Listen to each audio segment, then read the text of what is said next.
Let's see, I should be. What's up, everybody? Welcome to the Shake Up. We made it on today. And Parsons did Tampa Bay, so I guess I got a full show with Gulfstream and Tampa Bay today.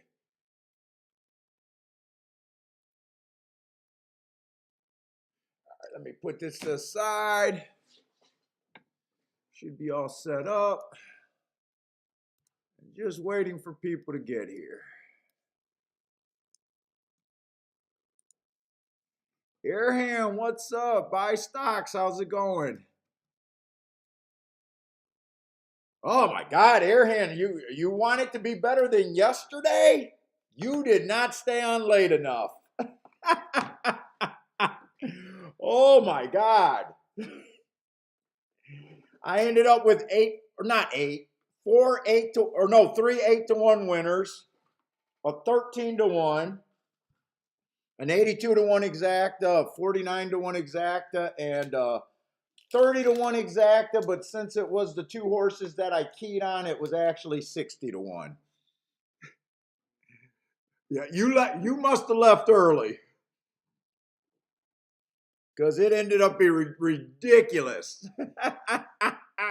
Don't leave early on the show. You pay for it. Oh, yeah. So I hit that 12-11, but that got me back kind of.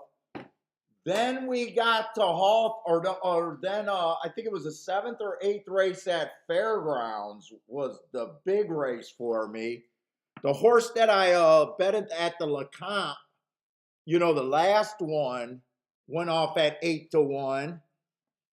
So he was a single on the win bet, my only spot, and I hit the exacta. And then the other two races were I missed the exacta. I ran first, third, and fourth in the Derby Prep. I can't even think of the name. So I had 6, 10, and 8. So I had to win ticket, but the race before that, when the 2 was 2-5. 5 was my single win bet, and 5 was keyed with the 6, the 4. Yeah, dude, I play where I only need 1 or 2 races in a fucking day, and I mean, fuck. You can't leave early, no matter. I did get off to a bad start.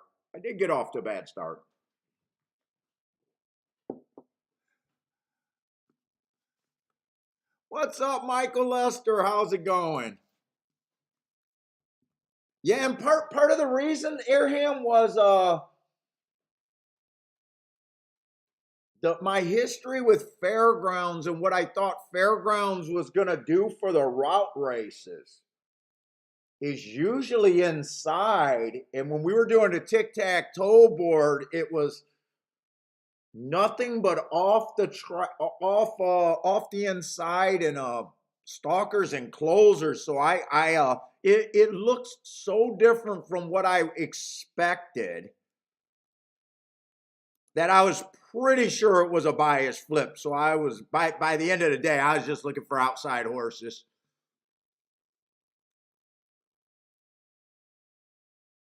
Oh, Pete, you missed the 59-1 exacta because you mixed up the Oh, you mixed up your horses. Yeah, that's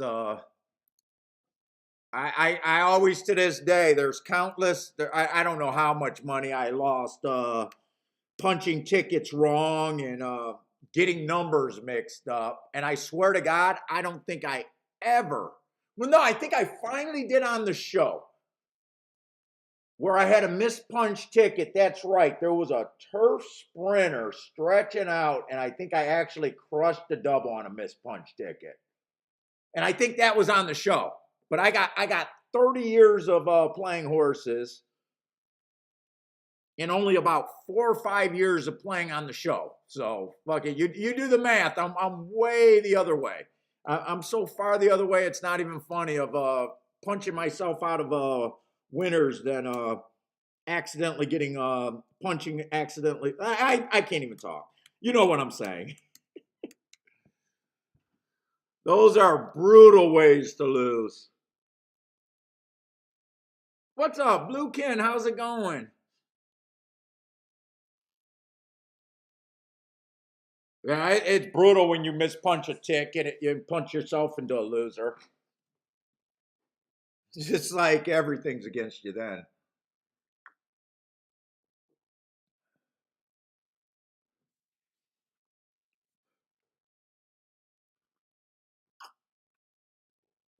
Let's see, we got Michael Lester here, Pete's here. Who else? We're just gonna let some more people slip in. We're on a little bit early. I wasn't. Persons called last night. Said he'd do Tampa Bay if he woke up early enough, and he came through and did that. And I already got a head start on Gulfstream, so I guess we're gonna do a full regular show. I am a bit exhausted, but I got to keep going.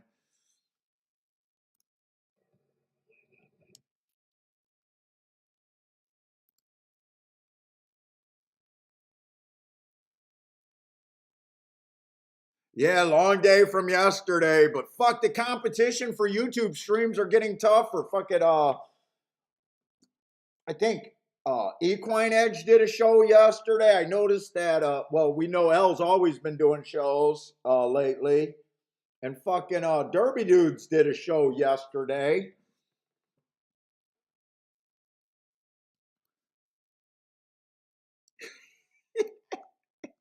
I don't feel like I could take a day off. I've been fucking a granddaddy of this, and fuck it.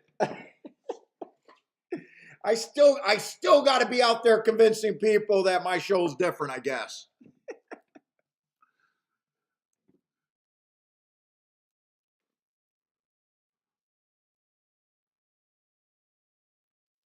What's up, Coach?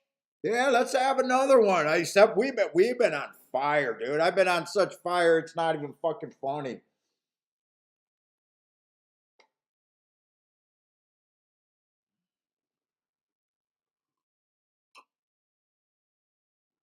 Yeah, well, but we're still. I see Trust the Profits doing more content. You know, the more that people are looking and seeing other people doing shows. You know, at the beginning there was no one other than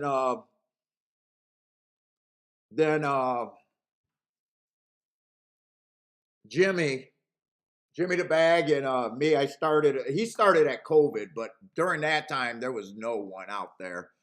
What's up, Randall Gordon? What's up, man? And now people, back then we were having like 20, 30 people in the chat room. Now people are actually looking at it and saying, oh, wait a minute. There are shows that are now getting 100 people in the chat room. Let us try. I get it. We know that. I always knew there was going to eventually be competition.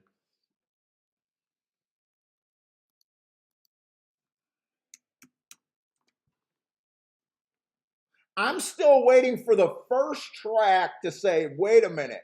We've been giving out fucking tickets for the last 100 years of our history. We watched a shakeup, and this guy's doing it on a betting board where he's giving fair odds, and our fucking we can give our chance for our commentators to actually look good. I'm waiting for the first person that steals that from me. That's what I'm waiting for. I'm waiting for a track, and I'll put them on blast. They got 100 years. I don't know if there's a track that is less than quite a few years old, and they've never thought outside the box on their own. If a track actually starts doing this, I'm going to take full credit, you fucking bastards. What's up, Bender? Oh, Pete was up all night. Oh, you played all day and was up all night too at work. You worked the night shift. Now you're running on the caffeine and you know what's funny? I walked to get a cigar, and it's a 3 mile walk. I forgot today was Sunday, and my cigar shop is actually probably opening up, I think, in 10 minutes from now. So I did my walk to the cigar shop to remember that they were closed. What's up, Bob Evans? What's that? What's all the scribbling bullshit? You're looking at my notes, man. It's my bullshit notes. It's my shorthand. You know, the extra shit besides just showing up at the track, buying a racing form, and thinking you're gonna out interpret the exact same information than everyone else. You mean that bullshit? So, Bob, I build a profile, winning profile each day for a whole bunch of fucking circuits. I get notes from it, so I basically get a winning profile each day, and that's just my shorthand for it. It's my way of getting outside the box.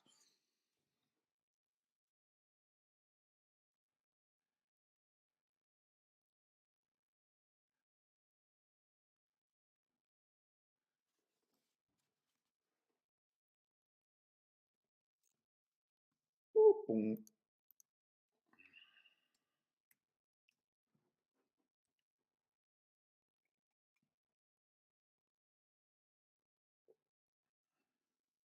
Let's see, special day for me. I got pins on my first genetics grow cross on. I have no idea what you're talking about, Bender. What's up, Bender? Special pins on my first cross genetics grow.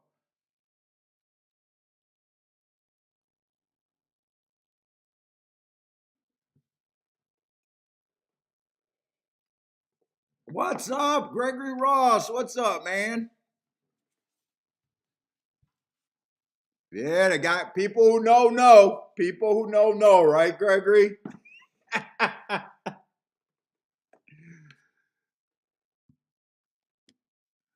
People that know. And the people that don't know got no excuse. We got 500 fucking videos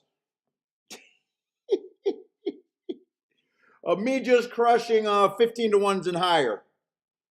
Fuck, you don't even got to go back. Go back in the last 2 weeks. I think we hit like 5 horses over 15 to 1, a 45 to 1 winner, a 59 to 1 horse king off of him first and second. He got second on Giant Exactas.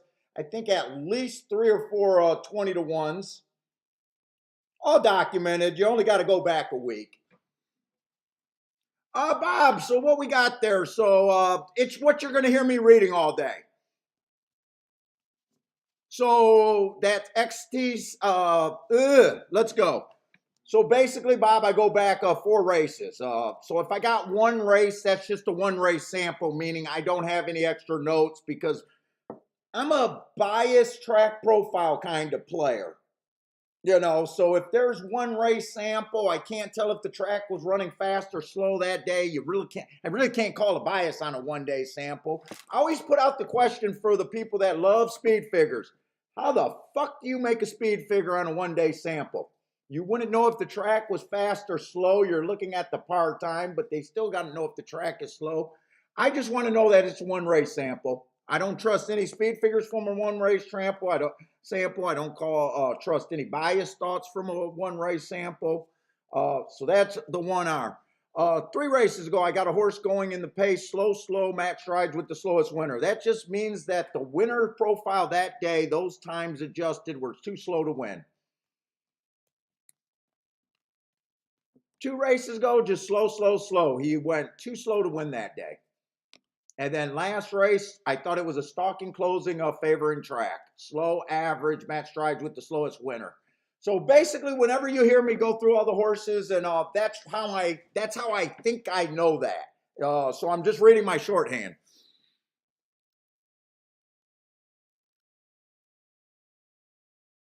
Does the horse have an STD? Oh, that's what you thought that was, STCL? So I'll be reading all of those all day, Bob. If you know, feel free to ask questions. We like getting the questions here. What's up, Leanna? Hopefully I'm saying that name right. Lasix STD, LOL. All right. Let's see. We'll get started. 15 minutes before post is a little early for me, but we'll get started. Hold up. Let me tweet this out real quick.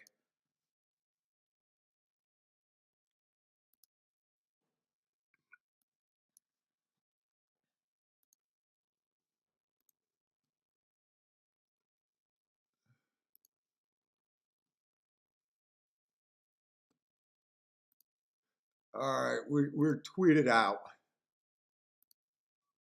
Let me just get rid of this. Oh, we're doing great. Oh, I did say it right. What's up, Steve B? Anthony, what's up, man? All right, let me just grab my running styles to just refresh the shows every day. Let me get all set up and we can just go. Playing Gulfstream in Tampa Bay today. If you guys are new to the show, I'm only really capable of doing 2 tracks. Yesterday we did 3, but usually I only do 2 tracks, sometimes 1. Feel free to put up and ask for picks and put up your picks at any track. Just throw in the track that you're playing so we can follow. But I can't help you with any extra stuff.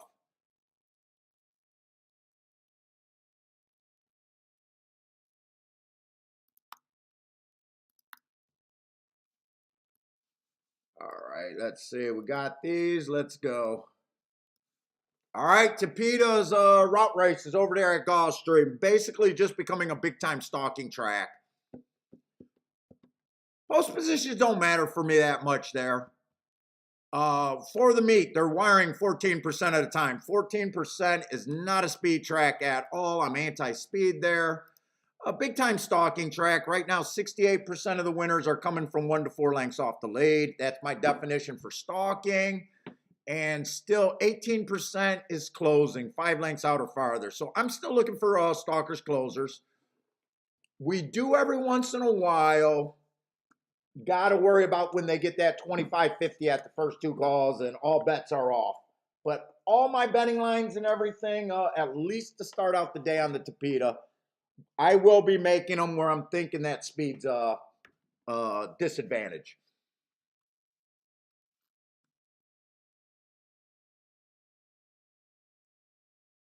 I'm Paul or Papo. Sounds like you're brand new to the show, Bob. I'm Paul or Papo, either one. Check out. We got some shorter videos. We'll be talking a lot about betting concepts. Since it sounds like you're brand new, and we probably do got some newer people here. So basically, I do my handicapping to get to winning scenarios. I do a betting line over here. I have a few rules on my betting line, so you'll be seeing my percentage of the horse's chances that I think to get to win. I don't care about picks. Everyone sucks in horse racing at picking. It's so much easier to improve your ROI if you want to be a winner at the end of the year. Not your ROI, I'm sorry, your average mutual. If you really want to get better. So basically, the game is about playing overlays, getting overpaid. I'm not scared to bet my 3rd, 4th, 5th choice. I will sit out a lot of races. If there's nothing there for me, I demand math. I always want to be in front of the math. So that's what I'm doing over here on the sides, is just making my betting line. The rules that I have, I give no horse a better chance than a coin flip. You could be the greatest horse in the world going against the cheapest horses in the world. I will still give you no more than a 50% chance to win a race, because Jesus Christ, I know that you should not be betting at those low margins. I don't think it does a handicapper any long-term advantage of thinking a horse got a 60, 70, or 80% chance to win. So that's what's going on over here. So, and then when we start doing the bets, if I'm interested, sometimes I'll write out some ways I can go, but I'm more about putting in tickets that I think got long-term value.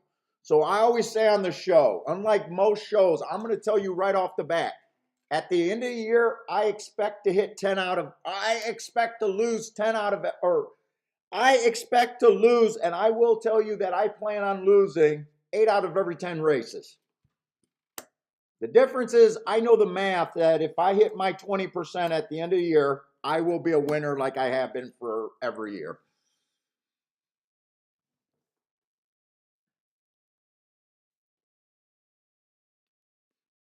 All right, we got 20,000. Oh, wait a minute. This is a turf race. Why did I think this was a Tapeta race? Let's go again.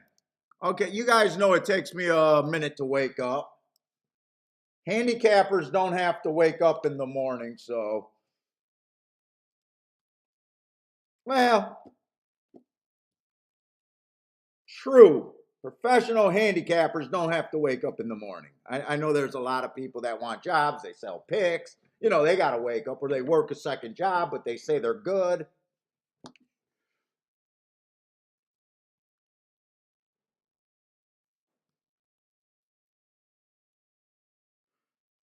Turf routes. 20% going wire to wire. Actually, that is on the low side.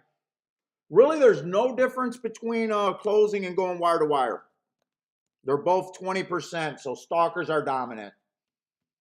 But I've been still doing successful and liking looking at this turf route like it's speed and stalkers. I've been preferring the front end of that, but really the numbers say there's no real difference between coming on the lead or coming from 5 lengths out or farther.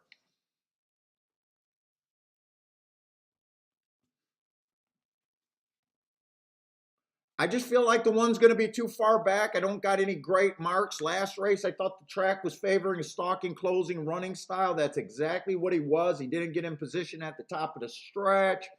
He wasn't that great in the pace. He was just slow average. Matt Strides with the slowest winner of the day. I'm leaning towards definitely got to be long and probably not interested. 2 races ago, I got him bad on the pace too, even though he's not a sprinter, just slow, slow, slow. I'm probably thinking just off the bat about 5% is probably where I start at. Let's see, 2 looks like a speed, possibly a stalker.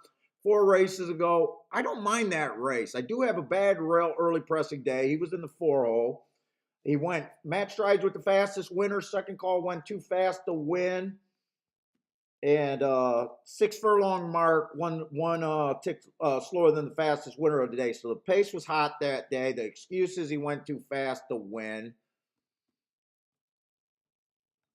And that's my best mark, everyone, when we see a heart. 3 races ago, 1 race sample. I can't look at that race any different. 2 races ago, stalking closing day, ran against the bias, went to the lead, went too fast to win. I love that race. And then last race, stalking closing day, a guinea went too fast to win, running against the bias. Let's say 14 to 1. I'm probably going to be priced in on that horse. I'm probably going to have to do something with him because that feels like value on a horse that I got a whole bunch of excuses on. Might not be the right play here, but price make everything better. And by the way, people that are new to the show, all I do is put my marks. It takes me an hour to mark up the program. I do not look and handicap. Handicapping without the betting board to me is like playing poker without money. Everybody can make a call with no money on the line. What you say you're going to do earlier means nothing to me. We're looking for mistakes that the public makes. We're looking for, value, reasons to make bets. So if it sounds like I'm just now looking at a race for the first time, I absolutely am. Let's say the 3's coming from Penn National, which is never good. I don't keep track of that circuit. I hate that circuit. I generally say that you should go there to retire, not leave there. Uh, Look, my prejudice will get in the way of just hating that circuit. I got no opinion on him. I'd say probably 10 to 1 is where I'd have him priced wise. I don't even trust, maiden special weight is a drop for this race, but fucking Penn National maiden special weight is probably not a drop coming to Gulfstream. But like I said, I don't follow that circuit, and there's a reason I don't follow. It's generally nothing.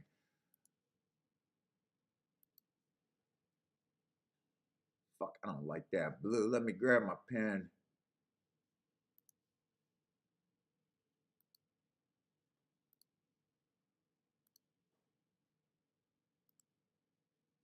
I can work with that, Blue.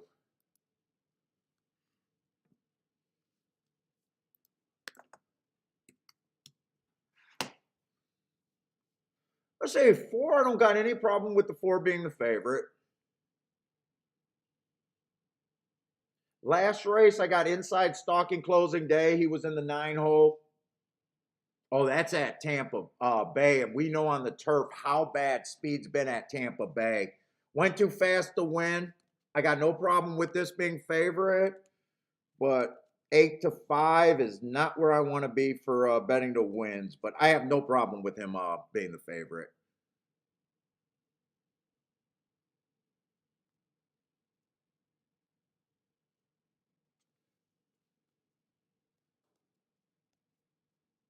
Five is scratched. 6 horse is kind of like the 2 horse. That's a little. Wait a minute. Oh, I thought. Well, I call favorites anything 2-1 and under. So technically, I just now realized that 6 is technically the favorite here, but fucking short price is favorite. I try to beat even money all day long. As I try to beat 3-2s all day long. You know, fucking. There's no difference. The 6 is kind of like the 2. And I'm even questioning if he's coming off the same race. Dropped to this level last race, but a lot of times it's the second race that they went off the drop. Last race, stalking closing day, that's what he was. He went too fast to win, so I have no problem with him taking money. Right now, 2's the horse that's best for me as a bettor. They're trying to find reasons to get 13-1. Whether you're right or wrong, they win or lose is always better to me than trying to get to 6-5 and 3-2.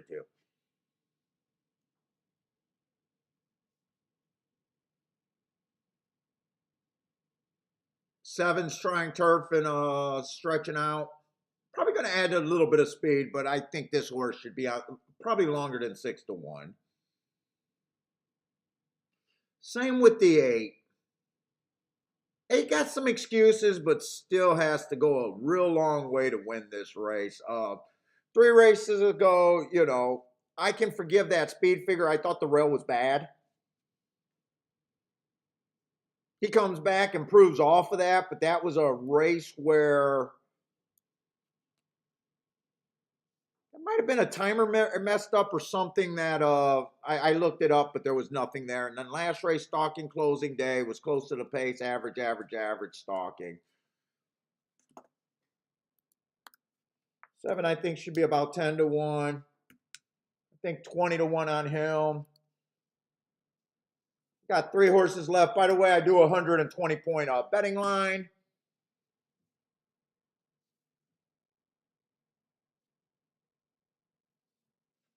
I think 2 definitely offers value. At 15%, I need better than 5-1. So that's what I'm thinking. I'm kind of priced in on him. He's kind of the best thing I can get to that I think have a relatively good shot to win.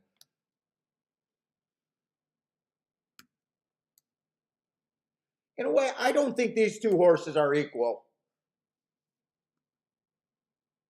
The 2 that are left. I probably think 5 is closer to a coin flip. Let me see how that works out.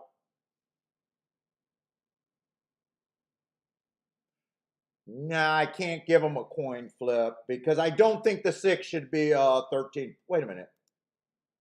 I got 2 in there. Nope. That works out to me. I do think 6 should be second choice betting wise.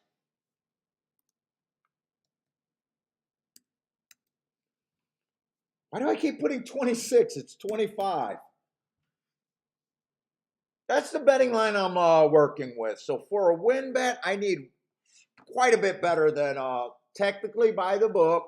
If I think the 4 has a 50% chance and he's 6-5, but you guys know that I don't work with that small of margins. I need a bigger overlay than that. And with horse racing, with the odds changing, halfway through the turn, I can't even trust, even if he goes to 2-1, I wouldn't be willing just for a win bet. Let's see, 6, I think, got the second best chance to win the race, but he's just over bet to me. Got no problem if either of them win. They're just overbet for me to for what I want to do. Seven's a little overbet to me. Five, actually, five offers some value. I think 19 to 1 is fair price. He's 25 to 1, but two's the best horse. Not the best horse, the horse that I gave the best chance to, that I'm getting overpaid on. I'm probably priced into at least 2 play bets with the two. I wouldn't mind pricing the two out with the two most likely winners.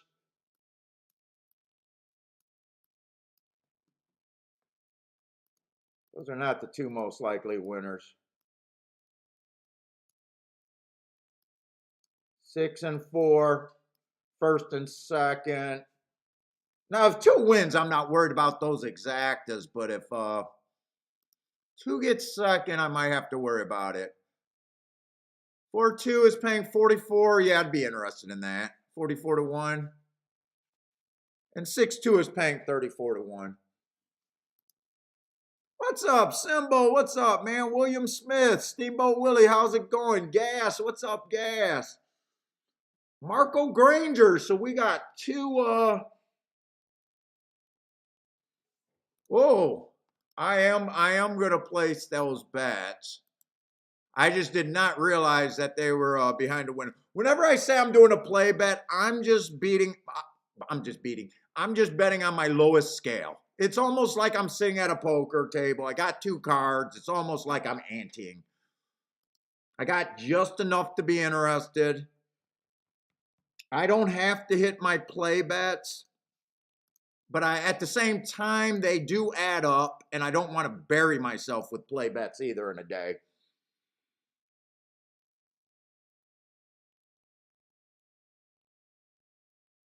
Well, Marco, this is the right place, man. It's not the handicapping.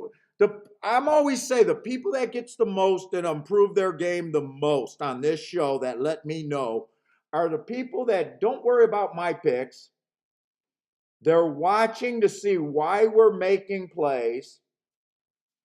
They're looking to see what kind of horses we're trying to get to. They're listening to theories and that kind of stuff more than anything are the people that benefit the most from this show.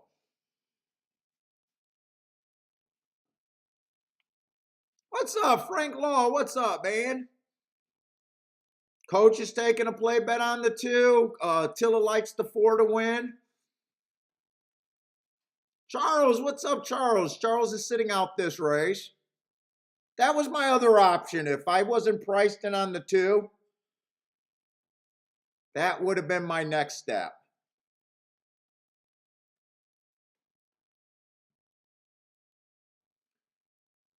Because there are some tickets there that I think can win, but there's no way I want any part of them. Let's see. Bob says 6 wins for fun. Nice. 45 on the 6.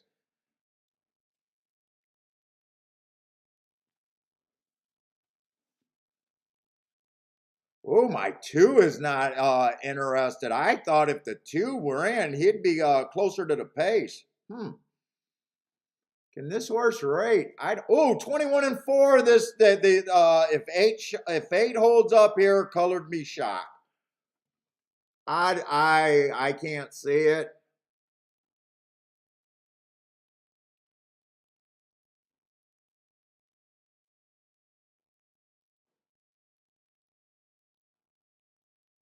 That's a big boy pace, but yeah, I'm not worried about him winning from there. This looks like, oh, wait a minute. 3 got something to say about this race. So does the 6. This is going to get real close. They are going to beat the 2 favorites. It was the 3 that won that race, though. The Penn National horse. Look, I am not supposed to own that ticket. Just a little bit of an overlay. Probably should have been that prejudice against Penn National, but fuck. I am.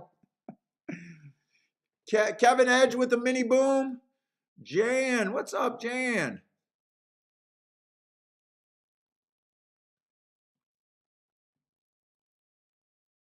4 and 6 really had no excuse. Three's the I can't say biggest surprise because I know that I did not consider the three because of where he's coming from.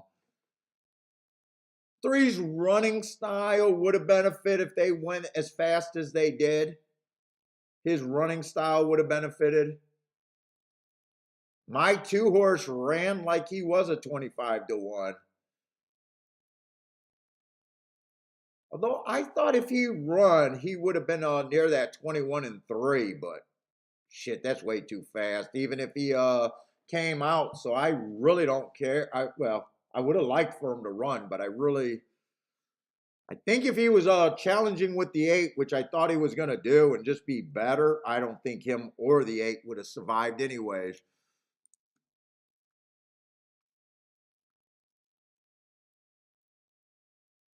Oh shit, John, I didn't even notice that. He was off over a year, which means I wouldn't even put him at 10-1. If I would have seen that, I would have been like 5%. So actually, without me seeing that, I gave him a better chance than what I would have gave him if I seen that.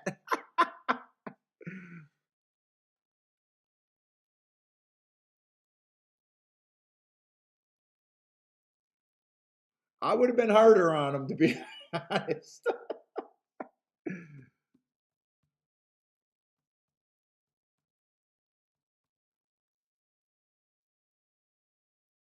Jay, betting theory, 1-on-1. What's up, Jay?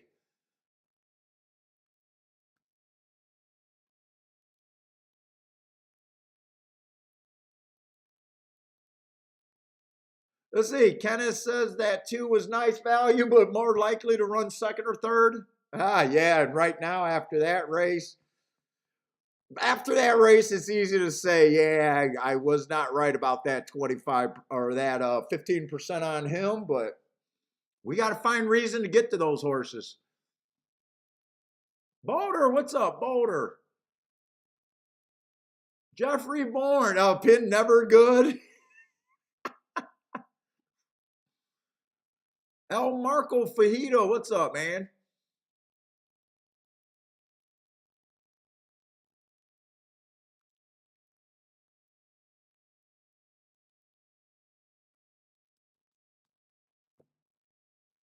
Let's see. Tampa Bay, we still got 28 minutes too. It's falling on my desk.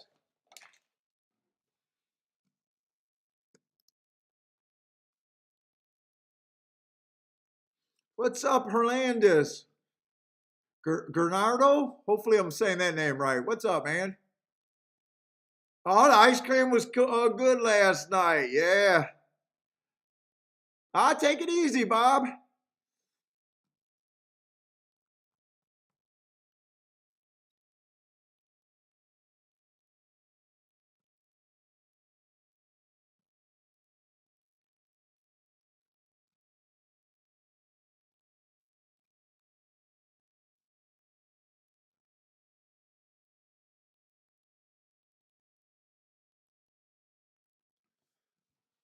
Let's see. I'm not even sure which race to look at first.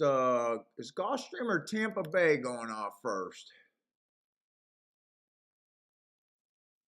Gulfstream's just holding. Oh,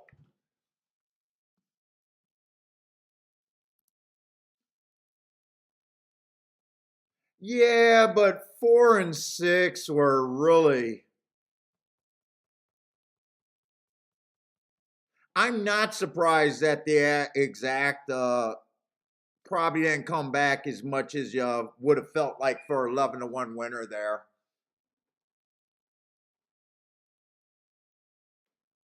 Especially with the 4 getting second.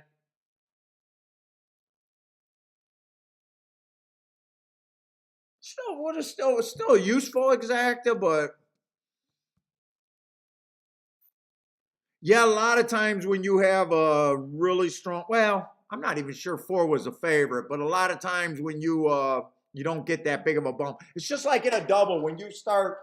A lot of people want to start off a double with a really big favorite, and a lot of times you find it, you look at it and you know that there's no bump. Yeah, you're not going to get a bump on that double. You might as well just wait for the win ticket. A lot of times.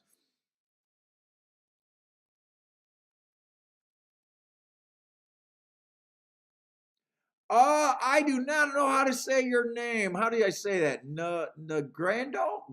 Oh man, I am butchering that name.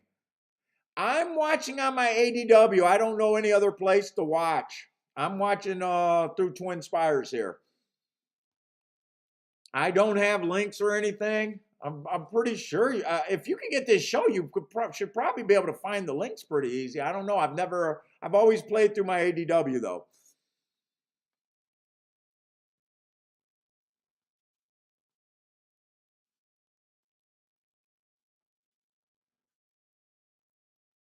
That race came in 346. 346. What's up, Kathy?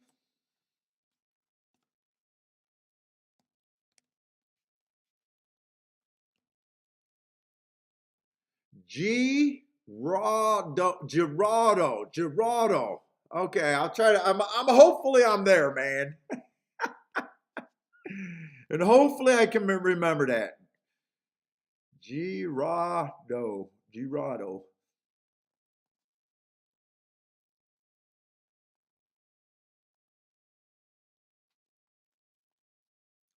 Boater hears the beautiful people all the time. Let's see, Gulfstream and Tampa Bay is going to be pretty close to each other, so I might as well just start early. I guess I'll start with Gulfstream first.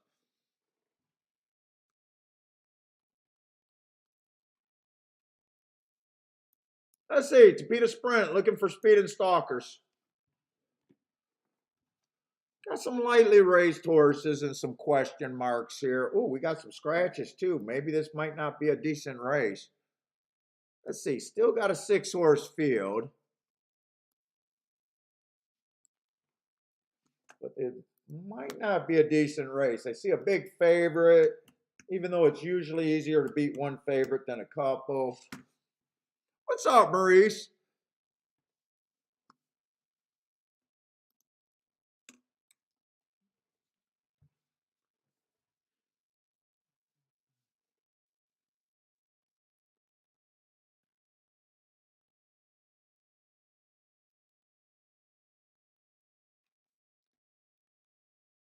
Oh my God. This is honestly a pretty ugly race. I wanted to start with the 7 to even see if I'm interested. Ugh. Let's see, 4 races go on the 7. Stalking Day, slowest winner of the day while running with the track. He's definitely not necessarily a speedball. 3 races ago, match strides with the fastest winner again. Average match strides with the slowest winner.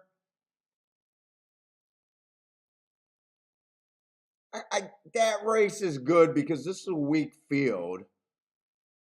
But two races ago, early pressing day came out looking like a closer. I don't know. I don't trust this horse on the front end. I do know that. Slow that day. Still managed to run third. And then last race was a 1 race sample. If this horse can possibly get beat if someone gets in front of him and can just hold up. I do not think this horse has the best speed. This is the type of horse that probably going to look like he should be the favorite here. And they do win looking like this, but they're the type of horses that normally I'm trying to get around. Like I want to be able to like a 3 to 5, not be like, hey, you're the worst or you're the best of a worst group. That's where I think I'm going to be on him. You're just the best of a bad group. Let's see. 4 races ago, the 8 had a little bit of excuse speed favoring day. Okay. Comes back early pressing day, chased the slowest pace of the day. Not necessary. So he's already not a speedster. 2 races ago, early pressing day, only managed to match strides with the slowest winner of the day before being slow. Yeah, fuck.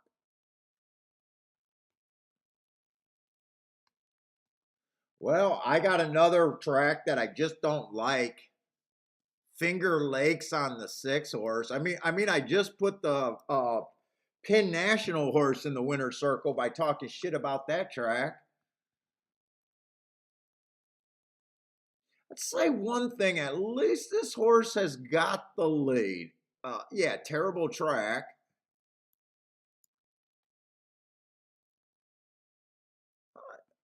I'll say 2 things against him. He's probably a price that's worth it. And at least he got the lead, but fuck, I still don't like him. Let's say 5. 4 races ago, stalking day. Stalk, chased the slowest pace of the day. Comes back, stalked again on an early pressing day. That's fine. Again, it was the slowest race of the day. That race might be sneaky okay. Not sneaky good, just sneaky okay. Comes back, average. I can see this horse winning this race. Kind of a weak group, but this is a horse that I'm always trying to get on the front end. This type of horse is where the field's bad. You can't tell who's really the speed, really. And this horse looks like he could go to lead, and it seems like every time I make cases for these horses, I'm always guessing with the wrong one. That's what he feels like to me. Like, yeah, he could get to the lead if you squint, and then you never get what you want, because right now I want someone on that lead.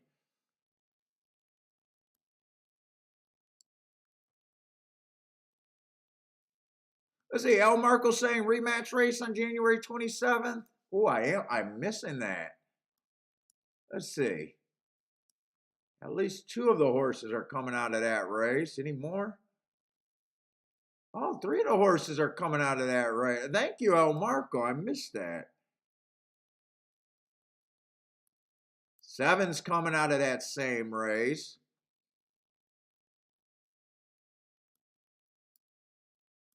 Wow, thanks for pointing it out. I don't even know how the hell I missed that. I should have seen that with all the 1 race samples in the race.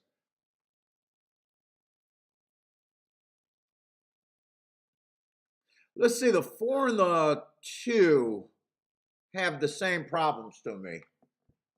They only ran 1 race. I can forgive 1 race each time.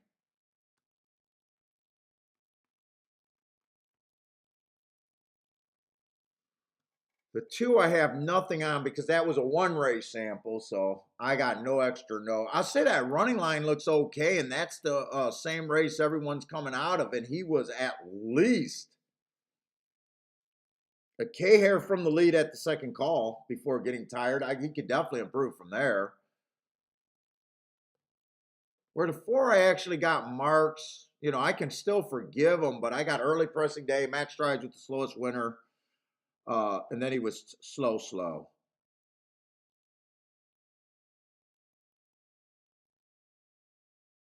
You know what? I might as well watch that replay of January 27th since all of these horses are coming off of that damn race.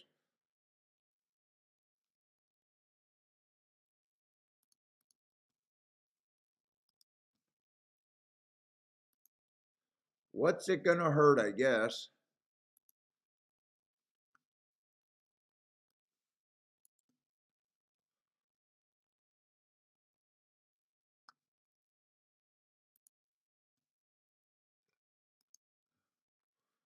One, two, three, 4.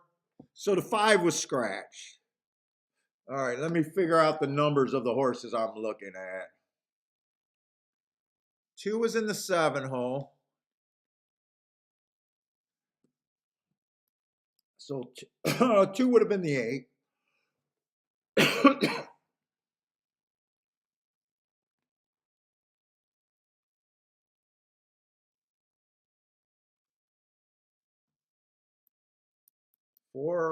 Four would have been the four, or five would have been the four. This horse would have been the three.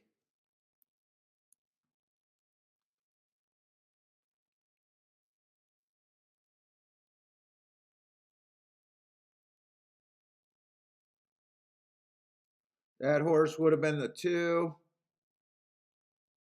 and the five. Let's watch some replays.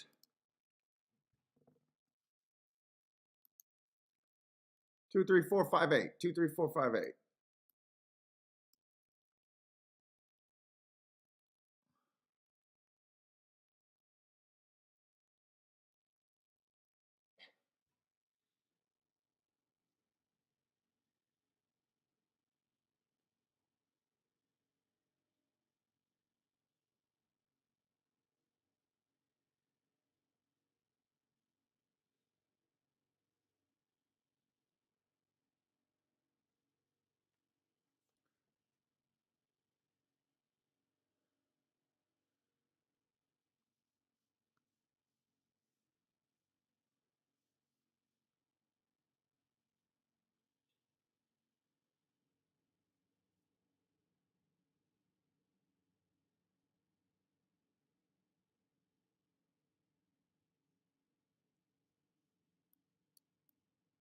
Or I'll tell you one thing. I don't think Ortiz was riding the five horse at all. Let me look at that. Said he got an awkward start. Maybe that's why. Let me see this again.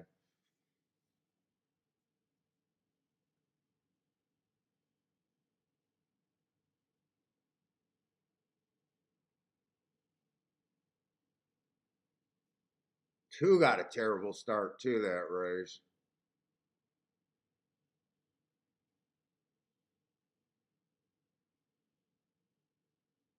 He's got speed. I don't know. I don't know why he was 5 lengths back that race.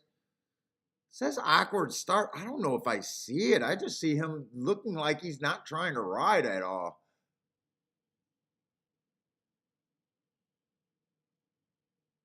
I don't know. I don't know what I think of that replay. Let me get back to the race. I don't want to be looking and the race is over. Okay, we still got 6 minutes. The horse that finished second in that race, you mean a two horse?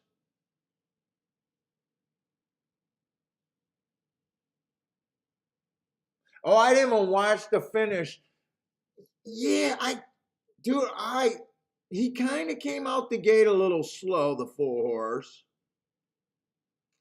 And it didn't look like he tried to rush up, where the two missed the break completely and tried to rush up. But I think this horse got some. I almost feel like Ortiz, and I say Ortiz does this a lot. He takes a horse that looks like he might possibly have a speed in a weak field, and he pulls horses back a lot. I got a feeling that he might try to hustle this horse. I'm trying, but I'm trying to build it. Oh, wait a minute, the four in this race. Okay, the five's 2-1, so I don't really have to build that story in my head. I thought I was trying to get alive to the four again at 9-1.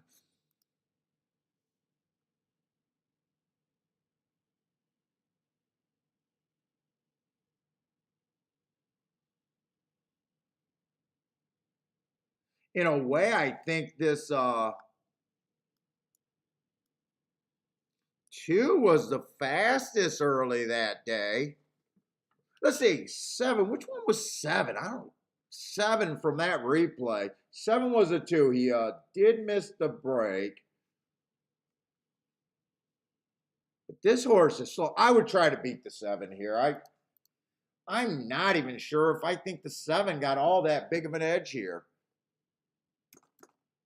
I'm not even sure if I think he's the favorite.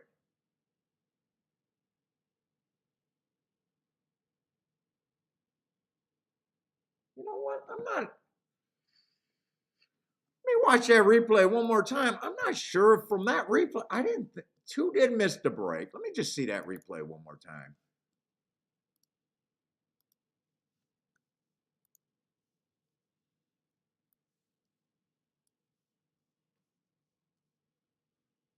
He would have been the 2 that day.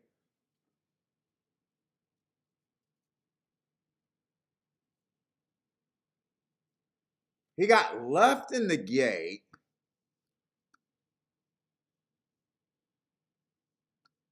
Let me see the head on. But I don't see anything in the head on. I think he's just slow early. I would try to beat that horse. I would just try to beat him.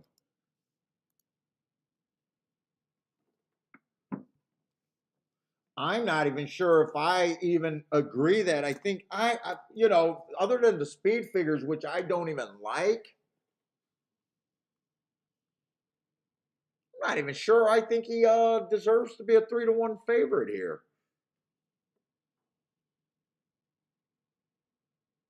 And everyone else is the same freaking horse.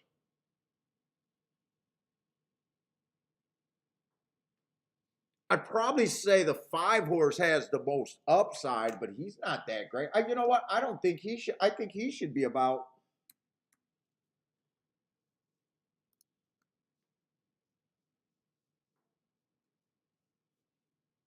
I might just work with this. I don't see where there's any really big edges on the horses that they're betting.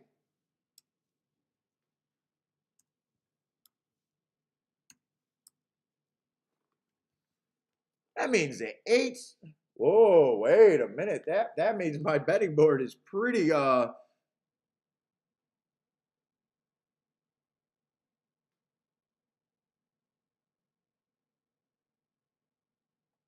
gonna look at that replay one more time. Let me look at this. I might even do something with this 6 because at least I know what's good to get to. Might not be a winning ticket, but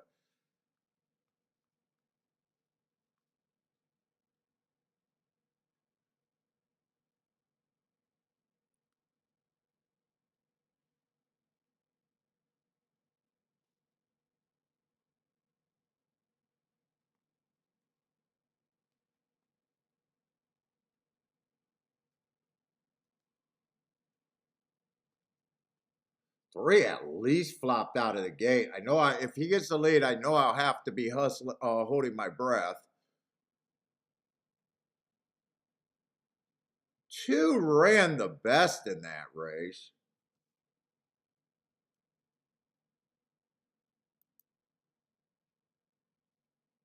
At 6, you could have fine. 6 just came.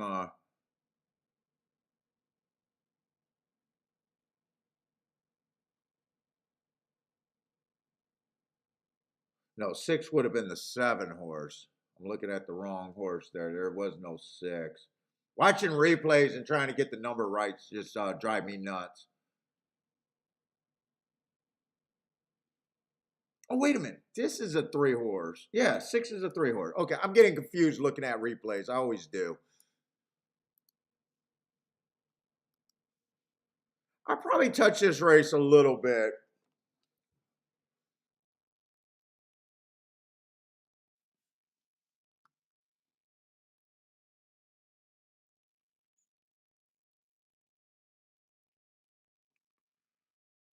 Six.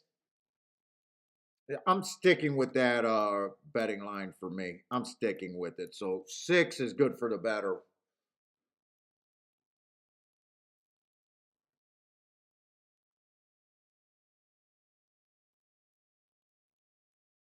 Although I think 2 and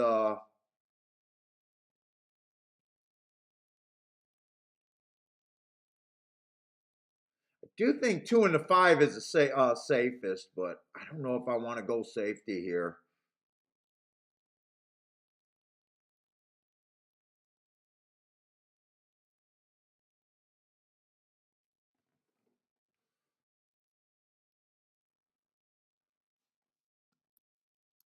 Six and 8 are my win tickets. It's either 6 and 8 or 6 and 4.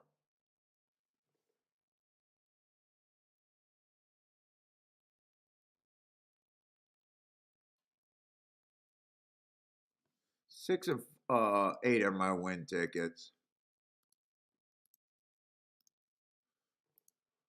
All right.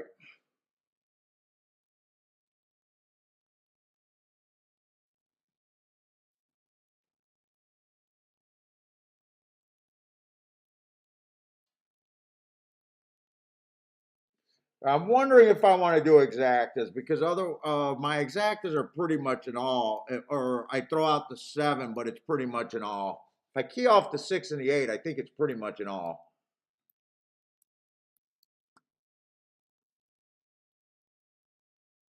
And I really don't think I want to invest that much. You know, I'm going to give myself a chance for a ticket without having to invest that much.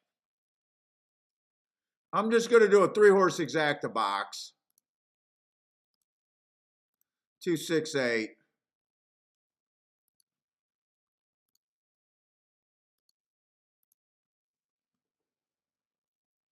Otherwise, I think I'd be making this a fairly decent bet, and I don't honestly think this race is worth that to me.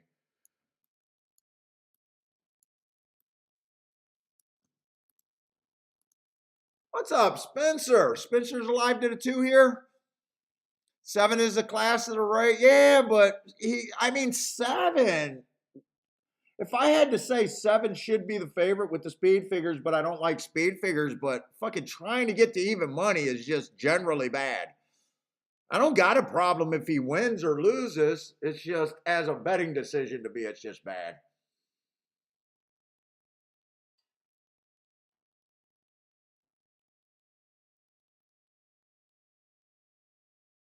Come on, bring this 2 and this 6, baby. Give me a shot at this. I just want a shot turning from home.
Oh, 7 won that race.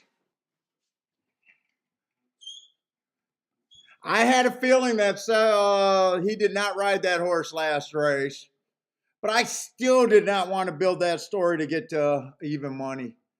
Who got second? I might regret. Okay, the 5 got second. The 6 and the 8 did outrun their odds, so I made the right play for the way I look at racing. That's absolutely the right play for me. The only way I would have been upset with myself if it came in 7, 6, and 7, 8, and those paid probably over 25 to 1. And they weren't going to. 7, 6 was going to pay $12, and 7, 8 was going to pay 10. So I would not have put those in. What's up, Mac and Company?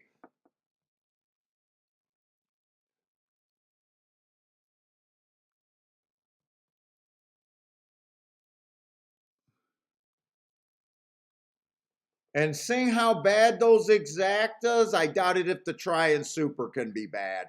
Or I'm doubted if the try and super could be good here.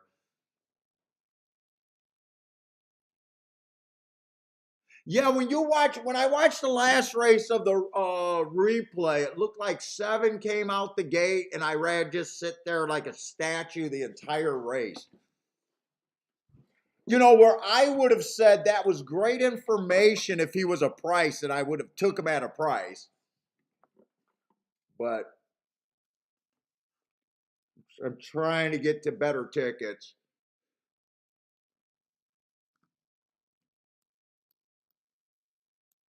And 6, 6 did outrun his odds. I got what I wanted out of the 6.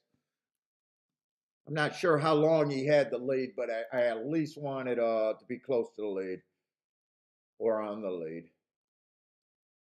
Oh, he outbilled the 2 also. Did outbill the 2, I guess.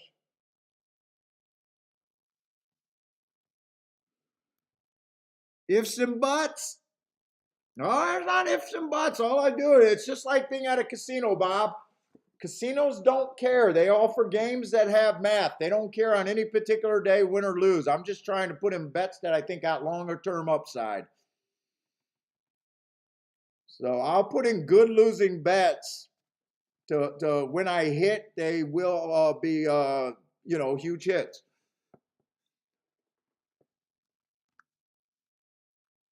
Math is everything in betting.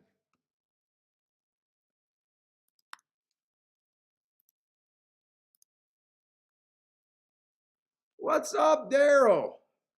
But even if it came in 7-6, I would not have owned that ticket. Would have never wanted that ticket.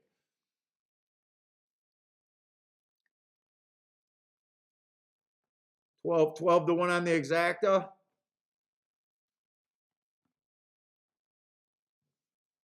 Boom, boom, boom, boom, boom, boom, boom.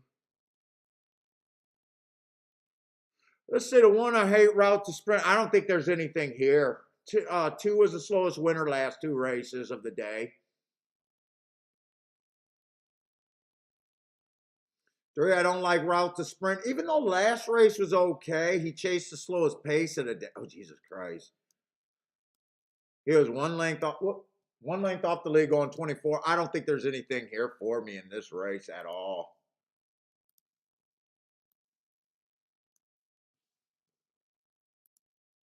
I need my blue pen. I want a different blue. Oh, that's purple. I don't want purple.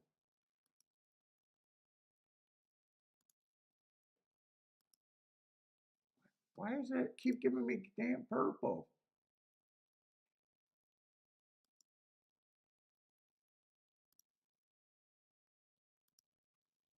Holy shit. Okay. Give me this blue. That blue works. Person's taking a shot on the 4.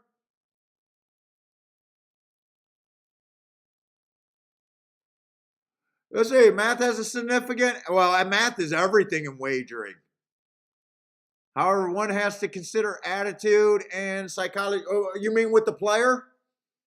You know, there's certain players that can go longer without winning to hit bigger pools. Is that what you're talking about, psychology?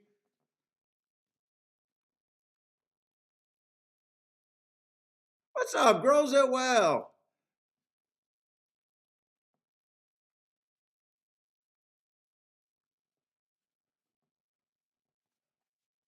Ooh, 23 on 1. Who was a 6 here? I think 6 was the other favorite.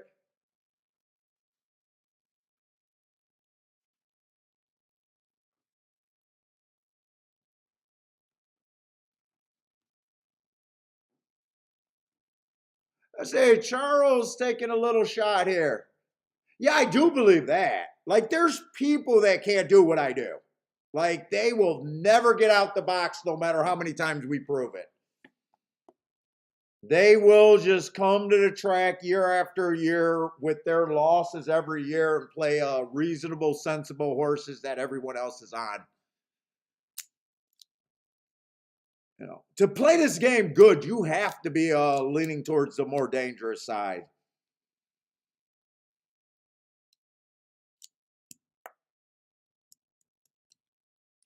No, you can watch people with good opinion plays, and you can automatically tell if they're a good player or not if they consistently. I'm noticing so much with more YouTube players putting in tickets live, and they're all, they'll get to 4 or 5 horses, and a lot of times it's the same 4 or 5 horses, and they consistently lean towards the safer plays. And you just know that they never have any upside in their ticket for any long-term success. You just know it. Yeah, I mean, it's obvious.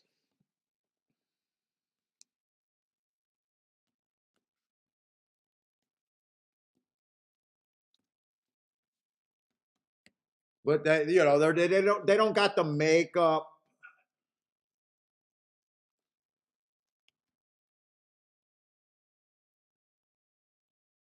Oh, there's a Bentley over there in New York.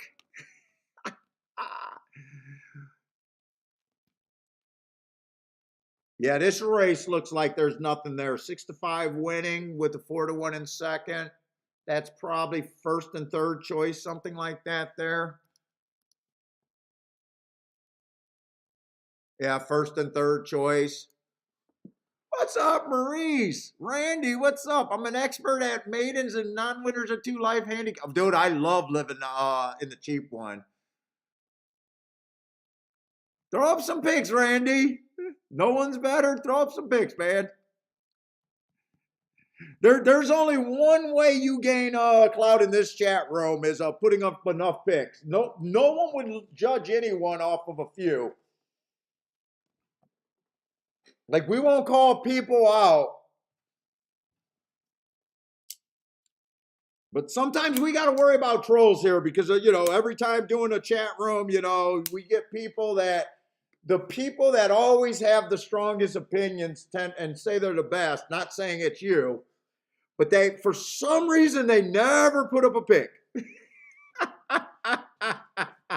But Randy, I don't want to put you on the spot, man. Do not, guys that put out picks, put out your good plays. Don't feel like we're asking for a pick and you got to have a pick every race, because I don't believe it's possible to have a good opinion every race. So don't feel like I'm challenging back, saying, hey, put up picks, put up your good picks. We'll notice.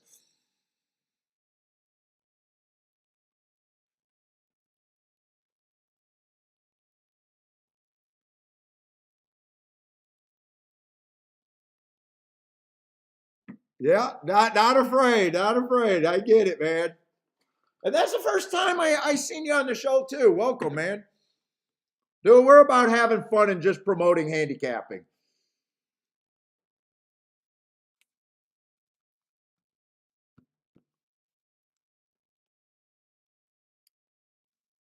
We want people to enjoy the chat room and get better. That's all we want, man. And I'm a full-time player, and I'm going to talk about my beliefs. If I'm wrong in your case, if you say, hey, wait, Paul's wrong. There are people that are picking 50% winners and able to win at lower level prices. Dude, just smile. Just smile and know that you are what I believe is the exception. In fact, I always love it when haters come on the show because my people understand the par mutual pool. At the very least, my people understand the par mutual move. If you hate me, like, subscribe, retweet. If I handicap like you, don't tell anyone about me. It's the par mutual pool. You want me to get huge if you hate my handicapping. You want me to have 100,000 people following my philosophy if you think I'm wrong. At least have a clue. But so far, every time we get people that disagreeing, they want to convince me instead of using me. So when people argue, we know where they're at. Yeah, but welcome, Randy. Welcome. Who is the other person? We got some new people in here, and we definitely want to have you give us a few likes or a few views, a few tries, because unlike sports betting, you know, I expect to live at 20% success rate. So I know how boring these shows can be.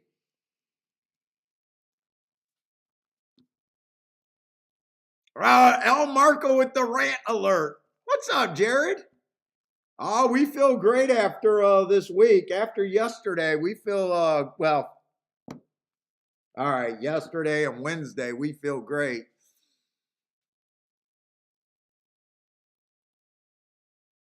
Berberis knows about killing our advantage. My people know if you like the show, they don't share me. If you hate me, you're supposed to tweet me out. Premier Investigate. Dude, I remember that name from somewhere. Premier Investigations. What's up? Did you used to watch a long time ago? For some reason, I think I remember that name for some reason. Yeah, yesterday was awesome.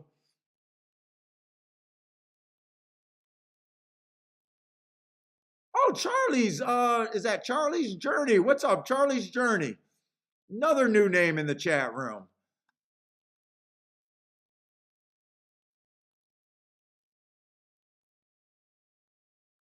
What's up, Kenneth? What's up? Always need value, so you need to pass on a lot of races for your bankroll goes proof. Chalk can, yeah, chalk can occasionally be played. I'm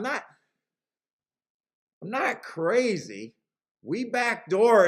It's just, I always say with chalk, if you guys are worried about ticket construction, look at your keys. Look at what you're doing to do. Your keys always tell you where you should be. If your hand, the bigger your let's just say you're a favorite, you're king off the favorite, exactas, double. It gets more complicated the farther you go out, but let's just say exactas and doubles. The bigger the favorite, it eliminates horses. The better you got to be as betting. So you already know if you're king off a favorite, the bigger the favorite, you already know that A, B, C, and D is, or B, C, and D options are probably no good. You're forced to be X, Y, Z.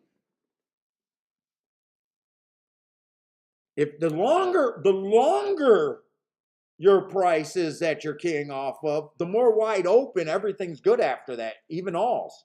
You know, I used an all with a 45-1. Using a all with a fucking 2-1 is wrong. You're hoping to get lucky when you got no opinion. When your opinion is a 45-1, fucking all. You can do whatever the fuck you want. You already got the fat. You already guaranteed if you're right about your first opinion. I don't get why people ask questions about ticket construction. It's almost self-explanatory.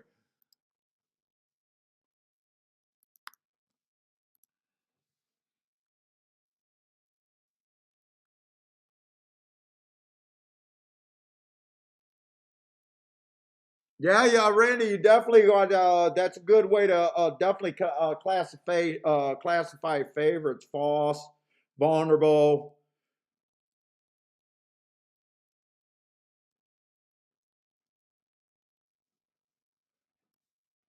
All right, let's look at Gulfstream. So far, not too much going on. I think I made two bets, two play bets today.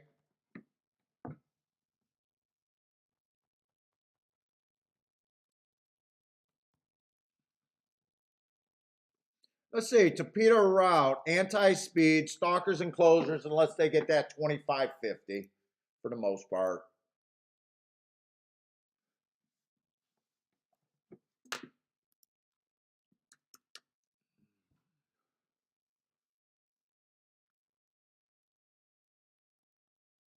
Let's see, it looks like 8 horses in the race.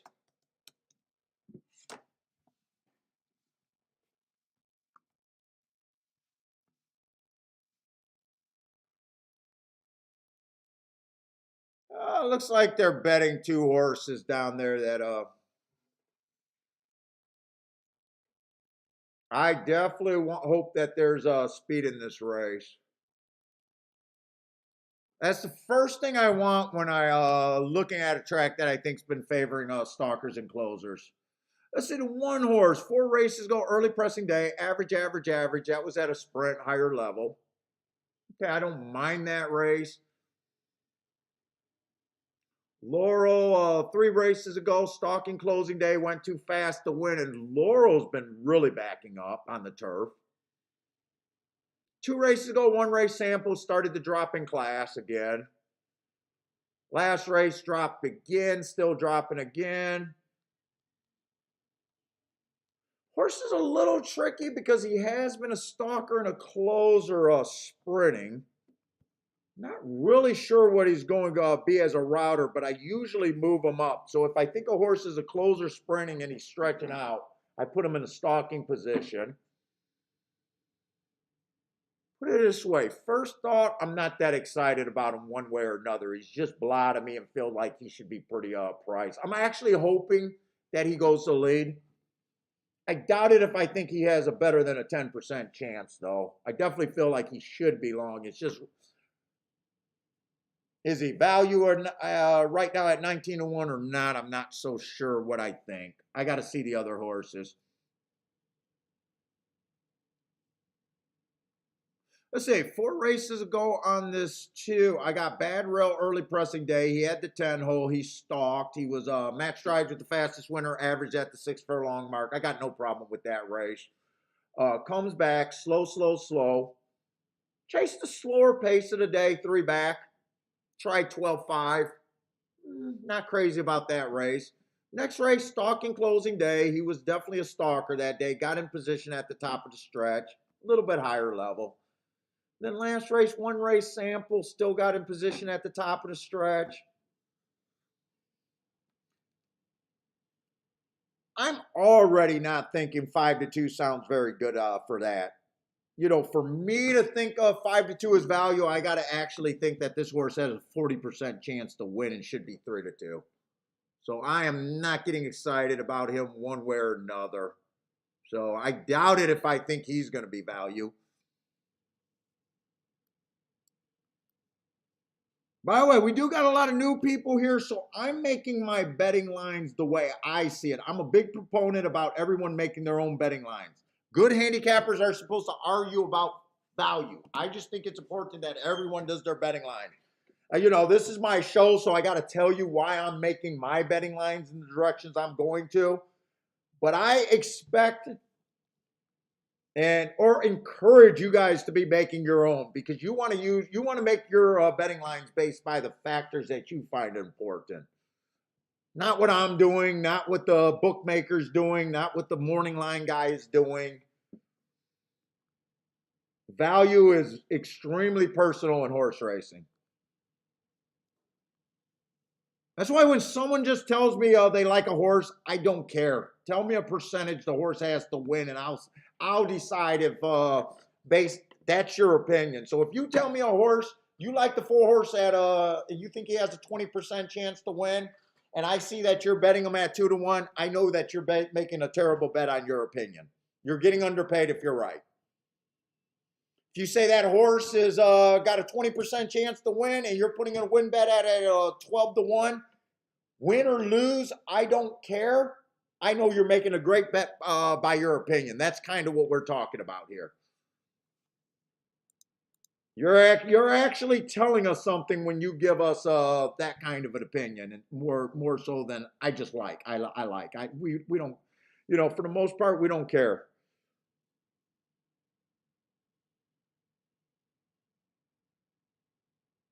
Horse,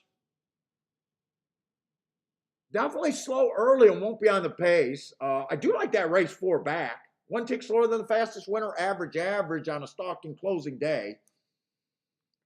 But kind of regressed after that race for,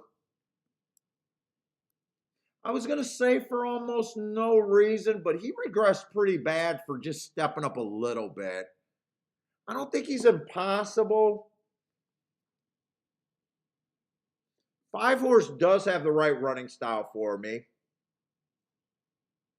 Last race, he was a little farther back on the stalking side of things, so I gave him an asterisk. I don't mind that race. And 3 races ago, he was a closer on an early pressing day. I gave him an asterisk for that race, where I think I do think 5's a bit of value here. 6, I can't get to him. 7's a front speed horse stretching out. I just don't like speed on the Tapeta.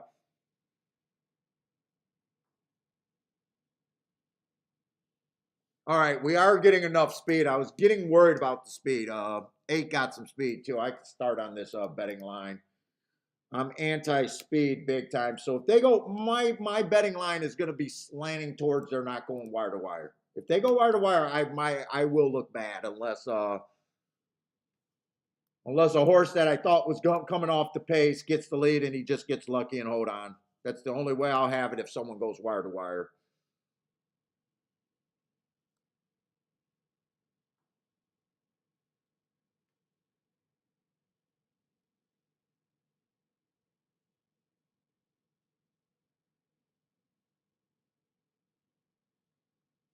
I'm still not sure what I think of the one, so I'm just going to be hard on him.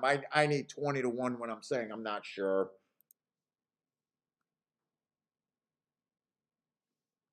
5 horses left. I don't know if I have to break this down any more than that.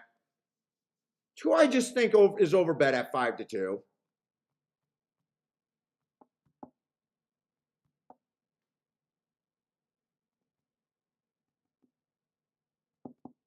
I think 2 still has a better shot than the 3. Let me just play around with this.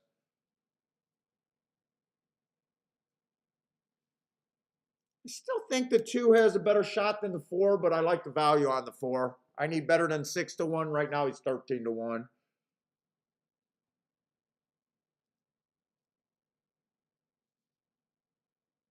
6, I thought I liked the 6, but I really can't get there.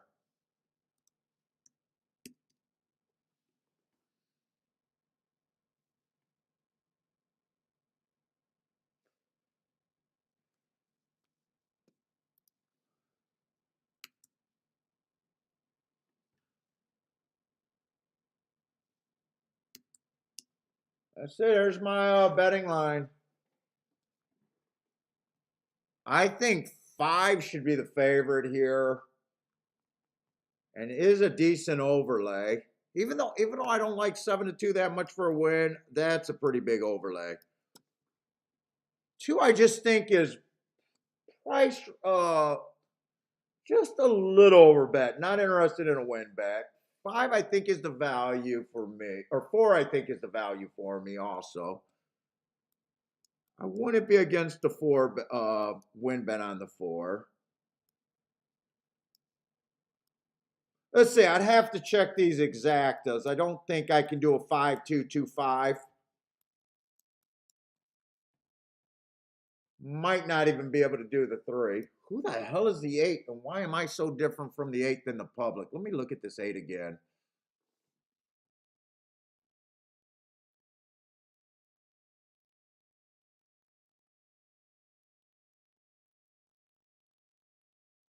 You know, the 8 has I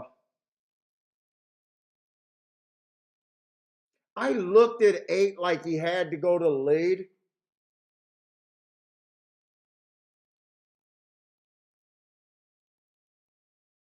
He doesn't really have to. I hope he does. I might adjust this a little bit.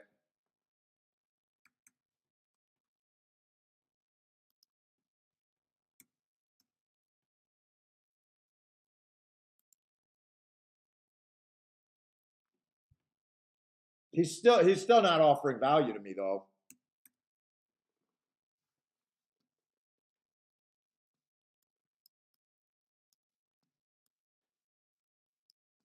I don't think 5 can be played with all of those though. I'm still about the 5.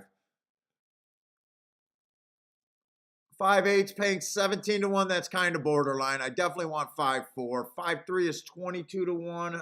I take that. 5-2, 17 to 1. Those are kind of borderline, and I don't think I'm going crazy in this race.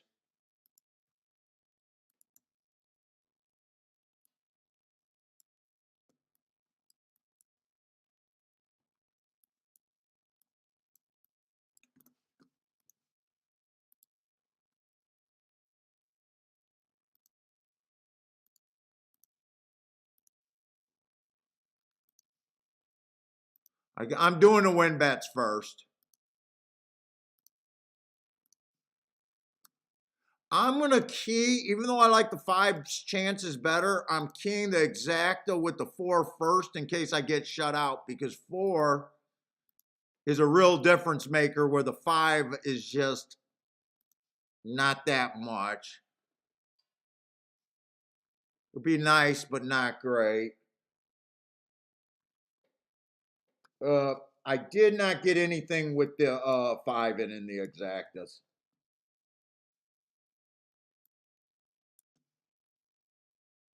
So that's the only exact I got in, but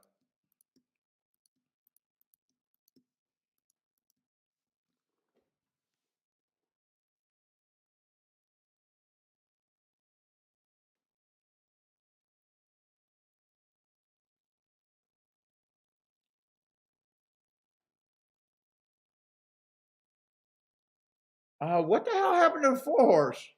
I can't find him with a searchlight. And they went 25, so I really got to be worried about the pace now. A 4 has no shot coming that far back on that pace. I'm even worried about the 5 being able to cut into that pace now. 25, 49, and 1. Definitely on the slower side of pace.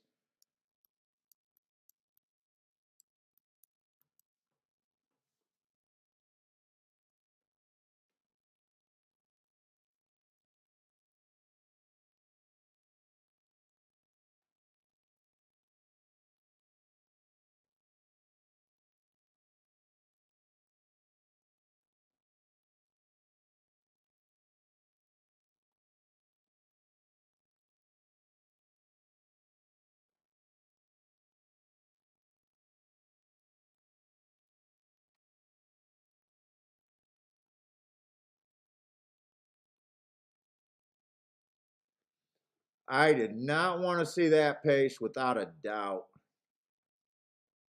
My best marked horse won, but I'm hard on him because I did not think that they'd get that pace.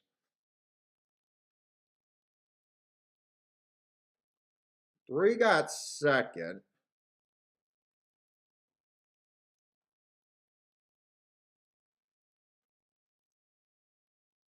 And my 4 did not run a lick.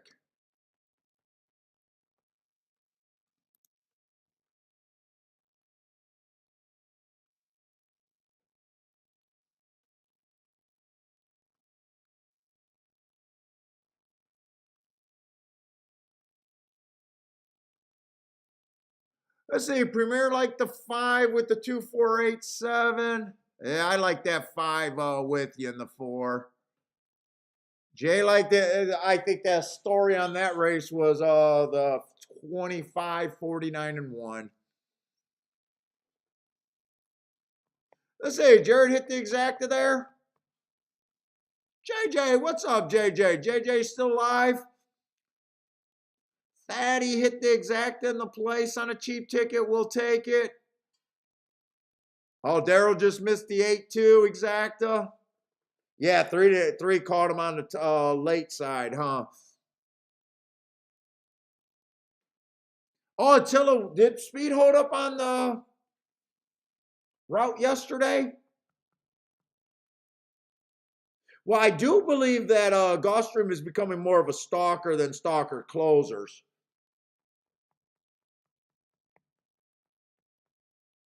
And eight did stalk, right? 8 didn't go wire to wire, did he? I'm pretty sure he stalked, right? Let's see. I want to get the tic-tac-toe boards going today as we get deeper in.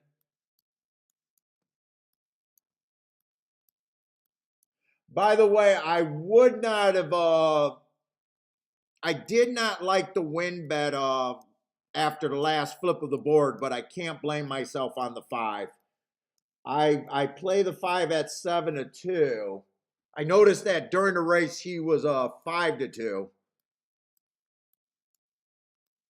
And I would not have played that win bet, but I can't I can't complain because we know that when we're playing with the smaller margins that they could go down. It's just, I almost wish that would have flashed down to 5-2 before I put it in.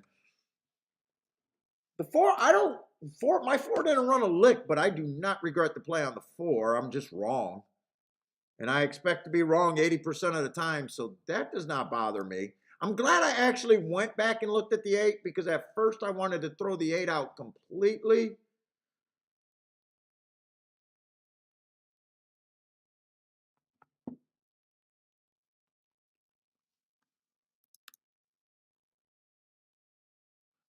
8 went off at 3-2. The 3 went off at 6-1 there.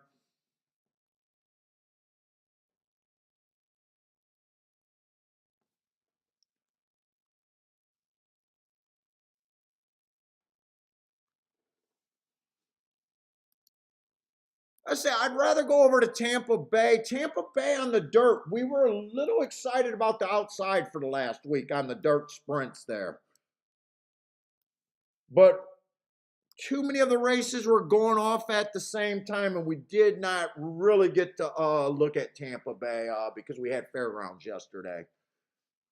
I'm interested to see if the outside still might hold the advantage. We've been making some nice scores out there this week. Although this is a route race, so.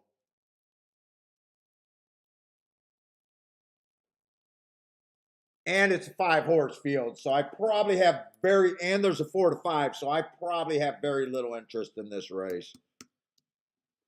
We're on short time. I'll try to just see. Let's just start with the favorite. Average, 3 races go. What level is this? At this level. I got no problem with that race. Comes back inside early pressing day. Match strides. Went too slow to win, but with him being 2 lengths off the lead there, I know that was also the slowest race of the day. Those are always sneaky. If you're off the pace on the slowest race of the day, sometimes you're running against the pace that you can't cut into. And I do believe that's probably true because he goes back and wins the next race by 6 lengths. Well, a 3-5, I'm not interested. I'd have to beat him because I doubt it with him winning. There's an exacta that would be good. Let's say the 4 is the second choice, 2-1. I do got a good note. Last race ran on a bad rail day. He had the 2-hole. There might be some upside there, but 2-1 is not really upside to me.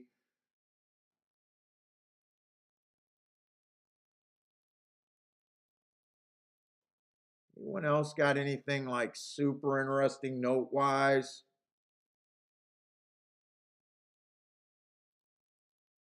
Three ran against the inside early pressing day 2 races ago. That's a fairly nice race if I'm wrong about the inside. If I'm right about the inside being at the advantage. He had the 5-hole that day. He did cross over and get the rail. I'm going to root for the 3 to get first or second, but I got no bet here. 5-horse field, short time. Think it'll be pretty hard to get past the 6 and the 4-horse, who are both favorites. I just got no bet there.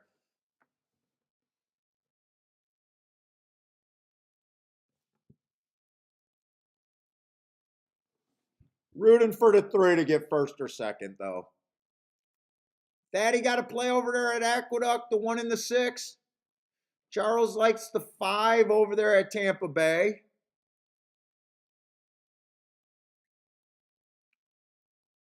What's up, Gas? Let's see, Papo, I don't see the downside in preparing and getting organized. Well, dude, my work for the show is so long. I'm with you. My wife knows, and fucking Disco's telling me fucking the amount of money that we're missing on the doubles and everything has been insane. I'm just too scatterbrained to do it. So that's the downside in just me doing a show labor wise. That's the only downside for me.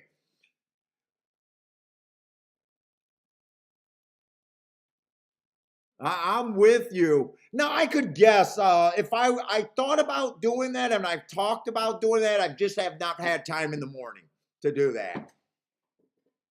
You know, I got pretty, you know, the tracks that I play, you know, usually the trend is where I would be aiming the betting line. So a lot of times there's no change on that. Fairgrounds yesterday, we made an adjustment to the outside, so that would have been different. But yeah, for the most part, I'm dead with you. Dude, fucking Disco and Bender's been preaching that to me. I've just been operating like this is so long, and really, there's no downsides. Well, there is downside. At the end of the year, it's good. Yeah, I thought the three got the lead. He was not good enough to split it, but I thought it'd be really hard to get past that 6 and the 4.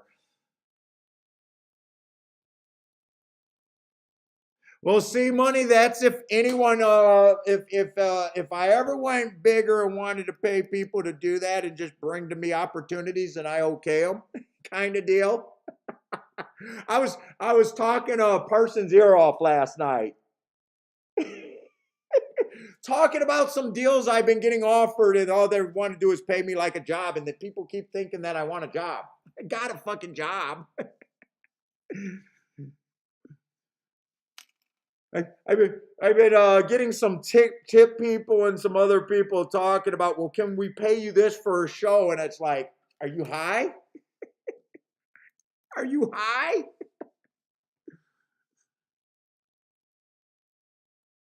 Well, yeah, but I think Attila, what he's saying that if I did it, I'd have good luck, but would still be open to for being able to say like I would never do it. I'd do it.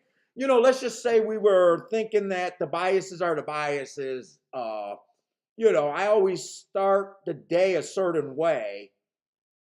And then after we see the races, it's no difference because I could always go, well, I don't think the track is playing this way, and I can just cross these out and I'm doing the same show. So I think that's what Gas is saying, that if I actually prepared on the days that it's running the way that I want it to, there'll be no downsides in me doing it. And the days that it does change, it's not like I'd be in a different spot than I am right now. It'd be, you know, I'd have the numbers here. I could just hit the lead and start, you know, the new way. I get it. It just would take me another half an hour to an hour to do the betting lines for the both cards, and I just don't have that time. Half the time you see me either waking up or scrambling back from our walk just to get the show on.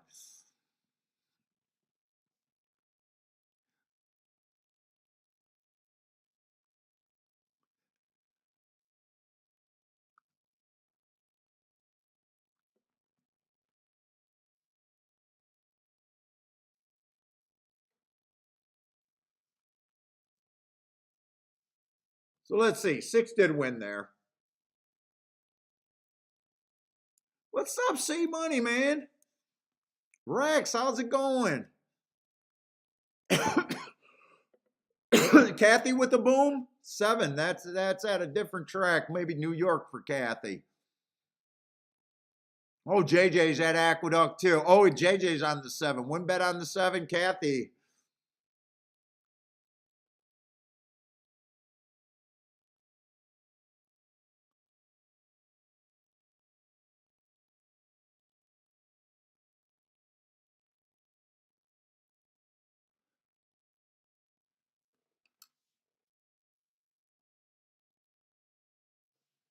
All right. Let's see, I just want to check the results so far, but I don't think there's been anything wrong with what I did. The best I could have did, I think, is sat out some races. Some more. The 3 was a nice price at Gulfstream, but I honestly could not have got there.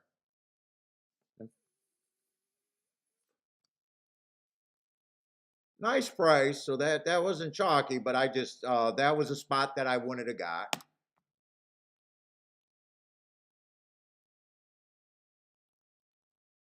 My 6-horse outran his odds in the next race, but 7 5s in exacta that paid $4.10. If I ever own a $410 exacta and I cheer and I don't apologize instantly, I need to cancel myself.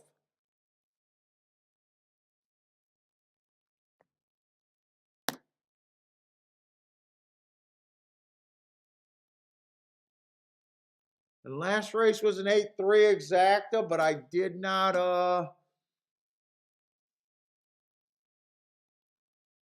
I was not there. And it didn't overpay for me to try to get there either. The Tampa race came in 6-4 something. 6-4, you don't want to own that ticket. Put it that way. You probably don't want to own that ticket. I think it was 2-5 over 3-1.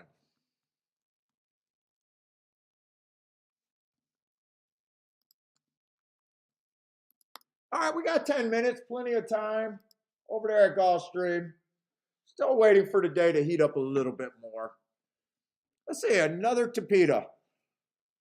I do not want to see another 25 first call. I do know that.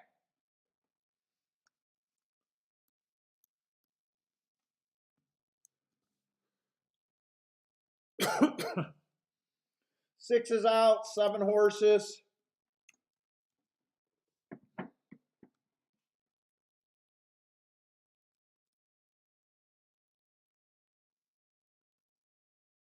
Let's see, the one 3 races ago, first time out, that was actually a pretty nice race. I thought the rail was bad, had the 4-hole, went too fast to win, which is always nice. Never been on the lead. I think his first race was his best race. 8-1 might be a little interesting. I'm always interested in the hearts. Dawn the Tapeta playing hearts on a horse that might get the, well, he hasn't ever went to the lead, so I'm thinking those are hearts that he won't go to the lead. Definitely don't want to be on the lead.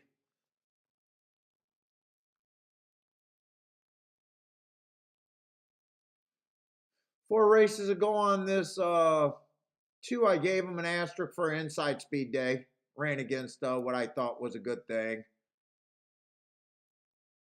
Stalking closing day, 3 races go out, just blah. 2 races go is kind of just very blah. 6-1 sounds like a blah price. First time starters, I don't do any work on first time starters. I tend to ignore them. The more first time starters are in the race, the more likely I am to sit out. Let's see, I'm not seeing a lot of speed. 4's lightly raced. That's a nice close first time out. But short price horse might be double digits lengths back, and I'm not seeing a lot of speed here. I can see it. I'm not interested in 5-2. I don't think 5-2 is any extra value. I want to get overpaid. At the best, I think he's 5-2.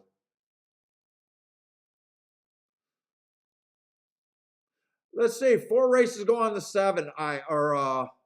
5. I love that race. Went too fast to win. I love that he earned a 17 speed figure. Comes back. I'm cruise back. So I love when I got an excuse tonight. He's supposed to run terrible. Inside stalking closing day. Went too fast to win there. I love that race. Comes back again.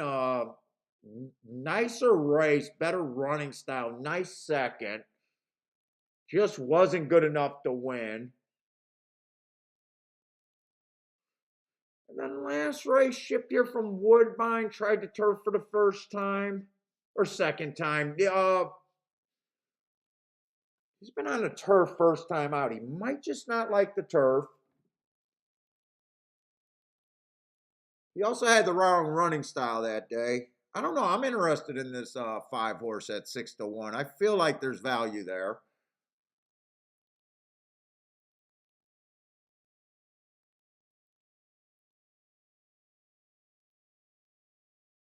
Man, this is kind of like the race before where there's not a lot of speed.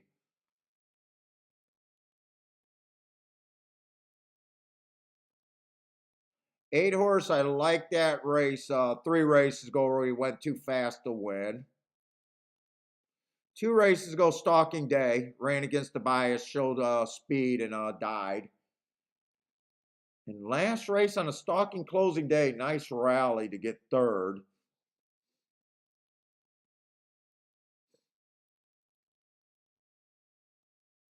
But he might be on the lead. I think this race is interesting enough.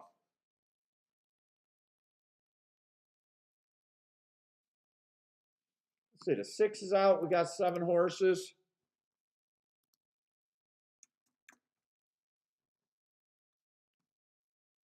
Let's see where we're at.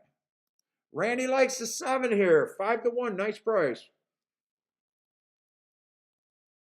I want to throw the 7 out because I want him to go to lead and I want him to go faster fractions. But he would not shock me. But I want a lot of things to happen. I'm trying to. I definitely want to be on the 5. I don't know what I want to do on the 4. I'm going to have to see where my betting lines ends up for me. 3, I think, should be about 10-1.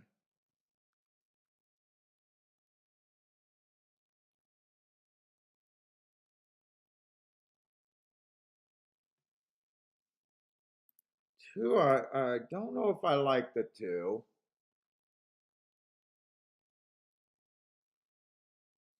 I do think the 1 got a little bit of upside. I do think the 4 is a contender. I think at the best, 5 I like. 7, I definitely think 7's dangerous, especially hold up, I want to see something.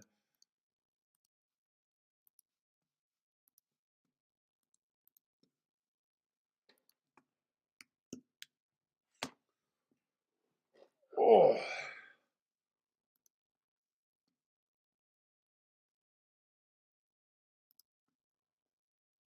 Oh, they only got 1. I wanted to see that chart.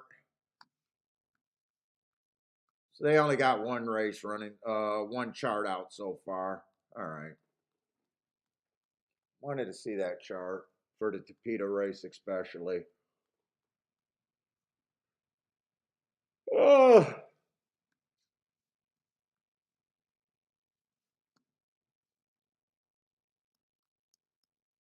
3-horse stalked that race, right? No, close. Days that I needed a cigar today. 3-horse closed that race. All right. Symbol likes the 7. Gerardo likes the 157.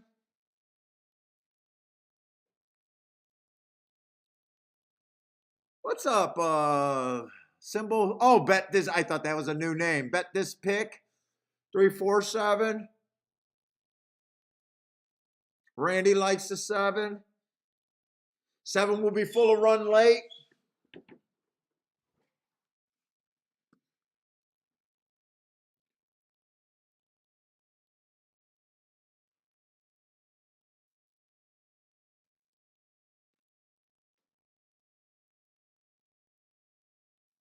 I'm not sure where I think the 8 is. Let me just see where I'm at right now. 1, 2, 3, 4, 5. 5 horses. They're all at 20% if I don't break this down anymore. I did that backwards.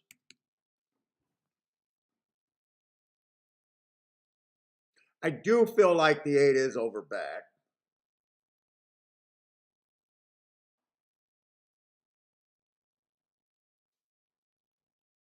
Do I really think the 3 is at 10%, or the 2 I just got is 10% because he's first time starter and I can't get, or no, the 3. Do I think the 2 is really a 10%er? That 2 kind of got the right running style. I think I'm good with him at 10%. The horses that I know where I'm trying to get to is the 5 and the 1. I'm telling you that right off the bat. I just want to make sure my betting line makes sense for me to do that.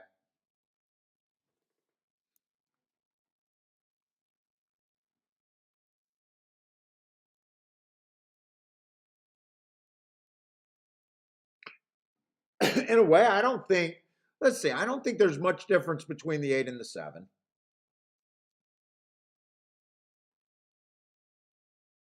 I don't think there's much difference between the 8, 7, 1.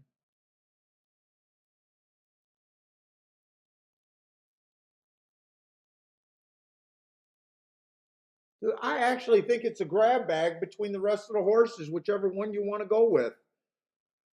And I just want math to make sense. I'm just going to say I'm okay with that 20%. I don't have to have a good opinion to cash races or to make tickets that I think are good long term.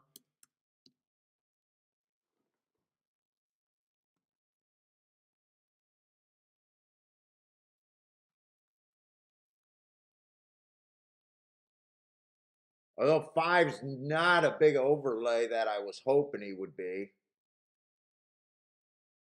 So 4 and 8 are just over bet. 1 and 5 are a little bit of an overlay. One's probably the best overlay I got on paper.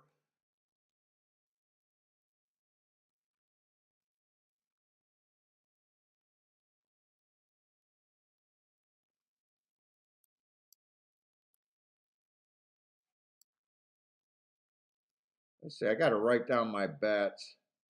I might not be able to do. I got to think if I really want to do a win bet on the 5, because normally I want to get overpaid. Technically a point overlay, but that can change at any time. So that why I'm not sure. Look, I'm gonna erase that because he's scratched. I need somewhere to write down what I'm thinking. So I'm obviously thinking of a 1 and a 5 to win, but I probably need a better price on that 5.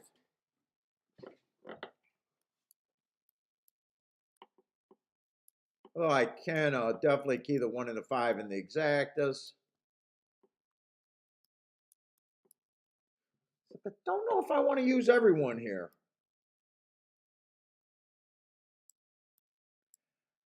Not if I'm keying off of 2 horses. I know I don't want to go that big.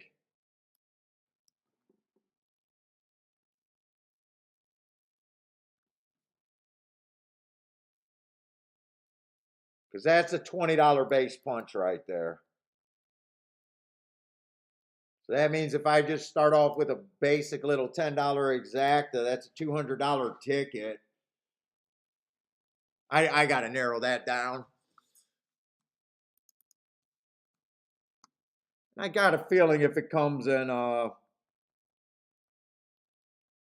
4, 5, or 8, 5, those aren't even worth having. Oh shit, 8, 5 is 15 to 1. 8, 1's 29 to 1, so I can't own an 8, 5. 7, 5 is 27 to 1. That's 4, 5 is 6. Okay, there's some combinations there that I definitely can't play with the 5. Oop.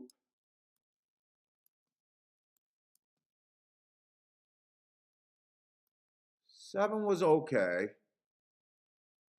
4's terrible.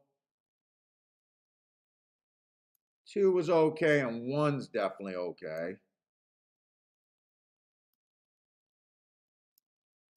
Those are okay. What about 5 on top? 5-4 is paying 21 to 1 and 20. So I can't play that reverse, but I could play that on top if I wanted to.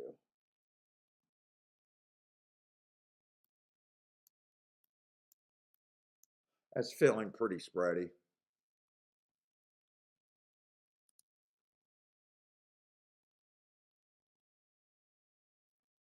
What's going on at Gulfstream? Why aren't they outside?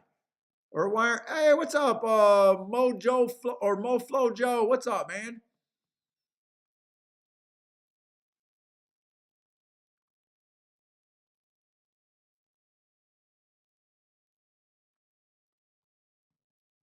Look at, unlike Fairgrounds, Florida actually got a crowd. That was embarrassing. The looking behind the announcers yesterday at Fairgrounds. The last race today, MoFlo. Let me check these exactas. I have not decided any tickets right now.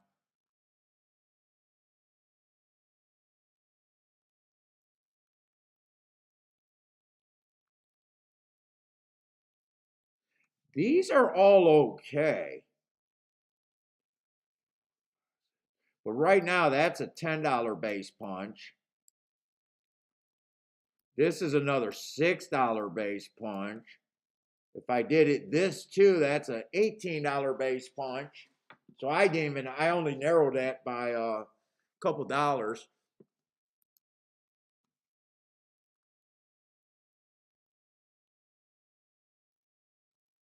Oh, 5 days a week now, Randy. We got over 500 episodes out there, but I normally, before I used to only do 2 days a week. But the problem with 2 days a week, you know, I used to only do it on Thursday and Friday, and people would get mad when I had big hits on Saturday and Sunday. Oh, Paul, you gave us nothing but losers on Thursdays and Fridays. And now you're coming out saying that you had a great weekend. Well, all right, I'll show you all my plays now. So now nobody can cry. No one can cry.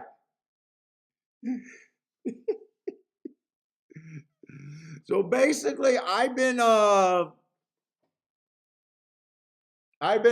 pretty much at Saratoga. We started at Saratoga basically. I think I only missed 6 days of Saratoga. Crushed the Saratoga meet and did that pretty much 100% on camera. And since then, we've been trying to do every day. And by the way, those 6 days I missed were not anything special about me beating the meet. So.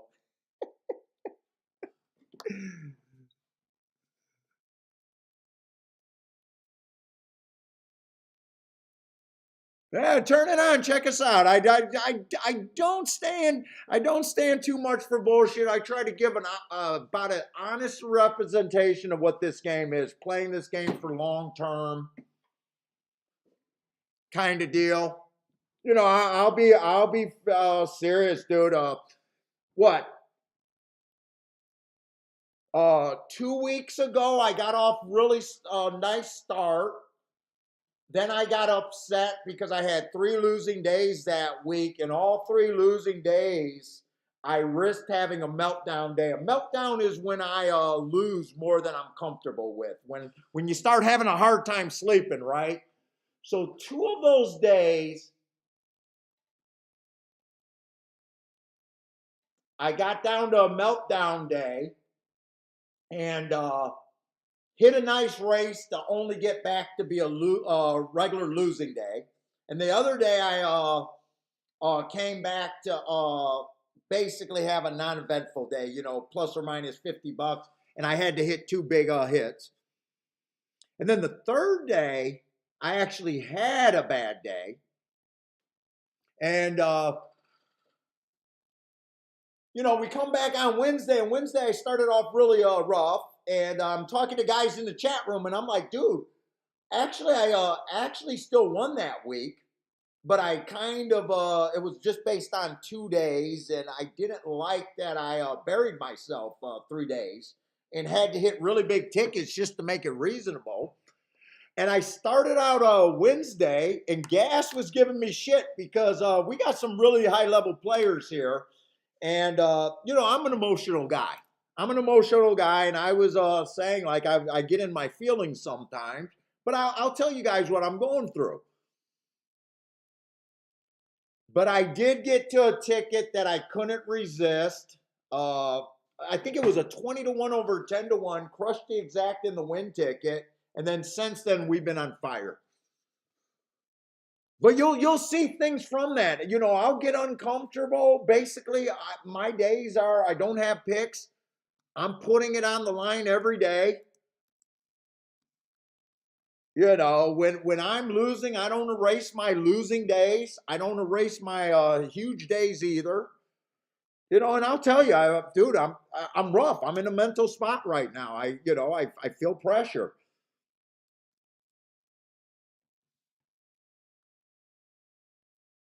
No show bets. Randy, I will boot you off the thing if you start talking show bets. I'm just kidding, man. Show bets are bad. Show bets are generally bad. Let's see. I did not work through the exacta, but I have to bet the 1 and the 5 to win here.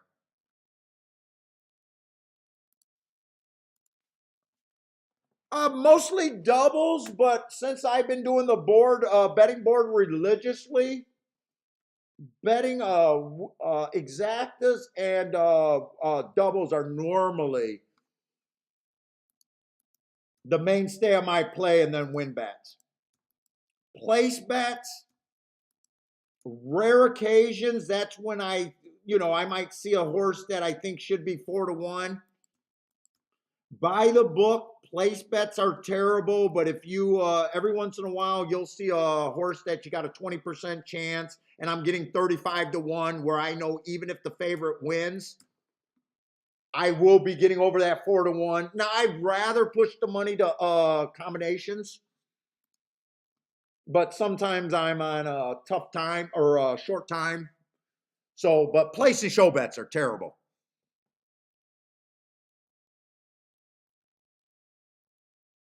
Terrible for the betting line.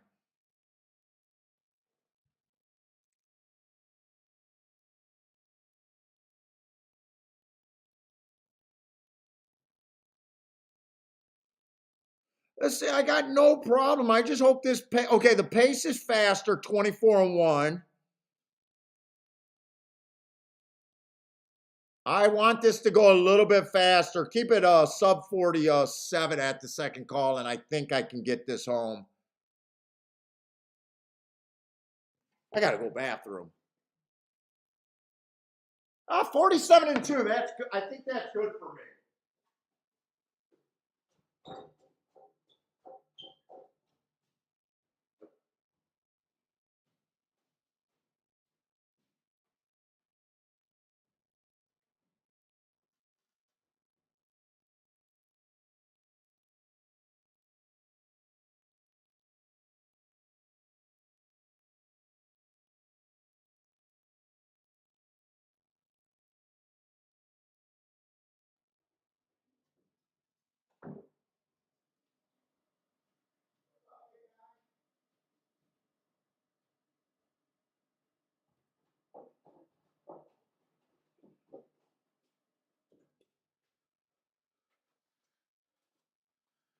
Oh, was that the 2? No, no, no, no. Is that 2-1?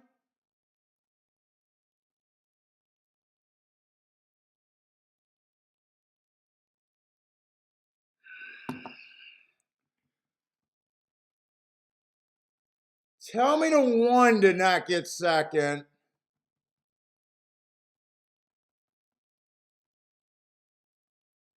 I got this.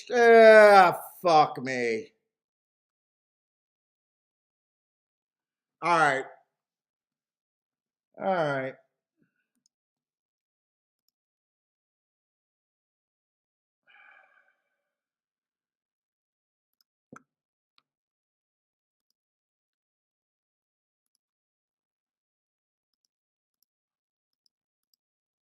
I'm not writing this. I'm bringing up what I erased.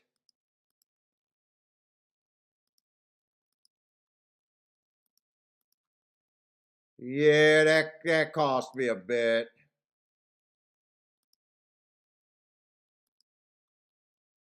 Why do I got to bring it up one thing at a time?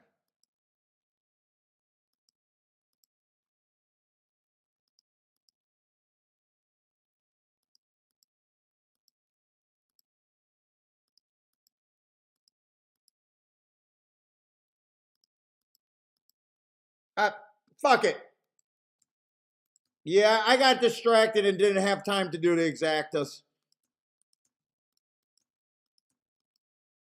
I did have to pare that key down with the one, but I doubt I throw out the. I doubt if I throw out the best part of my ticket for the worst part of my ticket. You guys know what I'm saying. You guys know what I'm saying. That's me chatting too much in the chat room. Cost me probably some money there. Pretty safe to say. I did bet the 1 and the 5 to win, though. And 2-1 would have been a 65 to 1 exacta. So even if I played it for $10, that kind of sucks right there.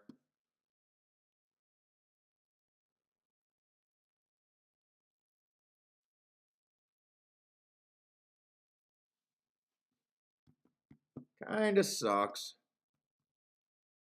Kathy had 1-7. I probably would have thrown out the 4 because I wasn't going to go 5, but I always throw out the worst part of the ticket, not the best part of the ticket. And you guys know what the best part of the ticket. Prices are the best part of the tickets for a better. Not the fucking favorites that you barely like.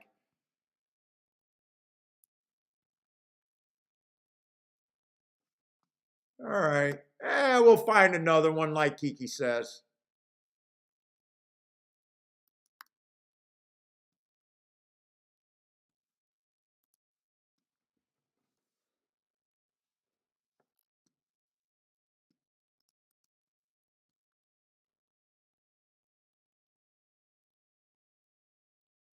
On break, 65 to 1 exacta. Randall Gordon, that's either a winner or a result. On break with the boom. JJ with the boom.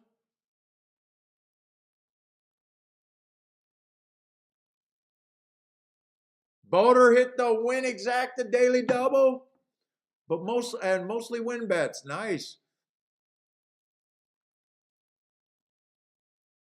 Oh, really, Mofo Joe? You only play one race a day?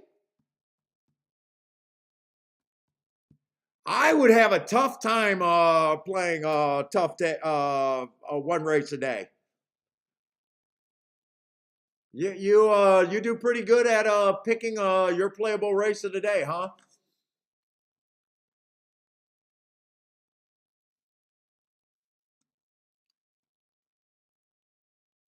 Premier Investigations had 1-7 key on top of the 1-2. Oh yeah.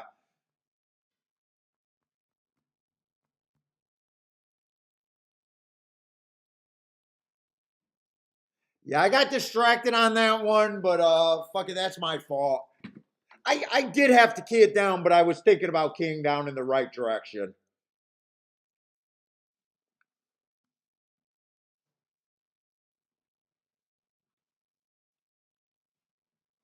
And in fact, maybe I should have just did the exactas because now that I'm seeing it, wait a minute. I should have just did the exactas as well. I did the win bets because I ran out of, just realized they were getting in the gate on me. But they weren't that big of overlays, were they? Hold up, I want to see that. One was only a 1 point overlay. He was an overlay, but only a 1 point overlay. Now that might have happened during the race.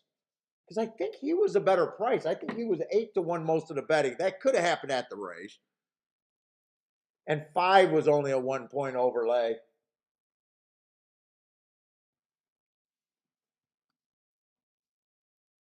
No, I had the 2 down there.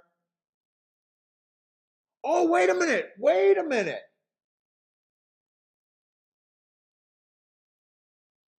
I will be honest with you guys. No, it was the 2 horse. Wait, I'm looking at the wrong. Wait a minute. I'm looking at the wrong form. I'm looking at the wrong form. No, it was the 2 horse.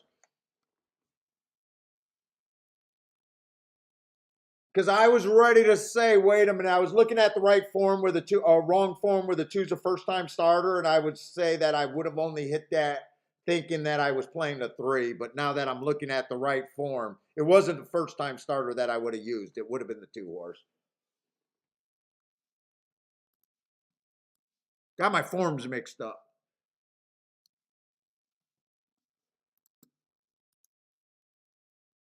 All right, but that's all right. We got plenty of races left, and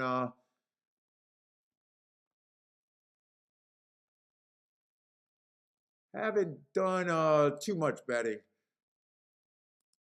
Let's say Tampa. I do want to see who won Tampa's 3rd race, though, because I am trying to. I'm curious in the 3rd race to see if that came outside. I am curious about that.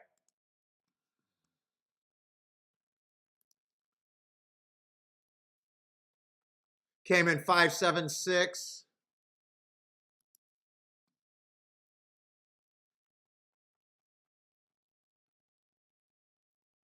They didn't bet the 2 and the 3. Oh, the 7 was the big favorite, 2-5. 2-5 is never right. Never right. I love horse players. I love you guys. I love you guys. I love you guys. I mean, I didn't hit anything, but I know what's right and what's wrong in par mutual pools and betting. Rushing up with your fucking $20 and saying, "Yep, I need a 2-5 to win." I love horse players. I just do. If he wins, there's no upside. If he loses, there's nothing.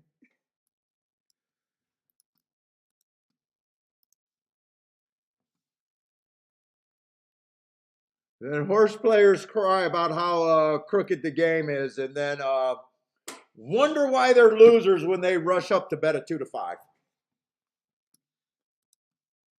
Hey, I didn't have the winner. I didn't even look at the race. I just know what's right and wrong in the par mutual pool. And you don't want to have too many wrong things you're doing.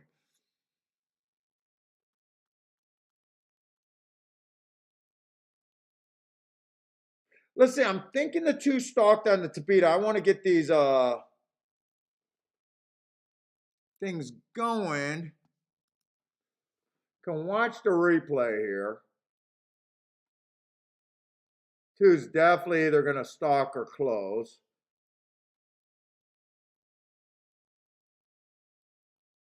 Let me see. Do they got any of the other charts up? I'm trying to get the charts going. You guys know why.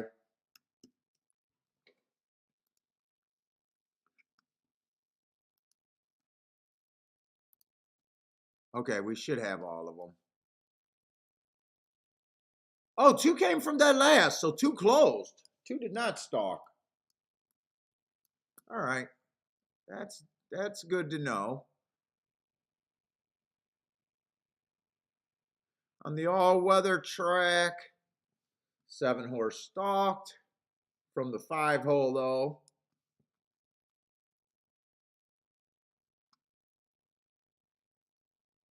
And the 8 horse stalked on the Tapeta. right? That was a torpedo race, right? Yes.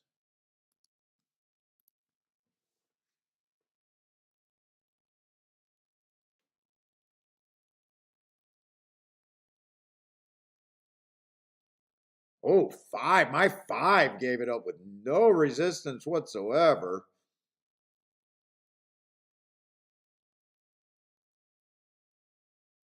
Five, or I'm sorry, 2 and 1 did close from dead last. So I did like the pace that I got there, and that is what I expect when I get that pace.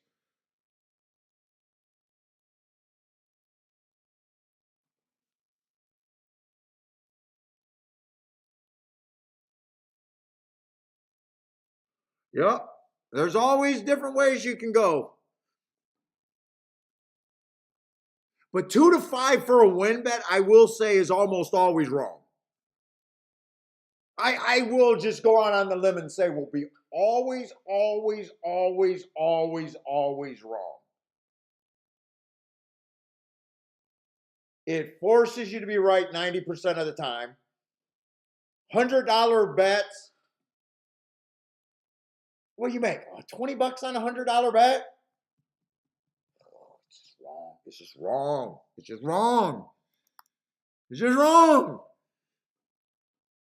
I don't care if you win 7 of them in a row. It's wrong.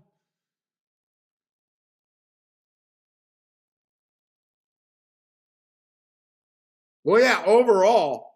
But trust me, people that are in the black probably aren't their whole profile, most of their profile is not probably on 2 to 5 winners.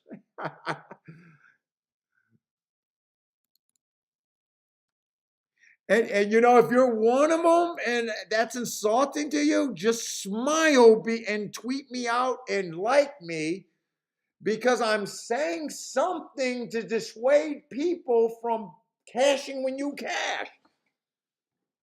Like there's no need. Dude, I see people on YouTube and other streams that dude, they act like that I'm not even on the planet where I'm like, yeah, go check them out.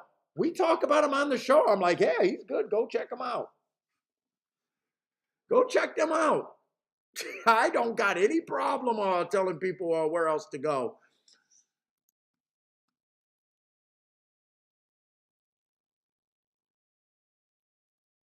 Well, I kind of think horse racing. I can't play that way because if I had to play my best play every day, I think it'd be.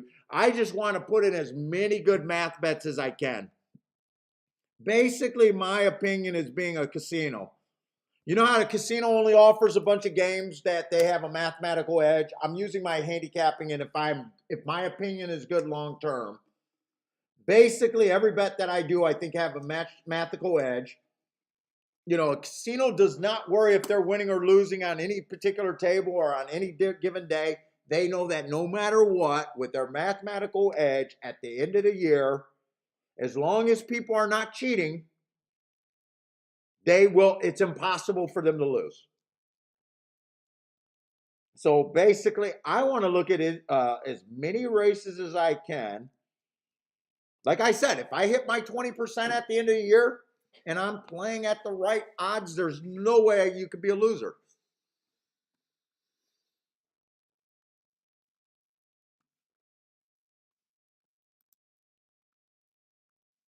I would never argue with what works for you. I would have a hard time, like, because I'm always playing to the dangerous horses. You know, I'm always asking for something to be outside of the box. I'd just have a hard time picking one race a day, probably. And then you're also losing your if you get rebates. You're killing yourself on the rebate side of thing, aren't you, Daryl?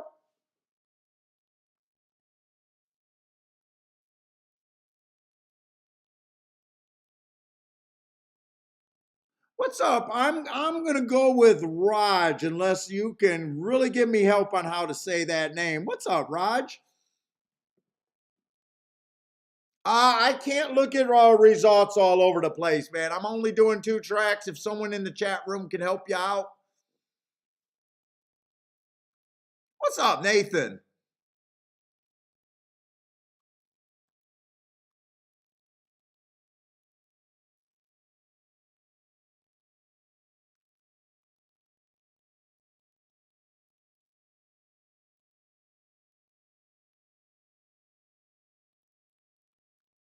No, no, I'm with you. There's different ways to win, though.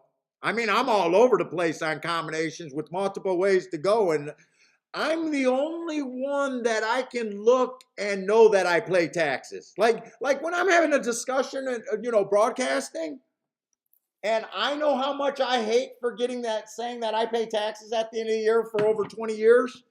There's a lot of people that tell me that they're winners, but I have no fucking clue.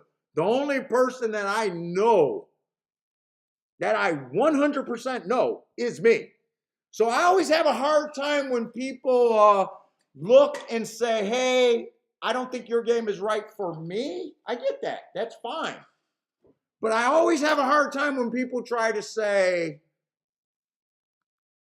no, especially on the internet.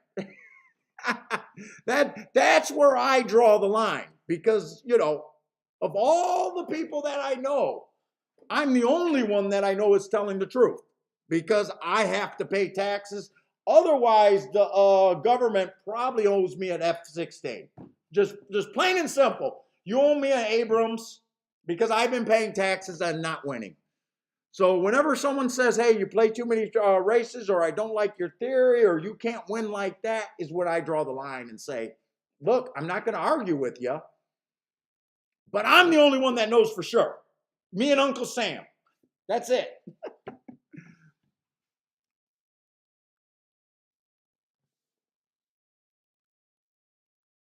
So, when I'm talking to Daryl, I'm just saying I would have a hard time playing that way.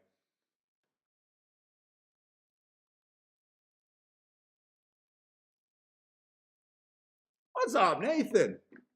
Peanut at the track. What's up, man?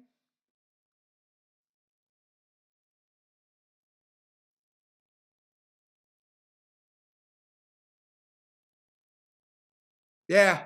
Yeah, that's what. And I'm not trying to argue with you, Daryl, because I just bringing up big points. There's so many different ways to play.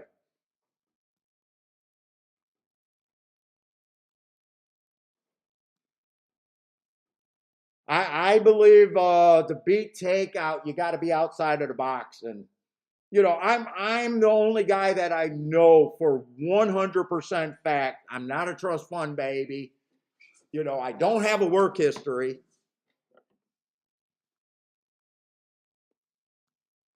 All I can do is speak for myself. Everyone on the internet, I got to take it at the word unless someone is telling me that I'm wrong.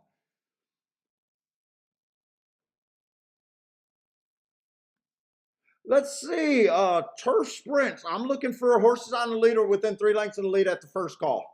It's only been good for about 3 years or 4 years. I know they changed the surface, but it's been playing the exact same way. But this is a race that's going to be dangerous because there's more first time starters in the race, and I cannot trust my math here. Uh, Now, if when I play a race like this, it's probably always going to be a playback.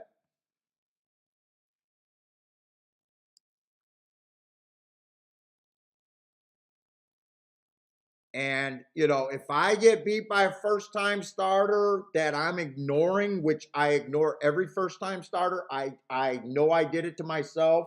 If there's any pain in a race like this, it's self imposed. It's almost like me thinking that a person that goes better 2 to 5 and it loses is self imposed pain, that there's no upside.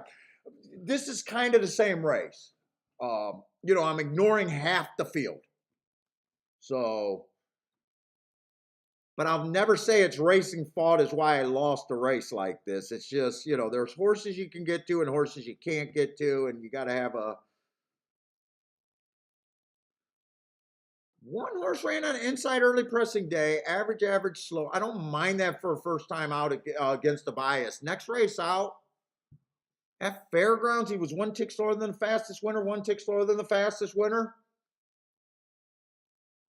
I mean, lightly raced wouldn't shock me. That is what I'm looking for, a speed horse. Probably 5 to 1 in a dangerous field with so many unknowns probably is not tempting enough for me, though. 4, ran one race, looks like the right running style. Remember, I think you got to get on the lead or within 3 lengths of the lead by the first call. He looks like he can do that. But there's no way I know in my head if I think 9-1 is great or not.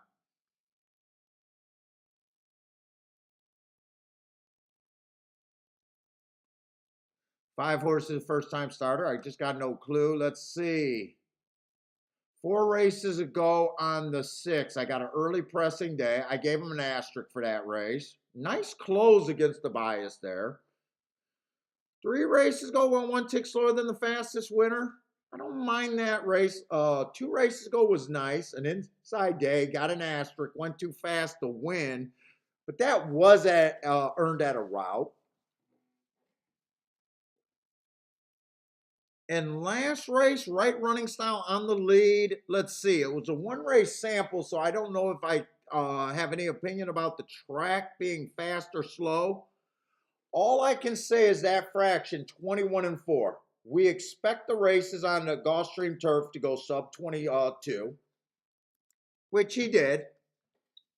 And that 44 at the second call, we expect horses to go sub 44 more times than not. So I say that's at least looks like an average to okay pace that day, at the very least. 4-1 doesn't get me excited in a dangerous race. 7, 3-1, I got no problem if he wins. Just can't get excited at that price, 3-1. This race is just not for me. In a race like this, I probably need someone 7, 8, or 8-1 or higher to even, with good marks, to even feel like I want to make a move here. Let's see. I'd rather just go over. Haven't got to look at a Tampa Bay race because they've been running pretty close together. So let's look at Tampa Bay here. I'm trying to listen to Daryl. This is a race selection here. Nothing there for me, Daryl. I'm going to see if I can. I know I can pick a play of the day like you can. I respect that. But hopefully I made the right decision that there's nothing for me at Gulfstream and maybe Tampa Bay has something for me.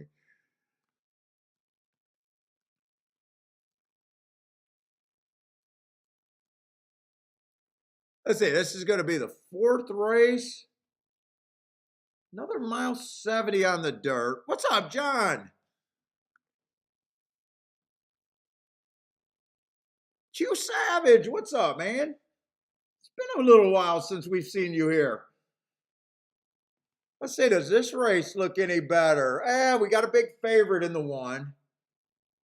It's always easier to beat one favorite than a couple low-priced horses, though. By the way, oh, I'm looking at the wrong form. Okay, I didn't rotate the forms correctly. Oh, wait a minute. This is a turf route race. I want to at least look at the turf route races over there at this might not be playable with the big 3 to 5 in the race, but definitely want to look at it. Let's see. 4th race, 8 scratched.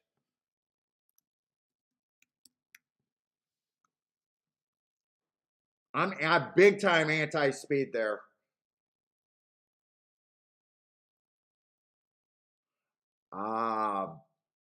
Maiden claiming 25,000 mile on the turf, big time anti-speed.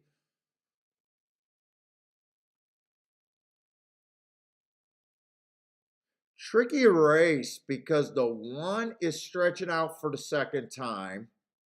And I kind of glanced as I was scrolling, and I don't think there's any true speed in this race. 6 is stretching out for the first time and trying turf, but I can't say either of them. They may go to lead. But I have no clue.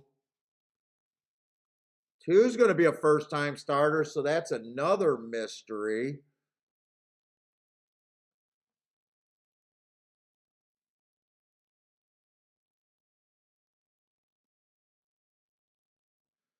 Let's say 4 at least fits. And feels like 6-1 is value, but I really, when you don't understand what the pace is going to be, who's leading and who's chasing, a lot of times it's hard for you to Well, it's hard for me, anyways, to think that I should be in a race when I don't understand the pace. But I will say 4x 5 to 1 or 6 to 1 does feel like not a terrible spot to be in.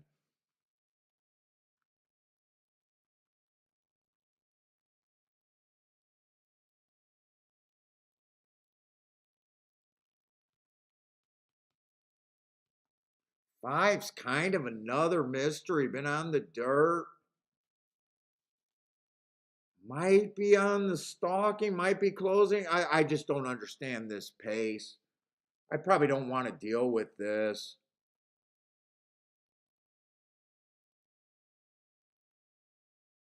Six might be near the lead too.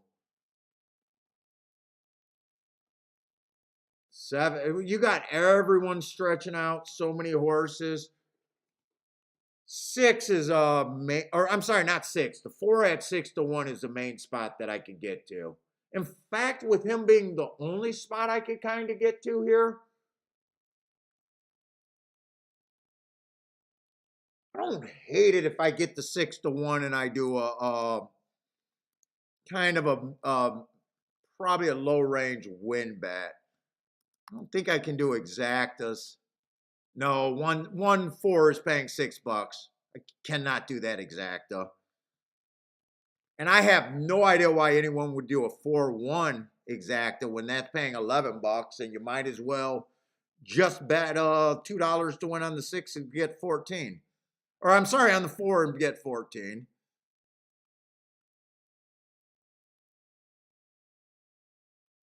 What's up, Steven? Hopefully I'm in the right race. I always wonder, am I talking about the wrong race? Steven, that's usually me asking if I'm in the right race.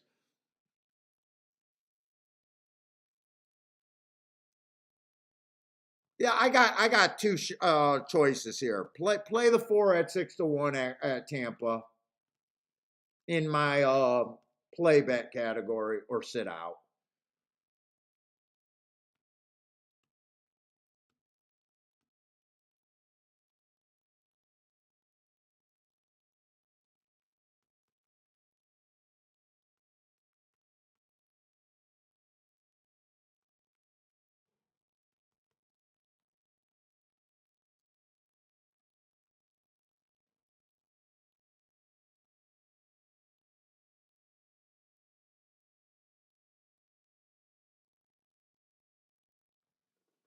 Give me 6 to 1, I'll do it. This walk is so long, I'm wondering if I'll get the 6 to 1. I'm leaning towards doing it, but I'm waiting.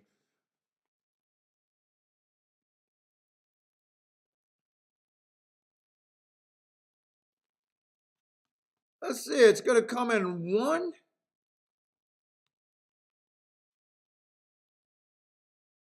one four at Gulfstream. I think one was one of the horses that ran before. I think he was about 9 to 2.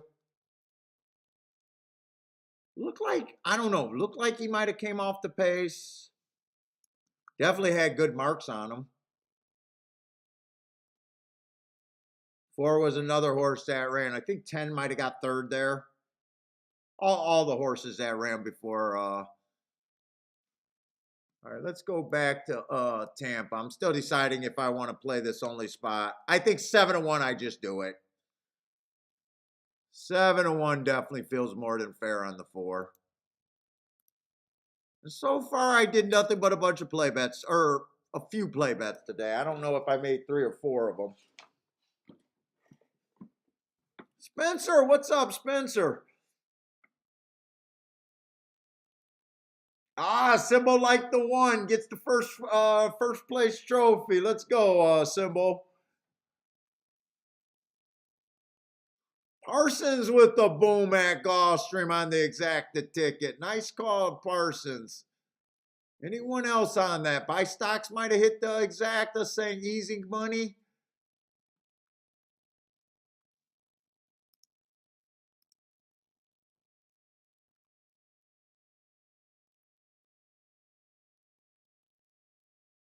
Let's see. Airhand says, oh, the exacta would have been about 30 to 1. You think Irad took the value? I'm taking it that's at Gulfstream with Irad. Oh, Irad was on the one horse. By the way, if you guys are new, ever wonder, I have not mentioned a jockey in my handicapping, a trainer, an owner, a workout, a speed figure.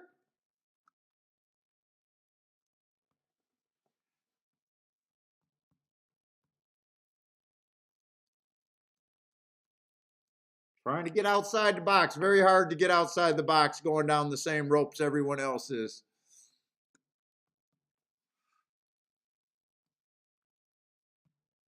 Let's say Thaddy with the boom at Gulfstream.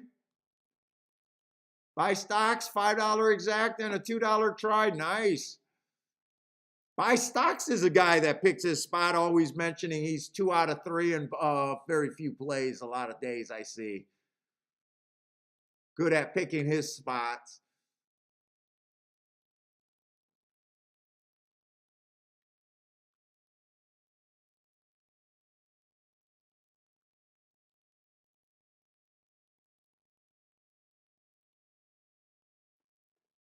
I did bet that 4, didn't I? I don't remember if I put it in. Well, if I did, I got, oh, I did. I did. I see it. I was going to say, well, if I did it, I'm going to bet it again, and maybe I got it twice as much as I was going to do. Tampa Bay is my play. I don't know how good it's priced, but he's the only spot I could have got at. He did come down in odds. Put it in when I seen him at 7 to 1. He did go down to 5 to 1. I want the 1 on the lead, and I want pressure.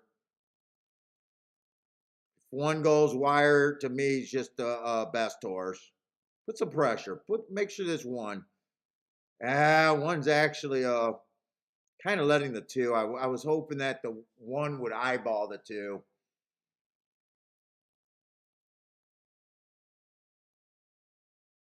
I like where the 4 at if he doesn't get shuffled back anymore. 23 and 4 on the slower side of the pace there.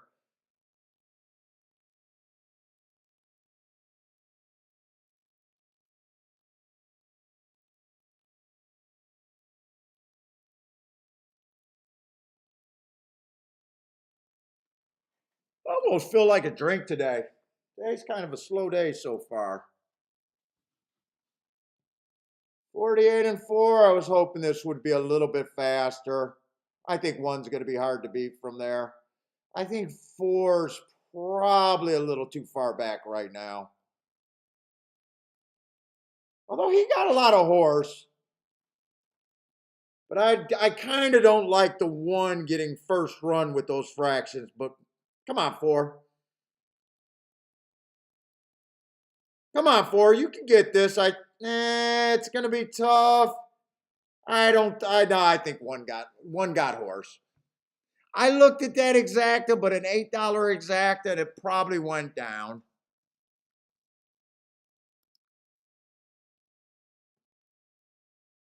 Oh, $5 exacta, it did go down. All right. I got no problem with that. Wish the 1 didn't have the horse, but he did.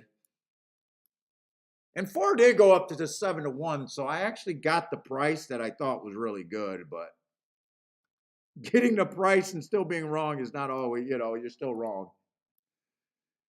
I try to say it's at least in my head it's a better bet at 7 to 1 than at 5 to 1, even though they both result in the losing the exact same amount of money for me. But to me, it's better.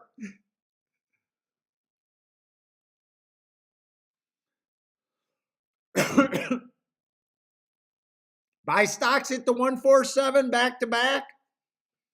Well, you probably needed that 7 to help a tryout if you played the try there. Because a $5 exacta is not hidden. Who was a 7 there, by the way? Nice call on him. 41-1. Oh, nice call. Sprinter stretching out.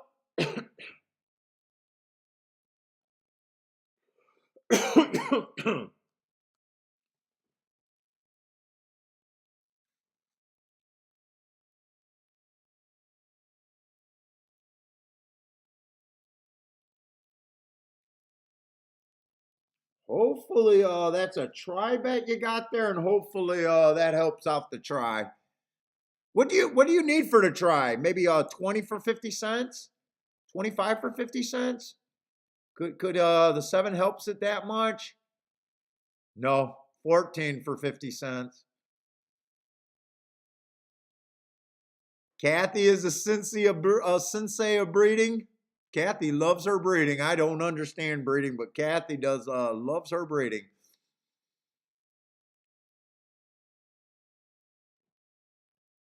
Oh, that pick three at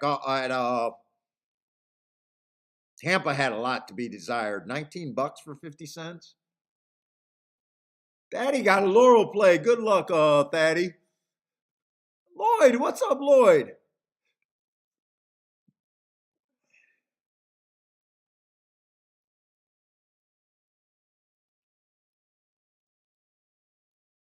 Yeah, yesterday started slow, that's for sure.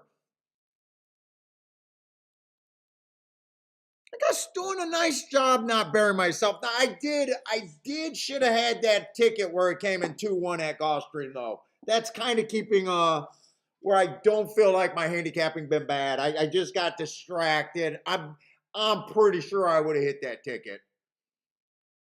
That was a nice exacta, but that was a costly time to get too involved and distracted. That's all right. We usually don't do anything till late in the day, anyways, and I'm way below pace of bearing myself. So I think I only made 4 or 5 bets, and some of the play bets been super cheap. Like the 4 horse was just a $20 win ticket. The race that I think I would have hit, I only put $40, two $20 win tickets. Where if I would have bet the exacta, that would have added a couple $100 or 100 and something dollars to a play bet. So for me, even to get away with a 20 and a $40 play bet, that they're really cheap today. My play bets, when I do combinations and multiple win tickets, add up to be a lot. This is a $70 ticket right there. That's nothing. Another cheap ass ticket. So I'm like even way behind schedule of losing. I got. I guess that's a good positive. Way behind schedule of losing. I don't know how we'll end up. I don't know how I'll end up.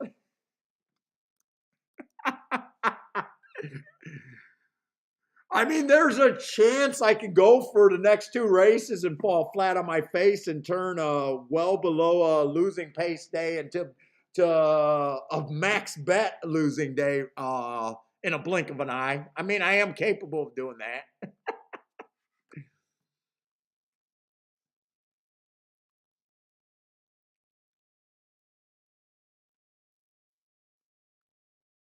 I'm kind of so happy with the week and just exhausted from yesterday. I don't even really care how much I actually get down today.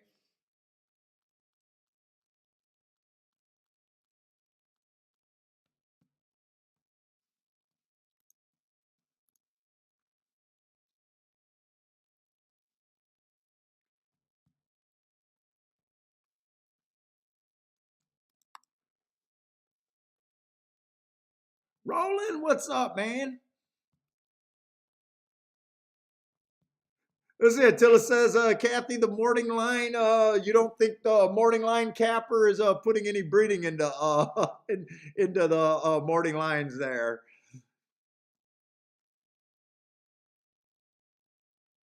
Kathy does the breeding and the looks, and she knows because Kathy takes care of horses over there in New York. Oh, Nathan, you're kicking yourself on. I just got distracted. I did have to pare those tickets down, though. I would have keyed the 5. I had the 5 pared down. I would have pared down the key with the 1. And I just my overall philosophy doesn't think that I would have pared down the best part of the ticket for the worst part of the ticket. We never know. I will put out that disclaimer. I don't know for sure because I didn't do it. If I did it, it would have been done. Yeah. The big reason why the late races are always so good is because that's the most races that we see on the card, and being a track profile and bias handicapper. And I'll tell you another thing about the later races hits in the day. As I'm playing the later tickets in the day, I'm also always thinking about, am I up? Am I down? If I'm down, I don't, a lot of times, unless I'm crazy down and I got to make a big bet to get even, I'm not betting to still be a loser. So if I'm right, if it's possible, there's some tickets that would have to be bet so heavy that, they make me uncomfortable. But that's also why the get out tickets later in the day are always so much more important, because I bet accordingly.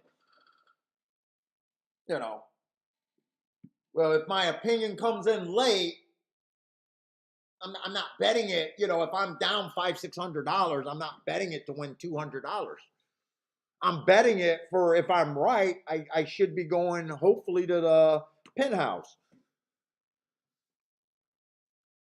Plus, you get more focused and you get to do the tic-tac-toe board and you really get to, see that too. But that's like when we talk about people that always bet the minimums or people that have a set bet. They always bet $10 combinations or $5 combinations. It might not be the minimum, but when you can't weigh the power of the purse, it also makes it harder to win. You got to see the races where you're betting less for whatever reason and the races where you're have to bet more for whatever reason. If you bet everything the same or you're always playing at the minimum, it gets really hard to win at this game too, especially if you're playing at the minimum the whole time. Every ticket you hit, you're just making enough. I always use the example. Someone told me this before, and it took me a while to realize it. When you're playing the minimum, let's just say you hit a $300 exacta, which is a super nice fucking exacta, right? But you hit it at the minimum. You still won. Everyone around the track going, oh my God, you hit a $300, your buddy, oh my God, he hit a $300 exacta. But this person that told me this was making me realize that you still hit it for the fucking minimum. It was a nice ticket, but you didn't get any extra out of it. You hit it for the minimum, meaning, there's races you got to exploit. Now, the only time that you hit the minimum and it's great, it's for when you take a whole pool, obviously. But, he was trying to get me to see that thing. This was really early playing about you got to be able to leverage opinions.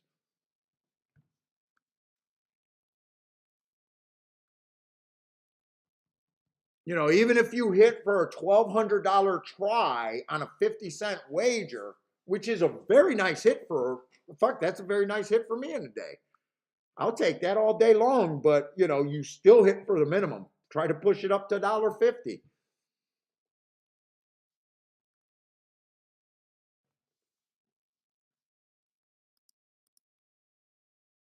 Now, the only time you play for the minimum really is when you are playing jackpot.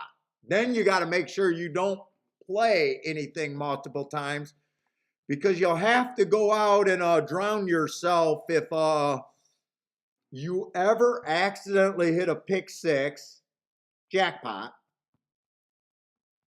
and found out you accidentally had two tickets and they were both 50 cents and you caught yourself from getting the jackpot. Now that's the time you want to be playing for the minimum. That's the only time.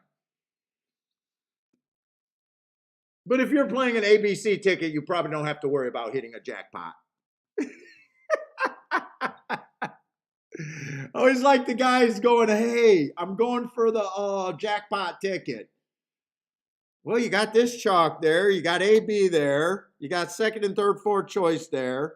Oh, wait a minute. You're going on a limb with the third choice. What you trying to do? Well, I'm trying to win the jackpot. There's $400,000 in the jackpot. I'm trying to win it. So you're trying to win the jackpot. Sir, there should not be more than a single chalk there. And if there is a single chalk there, you should probably have every ticket at XYZ if you're actually trying to win a jackpot.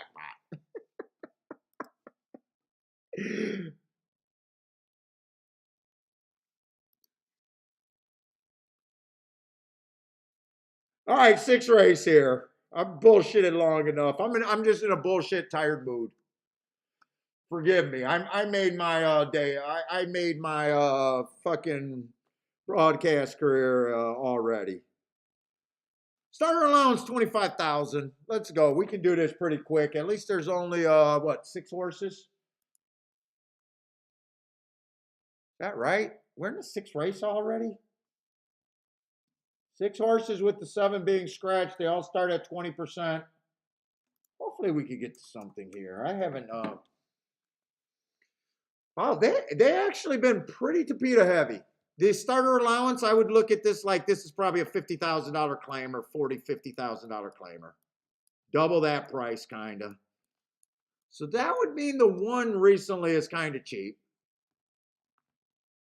But so is the 2. But if everyone's kind of cheap, then you go to the next stop. I'm not seeing a lot of speed in this race. 3 might get the lead. But he doesn't have to. He has options. Oh, wow. I am not seeing a lot of pace. They might get that 25-50 pace again. There is not any speed in this race whatsoever, really.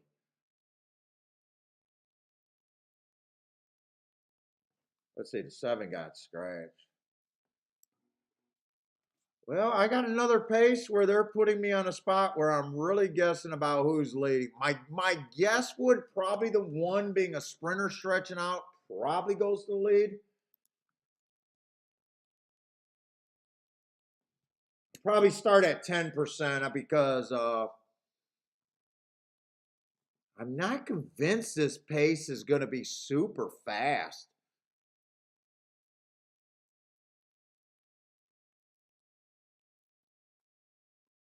Two, I don't think the 2 should be 22 to 1. I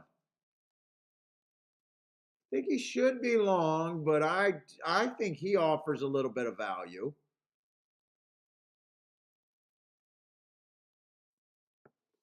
He offers a little bit of value.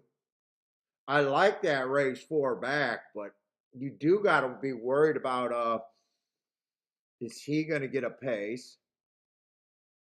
Let's see. 3's the other horse that's possibly going to lead. I say that because last race was still a nice close.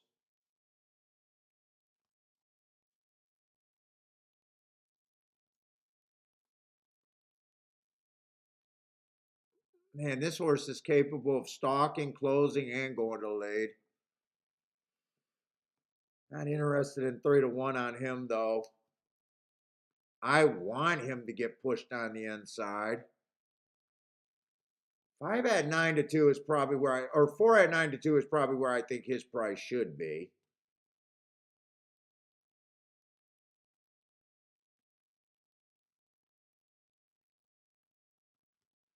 My man Flint, I like this horse. But not in this race, really. Some days, if he's 5 lengths off and this pace is in danger of being slow, I'd be worried about that scenario.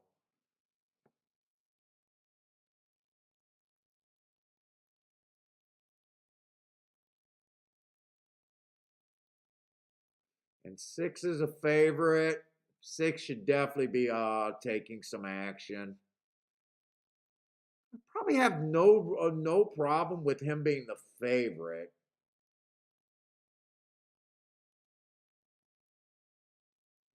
I'm kind of checked out this race, other than the 2 is good for me, and I don't think the 2 should be 25-1.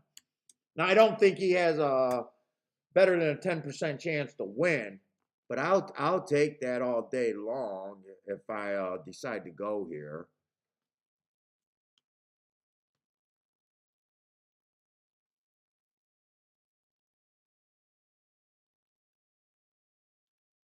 Do I want to go here?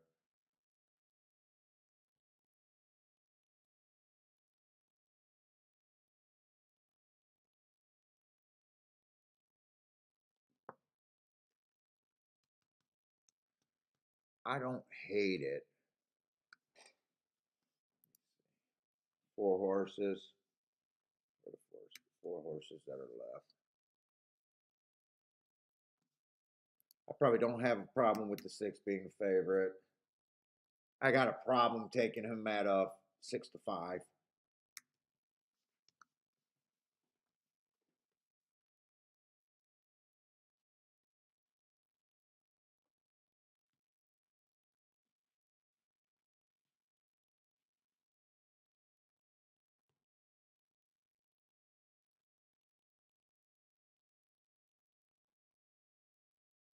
I either play the 2 or I sit out this race. Either way, it's a play bet.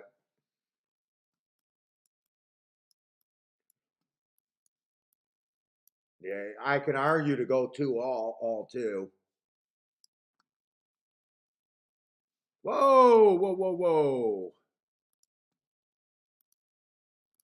2 to win. Do I want to do the exact key box or just him in second to say, I don't really need to save money. I'm not even doing shit today. Oh, dude, that's actually a 2 all. I was gonna do 2 first and second with everyone but the 1. In fact, I'm gonna come back and get 2 a little bit more with the 2 favorites for a little bit more. I beef this up. 2 all. It's the only spot I can get to cheap. If I'm right, it's a difference maker. If I'm wrong, it's just I haven't put in my 8 tickets to lose yet to be able to hit my 2 winners. That's all that is. And by the way, what did I handicap yesterday? I had 4 big winners yesterday. I don't know if I made more than 12 bets. Dude, I am supposed to start off slow if I only hit 20% of my bets. Day before that, I was at 100% and I had to put in some losing bets and still was at too high of a winning percentage, I think. Oh, yeah, that's right. I hit that monster exacta with that 18-1. I hit that 14-1, and then I started in the second race and I started pissing it all back. Actually got down a little bit, and then I hit that 4-1 over that 18-1 exact a whole bunch of times.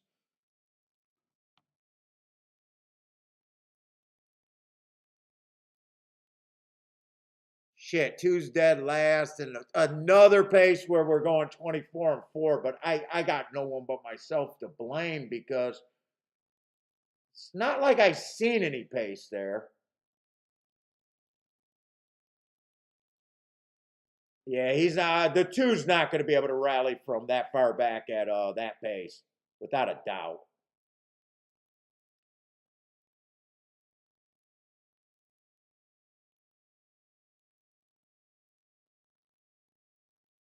Without a doubt. It's too far back.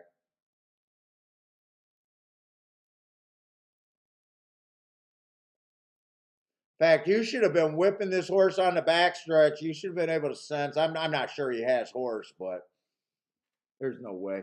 Let's see. I came back and hit 3 with the 2 favorites, I think it was.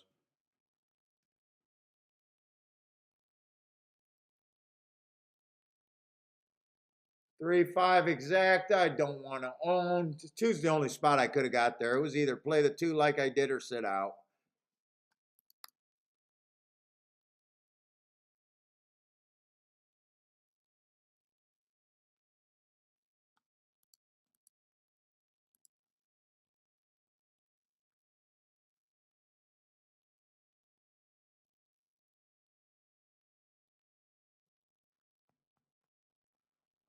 Who won that? Either, I think, did 5 win that or 3 won that? I think 3 won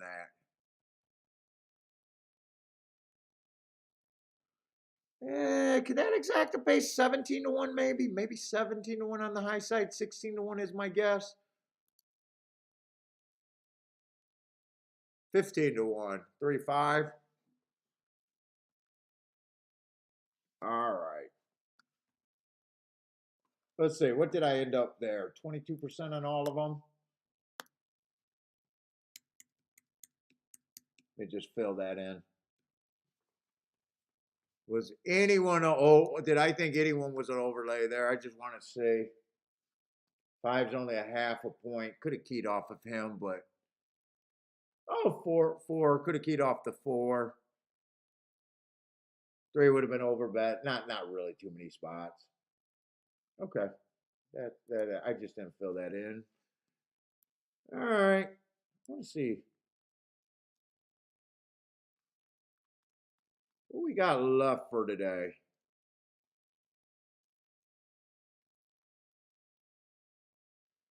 Turf. Okay. That might be an okay race. We got a dirt sprint. Maybe. What kind of field? 6-horse field? That kind of sucks. Oh, we do got a turf sprint later in the day. Then we got a cheap torpedo race. All right. They're not terrible.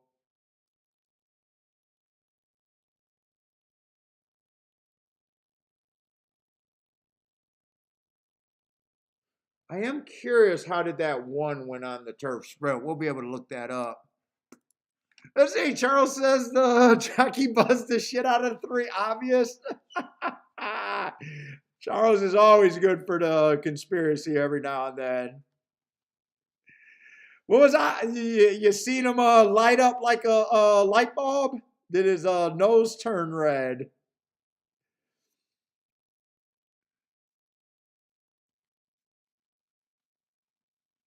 Kathy says take the 3 down. That was when the 3 got jolted, Kathy. Take them down. Looks like Charles might want the 3. Did he do something or Kathy's just hoping? Criminals. They better put that objection sign up pretty quick if they're going to do anything.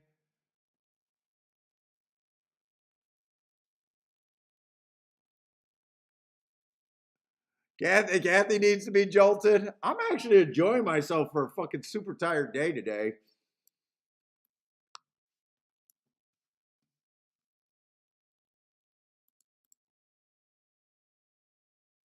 Oh shit. Why did I think they had 4 minutes? I actually looked at that way wrong.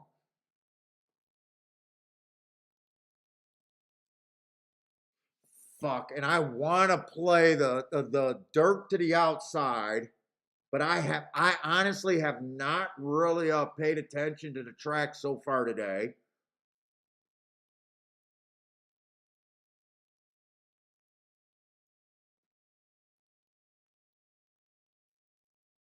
Six does look like a fairly legit favorite to the outside.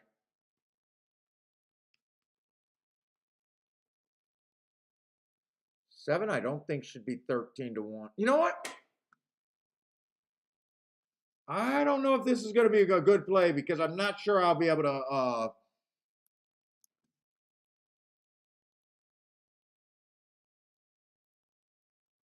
want to use that 4. I'm going to use the 8 there too, but I don't know if I'll even be able to get that in. I'm gonna have to key box that and play them both for the exact same amount. I wanted to play the 6 on top for more, is what I wanted to play that.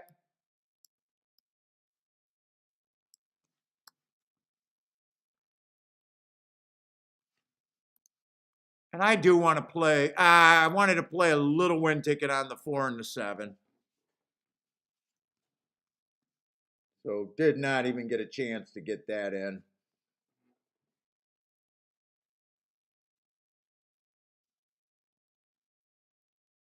Let it be outside. Circle on the outside. I didn't think that I could play the 6-5.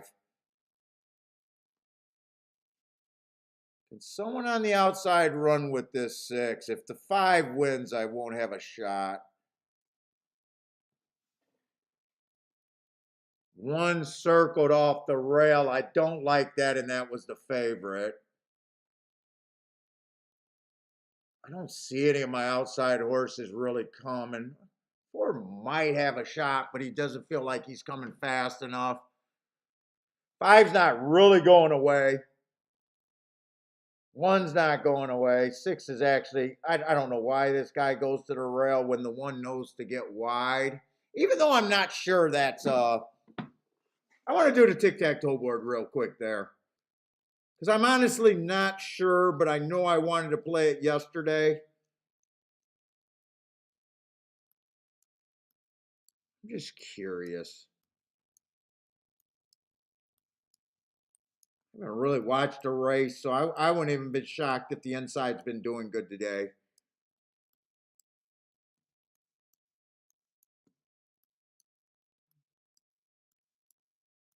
I just wanted to play that outside. Let me look at these results real quick. Oh boy, EQ.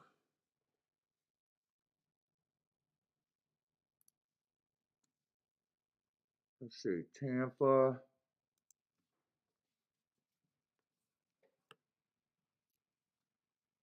Let's see, they only got the first 4 charts done. Yeah, 6 won the first race. Wire. I'm going to circle him if they were chalk, though. He was chalk, so. 3 did get second.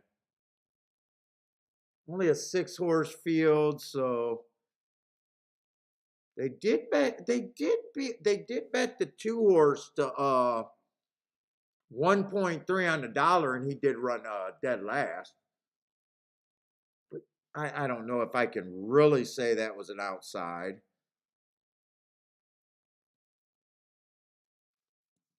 5 stalked on the Tapeta. That horse was 40 cents on the dollar.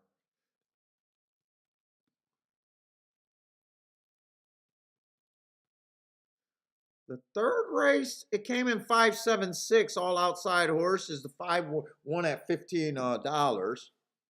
Oh, that was a race where the 7 was 2-5, and I said I love horse players. 5 did go wire to wire. That was a pretty outside finish, and he was at least 6-1, a decent price.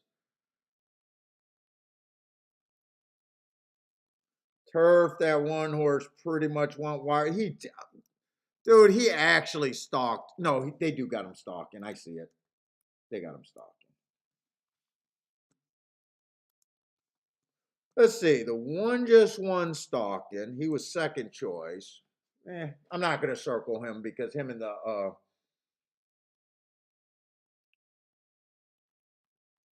I didn't even. I really wanted to try the outside of the track. I didn't even look at the inside horses really. Let's see. What did he look like? That was the 5th race.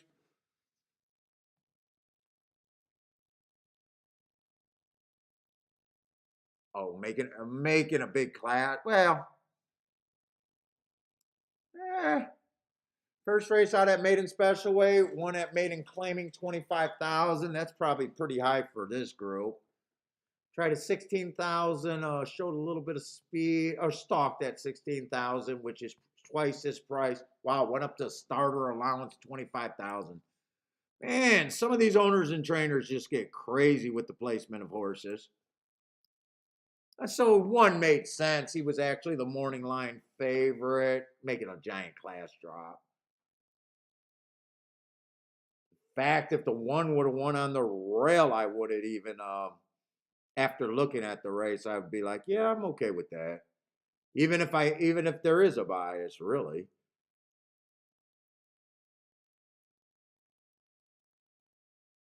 Or's a legit quitter. Oh, I didn't realize those hearts were at routes. That's why I bet the 4. I was like, ooh, hearts.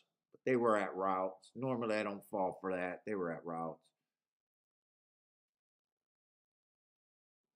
5 horse was just a press style cheapie coming over here. Okay.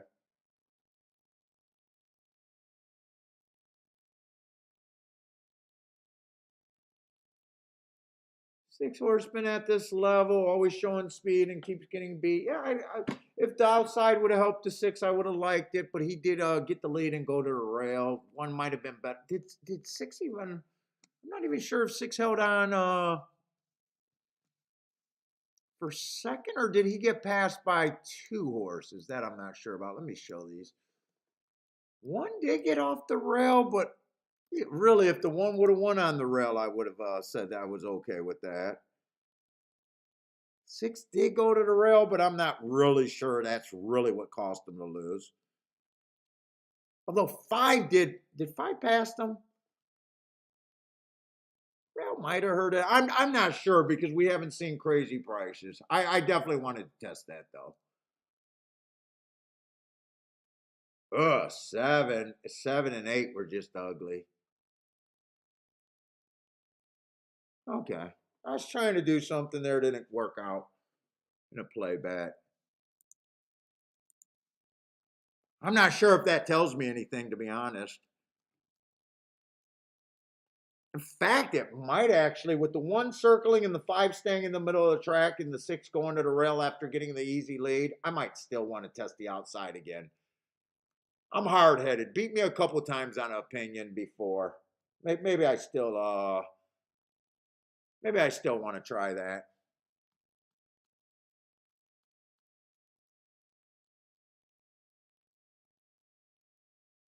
When we're talking about biases, I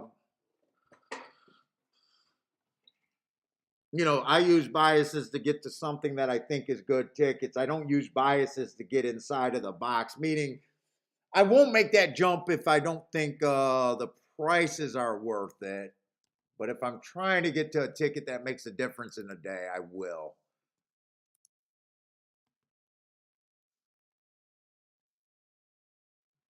Like Lloyd might have hit. Or wait, maybe not. Maybe that's just, let's see. Charles might be getting bored looking at Aqueduct right now.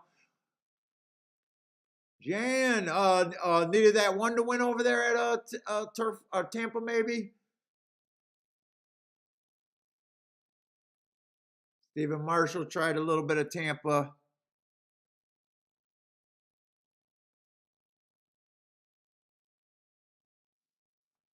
Yeah.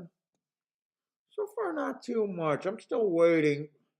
I looked ahead at Gulfstream. I do think there might be some spots at Gulfstream.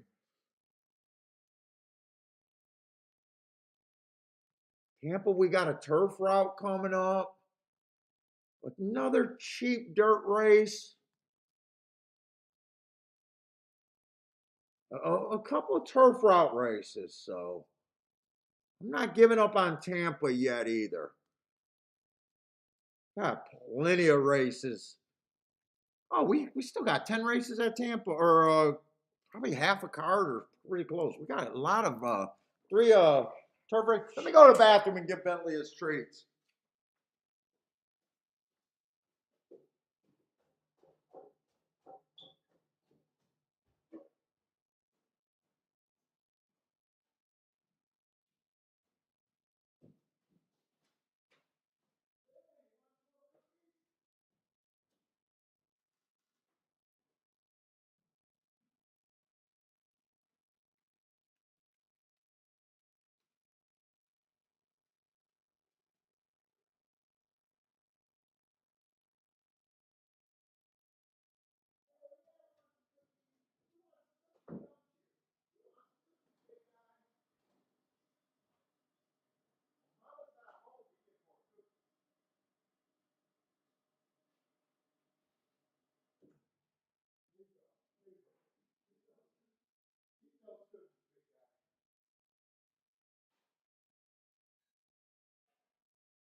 right.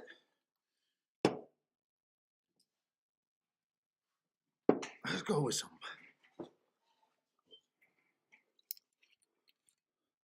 Feel like a drink today.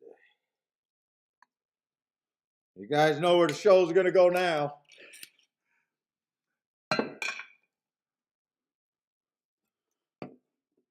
All right.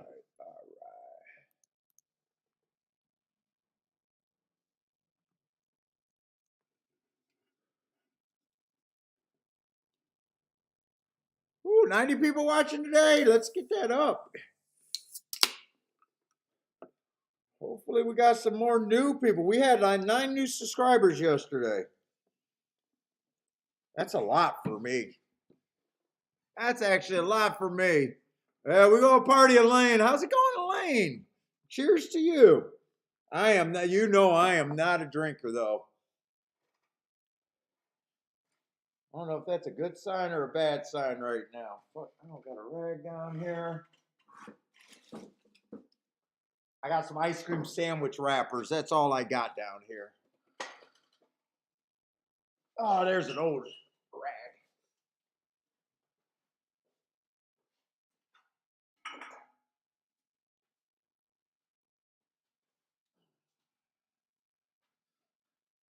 I'll use my old Keelan hat that's been sitting here like a rag forever, just on my nasty floor down here in the basement. Keelan. What's up, C Money? Cracking them open. Let's go. Let's see if I don't know if I want to say change my luck or just bring us an interesting race. I don't know what I want to say there because I don't feel like I should have done anything today.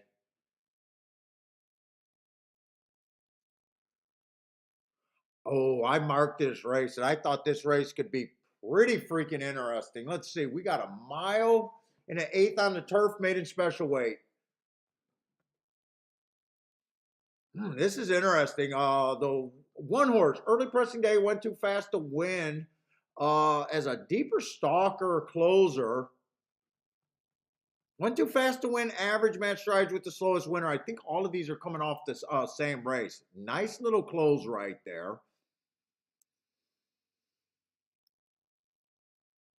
Only ran one race. Obviously, I think 4 to 5 is wrong. I do not think that I can make this horse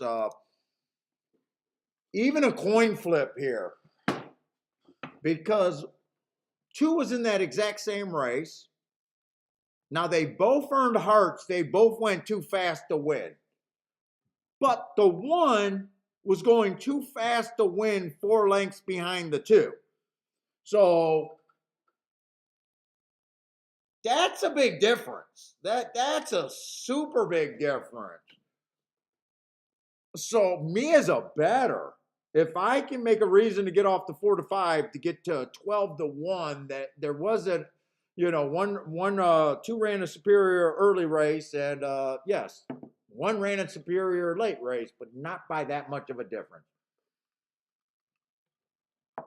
So, but I still think there's some more horses coming out of this race, and I still think this race is even more interesting than that when I was marking it down. 3 horse, bad rail, stalky closing day, average, slow. I'm fine with that race. 2 races ago, inside of the track was good. Didn't really run. Slow. When I thought that the horse ran on a bias, it was an early pressing day, so he was a stalker at the start, just fell apart on a day that I thought the rail was good. Just does not sound like I really want to get to him. But lightly raced, can improve. If they win, it's not like I will put out racing is crooked. I mean, lightly raced horses improve. I just can't get to them. That's all it is. You can get to horses and you can't. Let's say the 4 horse. First time out or second time out, bad rail, early pressing day. I gave him an asterisk for being more of a closer there. 5 is a first time, or not a first time starter. First race out, ran a sprint. Bad rail early pressing day. Was nowhere near that bad rail. Gave him an asterisk for not being any speed. Second race out, stalking closing day. Came out looking like a closer. I would have liked to see him do better than average slow. I would have liked for him to make up position at the top of the stretch. He'd be hard for me to get to. Lightly raced, can improve.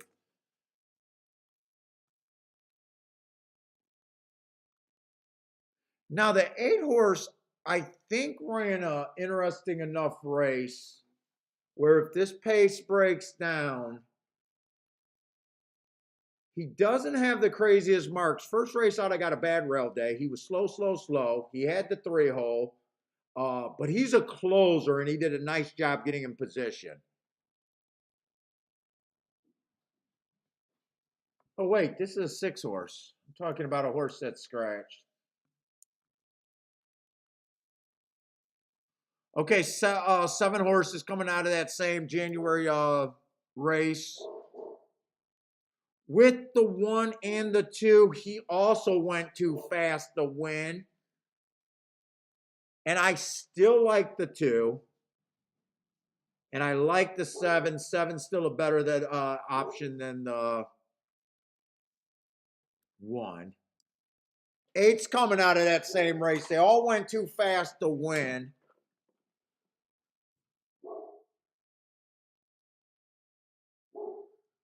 I don't know if I'm going to have time to finish this betting line, but I think I play here.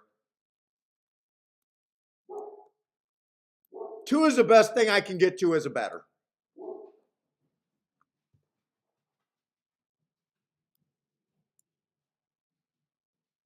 At least throw me off. He's tearing ass somewhere.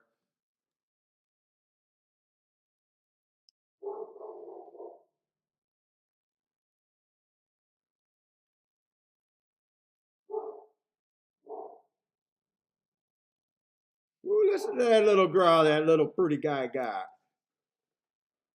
278 is probably the best ticket I can get to.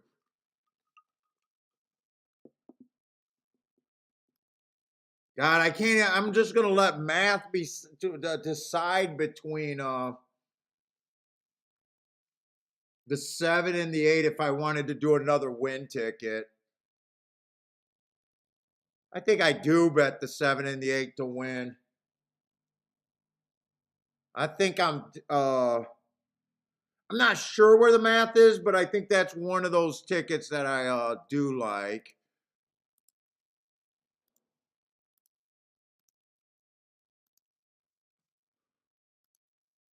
I want to hit the exact 3-horse box.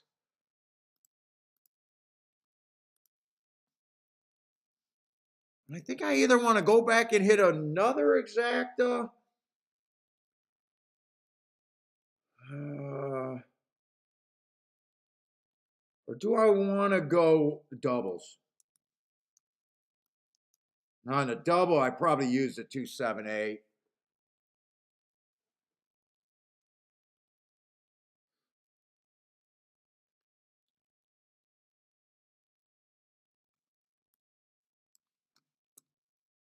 Those doubles paying.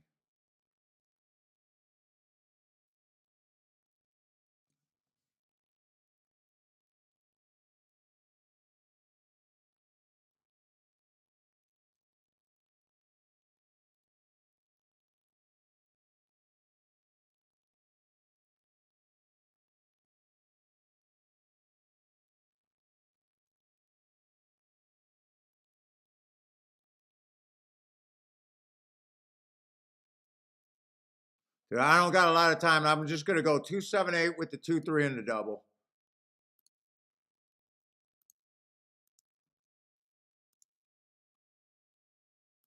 I hope I glanced at that race good enough.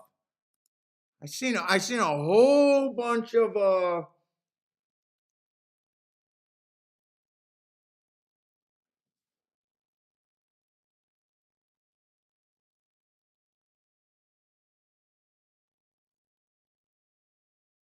I wish I had a couple more minutes with that race, to be honest.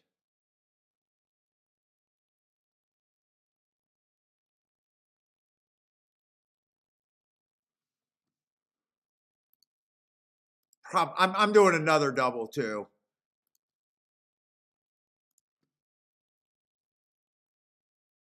Nope, I'm not. I was gonna play those horses to the 4 inside horses.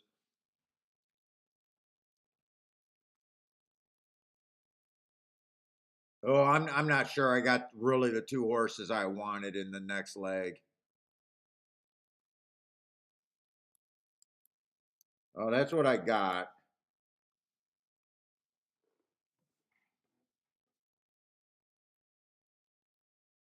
Oh, two's coming off the pace. Wasn't he the fastest the first time? Oh, interesting. He's gonna rate.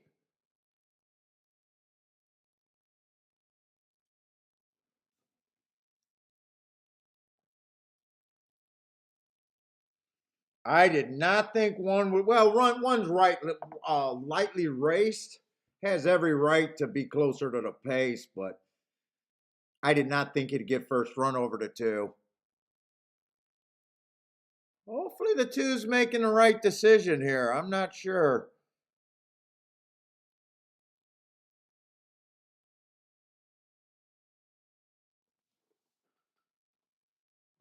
Two's making me squirm. I really want the 2 to win, but right now I need this 8 just to change leads and go. Because I hate that the 1's getting first run over the 2. Come on, 2. Come on, 2. Bring me a 2-8. Let's go. Two, seven, eight. In the order. Well, no, 2, 2, 2.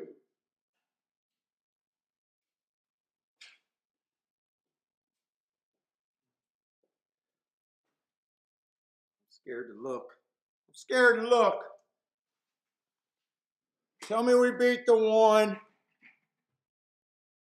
Ah, shit. Did 1 win that race?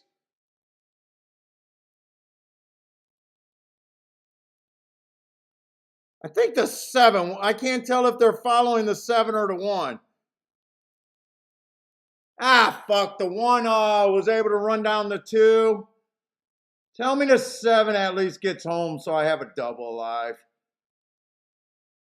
Motherfucker.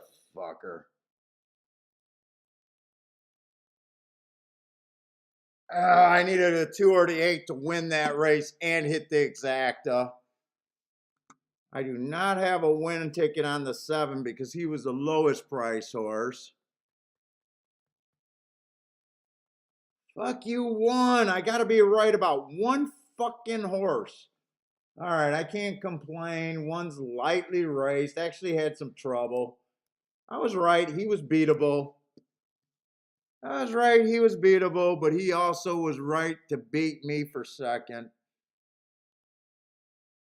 Yeah, 2 went up to 2 went down from 5 to or from 8 to 1 to 5 to 1.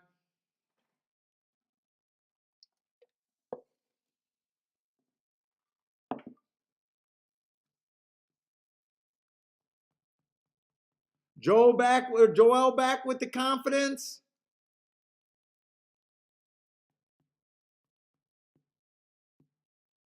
I wish the public was just wrong. I will say 8 was 7 would have been safer for me to do the win bet than the 8, but I let the math.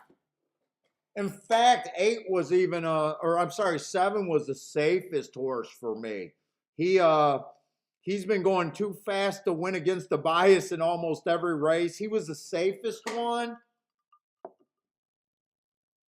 But I know how more important getting the higher numbers are long term. I wish the public gave off on him and I was able to do that win bet. I got to take the 5 to 1s over the 7 to 2s.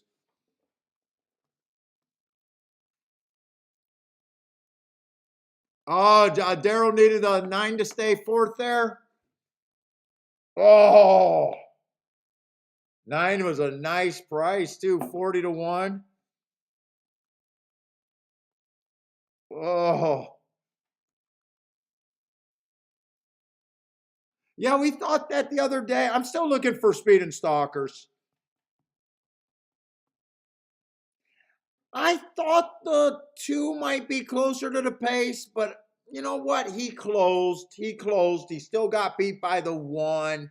If he was up there on the pace with the 7 and the 8, he probably gets hurt and he can possibly even hurt the 7. So I guess I don't want to complain about that ride. I just wish he was a little bit better than the 1 horse.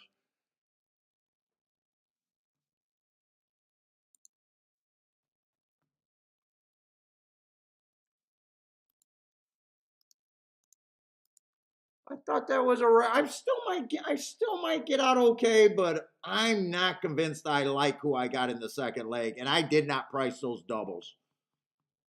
I was actually trying to do a $12 smaller $12 base ticket where I would have been alive to the 1, 2, 3, 4. But even I'm still not sure if I could have played that. Let me see. While they still got the probables there, could I have played that? Let's see if 7 wins. 7 and 1 through 4 are good. The lowest one is 24 to 1, and the highest one would be 103. And he would have been the worst because they got to be better with the 2, who's 5 to 1, and the 7, 5 to 1.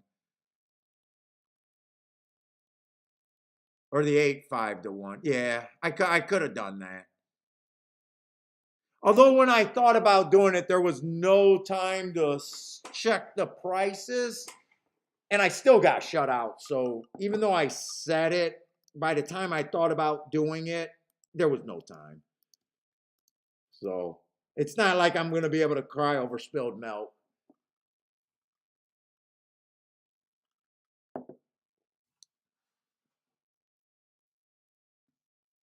Kathy, another shoulda, woulda, coulda. Yeah, we live with those woulda, coulda, shouldas. Masood says, told you Rosario chose the 7 instead of the 2 horse. Eh,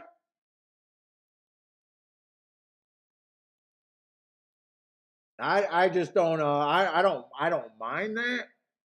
How was he on both of them on January 22nd?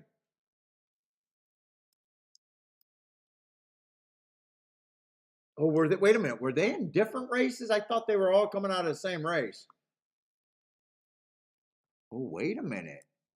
Oh, those were 2 different races.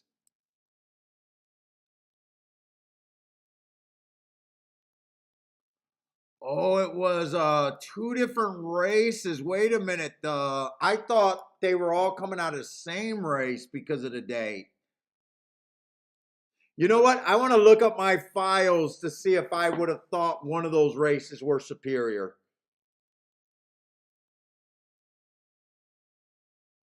I didn't realize that.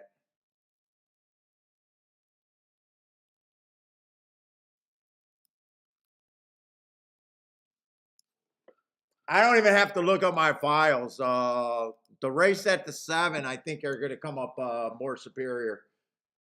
Although I still go after the higher odds horse, so I don't even know if I would have. I don't think I would have changed my win bet because I still believe overall you go for the bigger hit.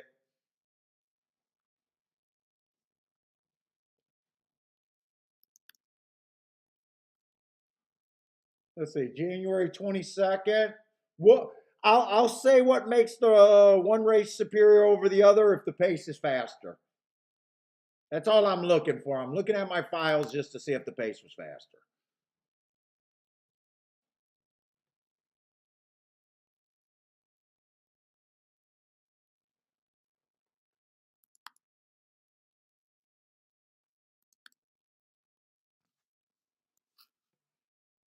Oh, I don't show that shit.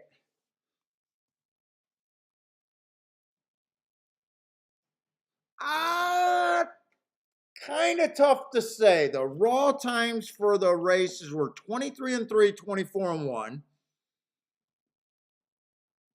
The race where the 3 horses are coming out went faster at the first call. And I'm saying it's hard to say because at the second call, the other race was faster by a lot, 48-1 to 49-1. And then at the 6 furlong mark, the 6th race was 6 lengths faster, 112 to 113-1. So overall, I'd say the 7 was coming out of a harder race.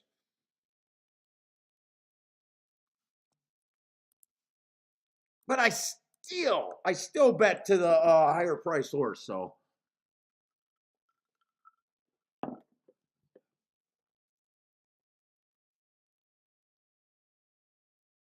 yeah, Kenneth, you're probably right. Having links in your game, not having enough time. But you know what? I'm never going to have enough time, though.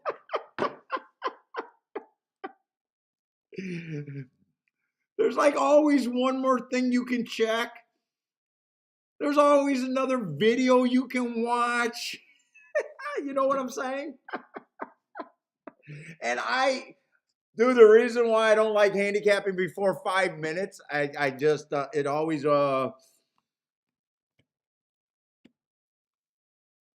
I'm fine with it. So yeah, sometimes blaming the time is self-inflicted for me. Let's see. I wanted to look at this Tampa race, but they're off and over, and I see the results, and there was nothing there. My guess is they came off the pace, but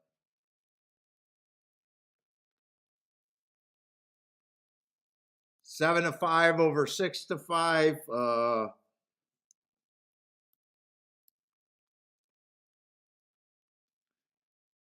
You got permission to beat me if I hit that ticket.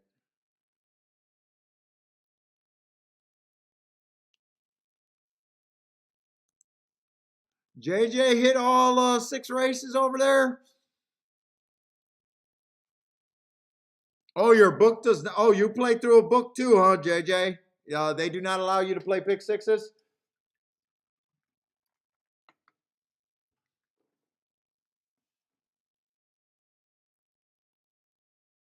Oh, this is a pick 3 where you might owe them money.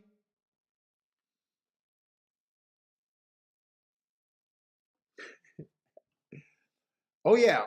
What? Even money horse. Let's see. What is this pick 3?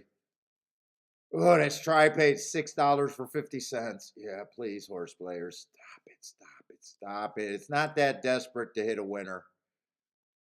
Super paid $6. The pick 3 paid $11.90. Come on, horse players, it's not that desperate. It's not that desperate. There's supposed to be tickets where you say, hey, if this hits, I want no part of it.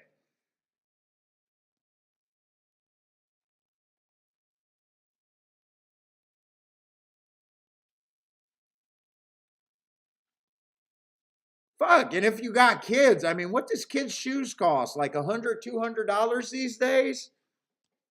Think about it like that. What do I got to hit to buy my kids' shoes if I win this race? Fucking some of these tickets look like shit. You got to crush to barely be able to pay for a fucking night out of dinner.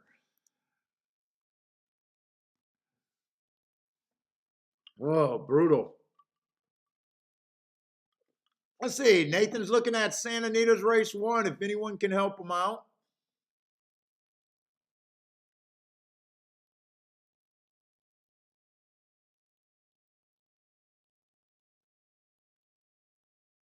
Daryl, all he needs is to hit 1. Always knocked out after playing horses. All I need to hit 1 of those straight. Yeah, and he's done for today.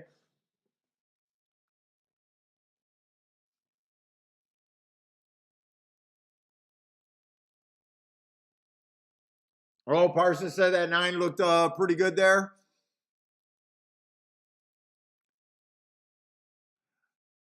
How do I say? Is that Juan Aries? Is that how I say that name, Juan?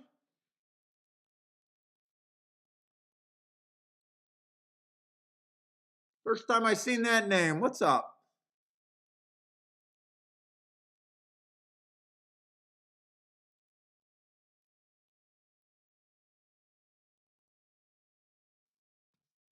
Let's see. Tiller looks like he was happy that the 7 won. So does Kathy. So does Masood. So did Jan.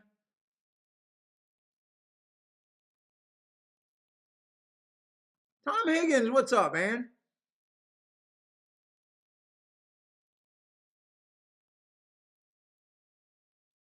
Oh, Tom Higgins was calling out Rosario, and then did Rosario just went on the 7? Is that what just happened? What's up, Christopher? Let me look through here. Gregory. Oh, Gregory was pointing it out that the 7 was not in the same race. I don't think I would have changed my bet though. Maybe I would have took the 2 at 9-1, but I know the right thing to do was take the 2 higher price horses is generally what I wanted to do. Or maybe I decided to key off the 7 instead. I don't know. Maybe I could have, but I still would have missed the exacta because I was 7-1 was not playable. I don't know. You know what? I don't mind my tickets that I did. I thought there was a chance that that I could miss the exacta. That's why I rushed and tried to look at a double. Now I am worried about my double though. Because whenever I look ahead at 2 seconds before they're loading in the gate the race before for a double, you know, you're asking for trouble.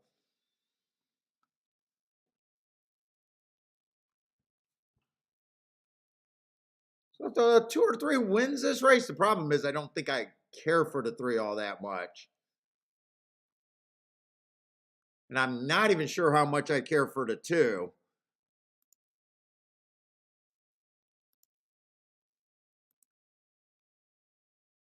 What am I looking for? I went to look for something and I lost my really lost my train of thought. Fuck, I wanted to look up something.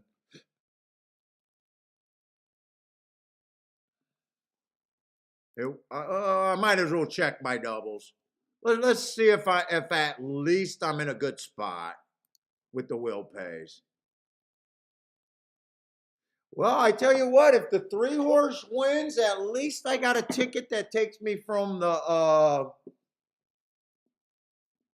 shit house to the penthouse for a lightly raced play day. 74-1. I mean, I don't mind that.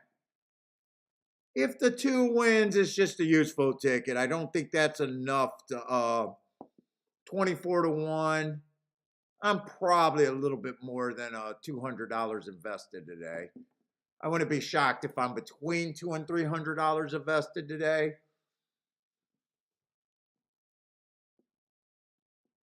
So I think if he wins, probably somewhere about even, maybe even down. I doubt it if I'd be up if he wins.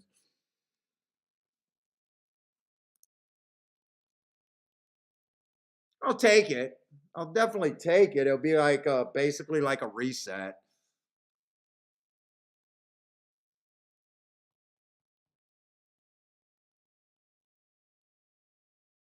What's up, Dan Moore? Yeah, rush betting is a bet now. Yeah. I mean, sometimes it works out.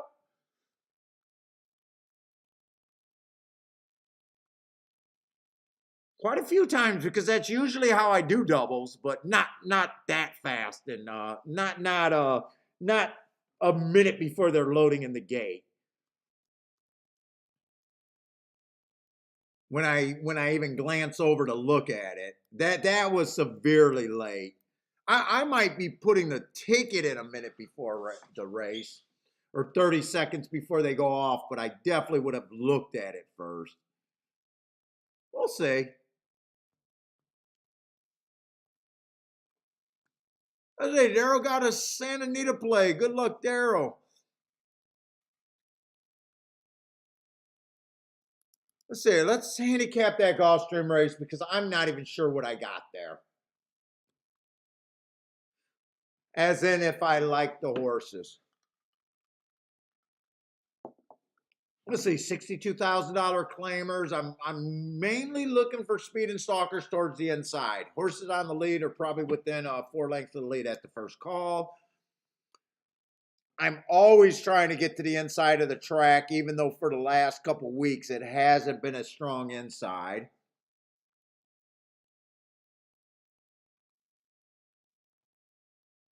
Let's say 4 races ago on the one early pressing day, just average while stalking. Okay, handicap 50, 55. Okay. 2 races or 3 races ago, grade 3 race at a route on the turf. Stalking closing day, he was a stalker. I got 1 tick slower than the fastest winner, 1 tick slower than the fastest winner, average, but eh. 2 races ago, at least I understand that running line. I thought that the inside was good. It was a speed favoring track. So I thought he had a good part of the track wrong running style. I got him in slow average, but it mostly because of that running style. And last race, just slow in a grade 2. I don't know what to do with that. I'm lazy right now. I probably got that form and could look up that race. I might not have enough time.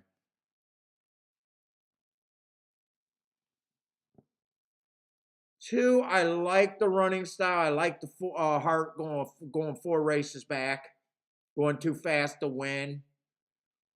He was what I used. I'm alive to him. But when I'm looking at him now, I am a little worried about, does he really, is he on the downside and not a $62,000 claimer anymore? The last 3 races he's been losing. 2 of the last 3 races were at a lower level. I still like the running style, and speed, speed towards the inside is generally dangerous, regardless of the class, but I think that's the more likely horse that I got that can win. 3, I thought I liked. I kind of seen the grade 3, and I was when I was rushing, and I said okay. I seen that he had speed and can stalk, so I like the running style. But now that I'm looking at him, I see all those $25,000 claimers, and 25,000 claimers can win 62,000s, but they're on the weaker end of 62,000. I don't know. That's the horse that takes me to the penthouse, though. So I can't change the bet. I got him. That's who I need.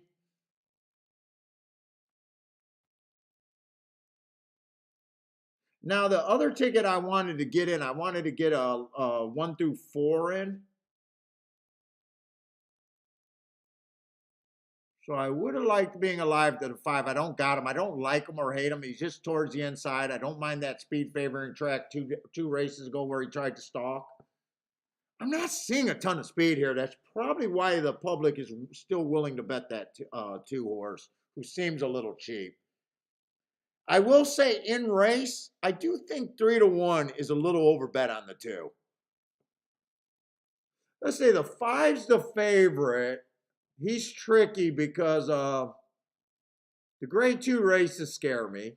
I see a whole bunch of routes. When he sprints, he's not the fastest horse sprinting. Overall, I don't like his running style, but the class is what makes me nervous. Although I won't use him as protection because 4 to 5, if I got anything bad to say about 4 to 5, 4 to 5 is his pitch. So if he beats me, he beats me. I'm more anti him because of the running style, though. And 6 is going to be farther outside, not crazy about his running style.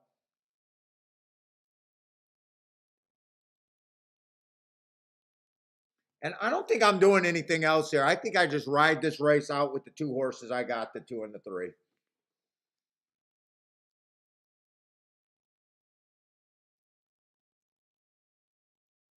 I was doing a betting line,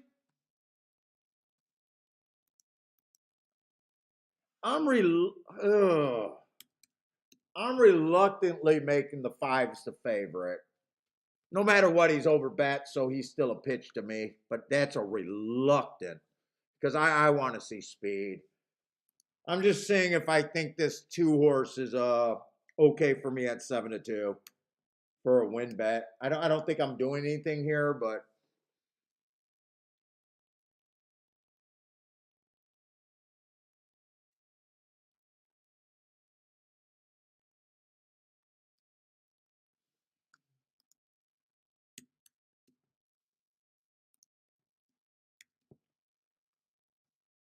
I don't think there's any way I get this horse to that price.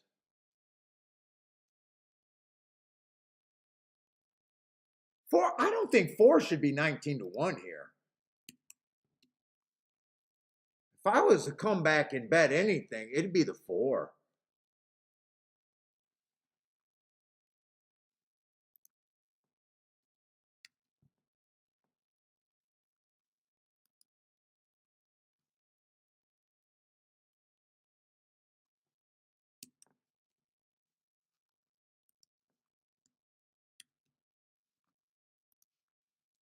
Yeah, I probably do think the two's a little over bet here.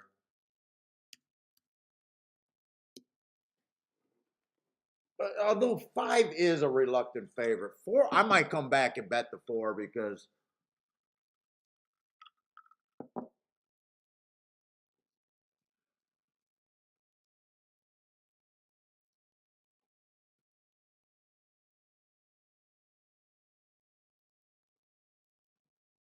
I do not think he should be 22-1.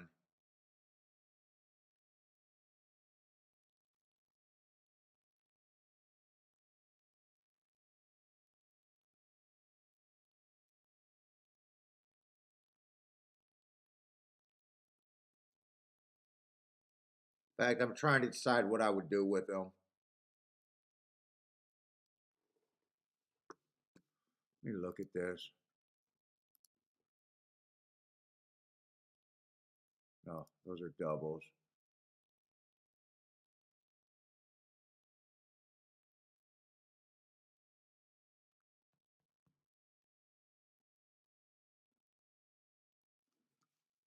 In fact, I think I keep this fairly fairly cheap and still gives myself a chance for a decent hit.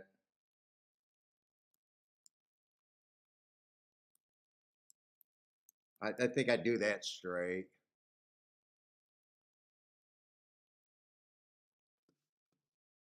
In fact, I don't like it, but if the four gets second, I would come back and get a second.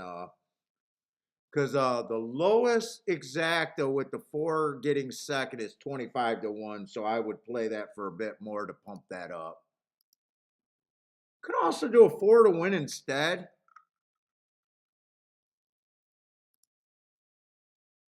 Or I'm sorry, not four to win.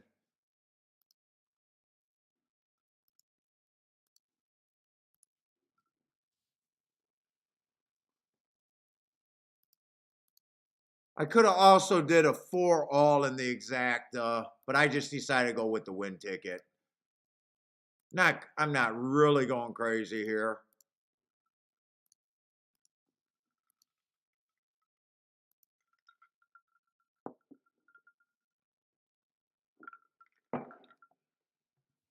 Obviously, if I can get a three or a 3-4 would be my best outcome. I'd hit the exacta and I'll hit the double. That would honestly be my best outcome, hands down.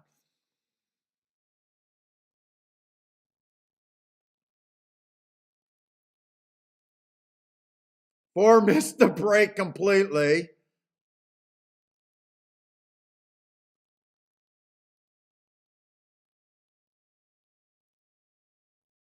Roland says some of these races are hard to take seriously. I don't like that the five's so close to the pace. Now five's backing up. Come on with this three. Give me a shot with this three.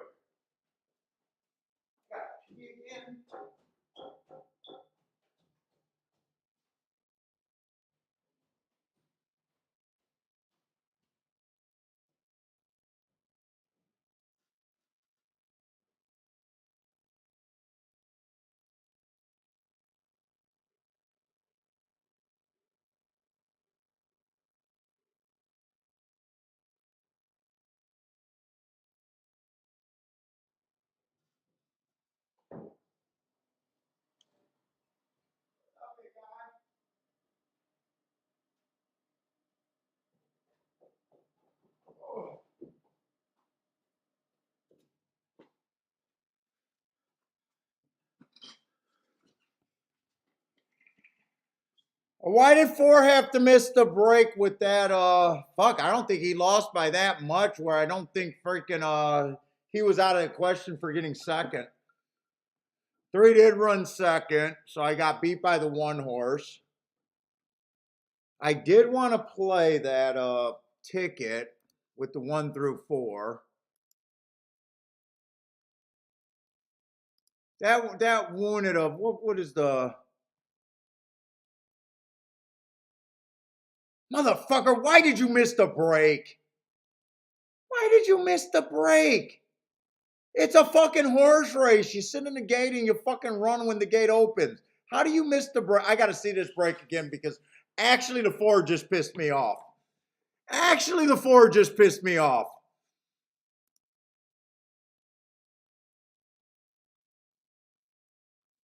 Only to be within a length of the 3 and the 5.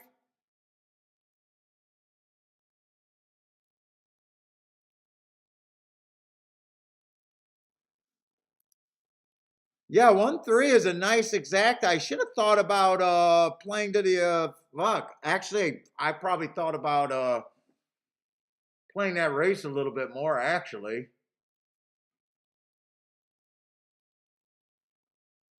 I could have keyed off the 3 and the 4 first and second, actually.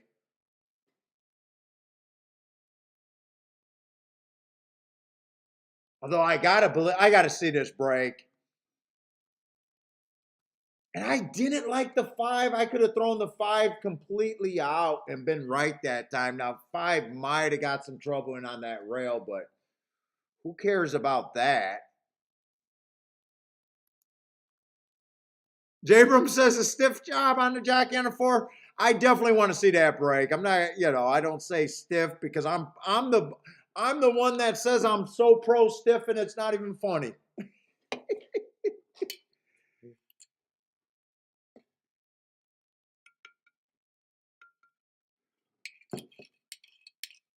I might have just played this kind of bad. I bet playing the double actually hurt me there. Because if I play this in race, I probably take this race way more serious. I thought the 2 ended up being overbet. 5, I reluctantly made him a favorite. I got a feeling if I'm not alive to the double, I probably make the right play there.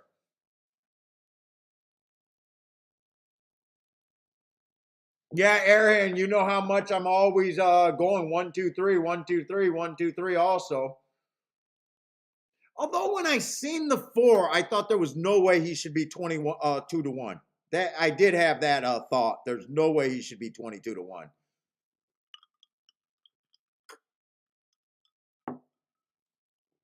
And fucking well, still almost had a nice out with that double. If the 3 horse would have won, that was my going straight up to being a winner.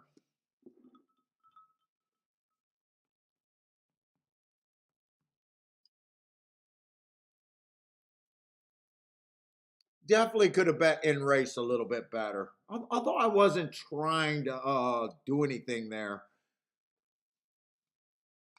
Meaning my first thought was to sit out that race. Until I realized that the 4 was ridiculously overbet. And uh, uh, Jamal? Is that Jamal? How to say your name?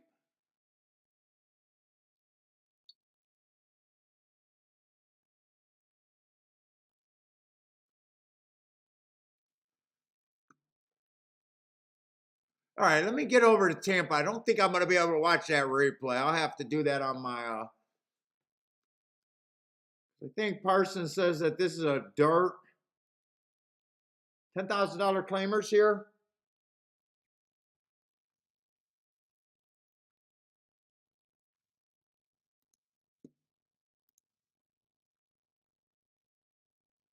Well, they got some nice looking horses on the outside, but I think I'm willing to, or on the inside, but I think I'm willing to try to make another move on the outside here.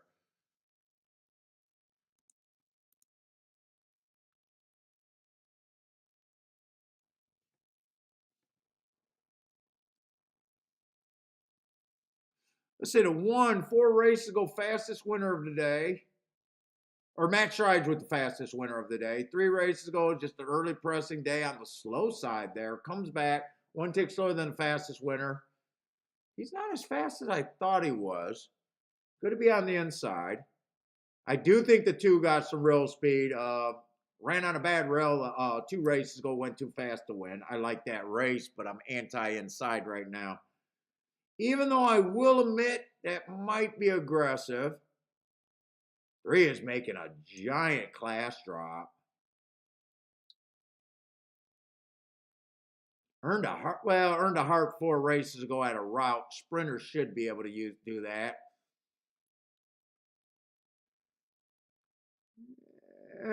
4. I don't know about Chuckytown in Delaware. Not against using him a bit, but I want to see who my key horse is on the outside, if I can even get around. 6 horse, if he does not go to inside, been going too fast to win, been running on a bunch of bad rails. 6 to me should be the favorite here.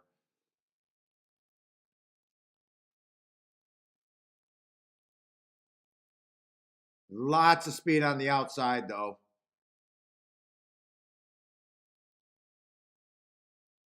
Dude, 6, I got real excuses. God, I'm not a big win bet at 3-2 or 3-1.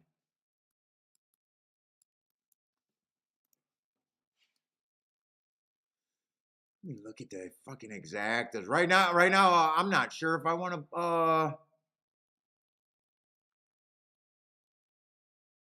6-4 would probably interest me at $61. 6-8 at 36, 6-7 at 19, 6-5 at 24. They're not terrible. I thought they were going to be a lot worse.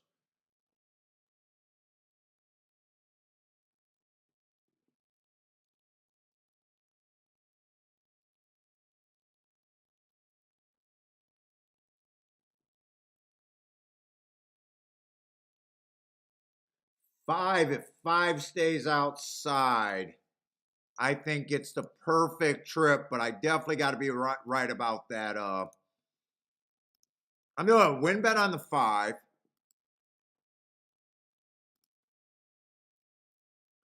And I'm doing a base bet 4, 5, 6 in a box, or 4, 5, 6, 7 in a box. That was kind of a rush bet, but I just want to play the outside of the track. I think 5, if 5 stays on the outside and I'm right about the track, there's a lot of speed here.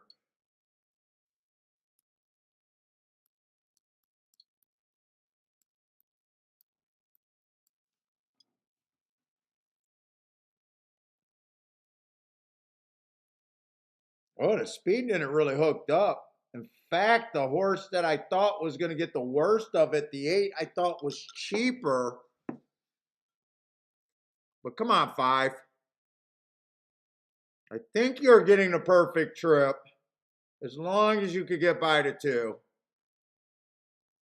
That 2 angled out and looks stronger than you.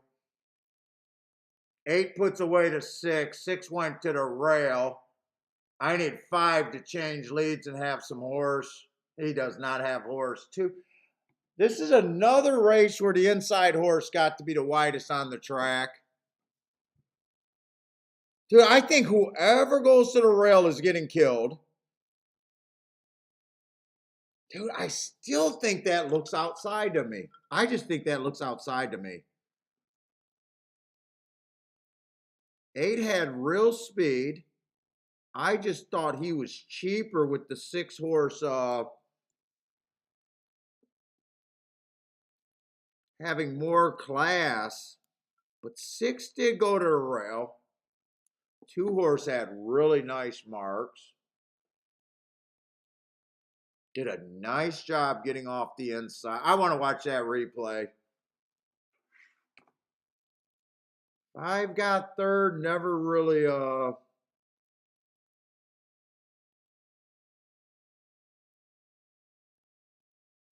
He was a horse that I would not think would be in the duel, and I used a 7. Why didn't the 7 run a lick? 7 just had nothing. Seven's the horse that disappointed the most. 4 didn't run, but I thought I was 4 I thought I was reaching for the whole time, but 7, I thought 7 had to run there.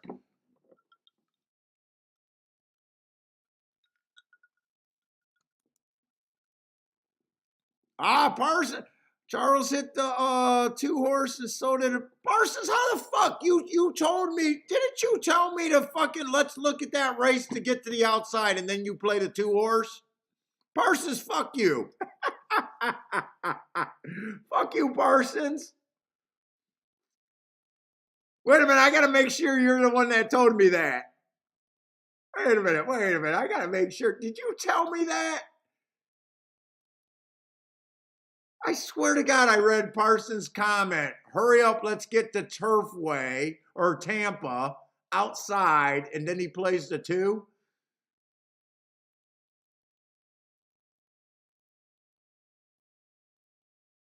Maybe that wasn't Parsons. I swear to God, I seen that.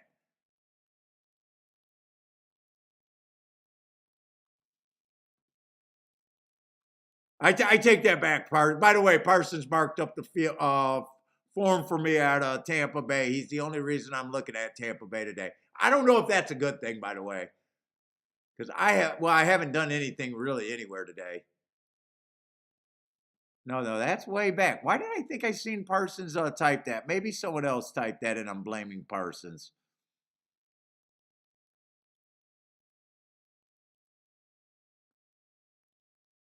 Parsons, or maybe Parsons manipulating the show. He's using me. Let's look at, I did see it. Let's look at these outside horses at Tampa, and then he keys off the 2. Parsons using the show to manipulate the odds so he gets better odds. Fucking Parsons being sneaky. Nice hit, Parsons.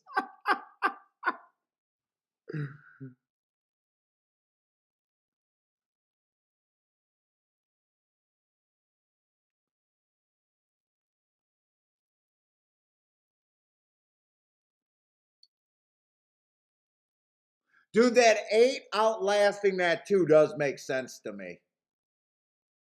Or I'm sorry, not the 2. The 8 outlasting the 6. I just need dude, I'm still convincing myself that I think Tampa on the dirt is outside today. I'm still convincing myself that. Hey, Nathan, right? He's manipulating us. No, I did not get to. Was it? Hey, J. Brum, was that actually bad, or did I not see what I seen? And I will admit, a lot of times I'll say something during a race and then we'll go back and watch a replay. I wanted to watch the replay with that 4 horse.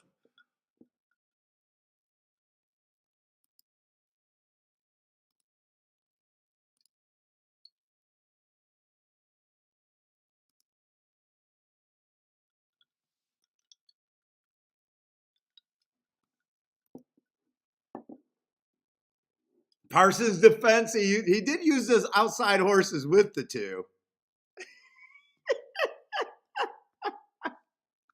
He's sneaky over there, guys.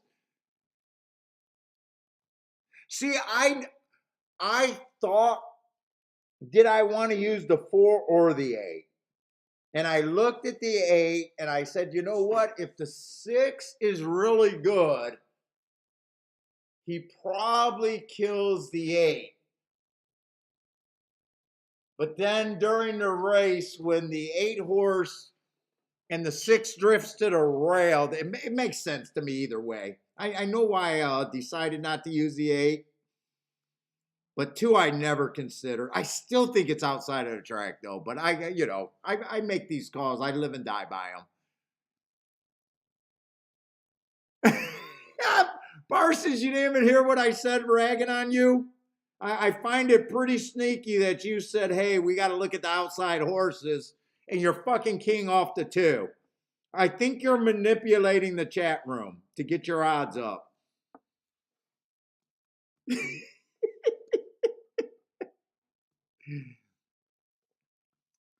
I think that's almost up there with inside training there.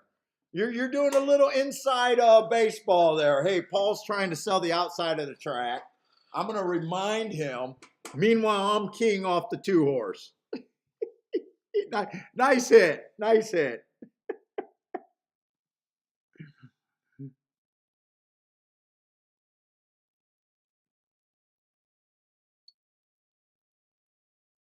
Yeah, I know.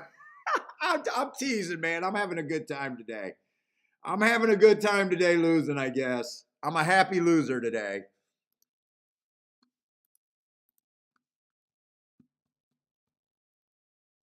Although I don't know what. I still feel like I'm going to find something today. Maybe that's it.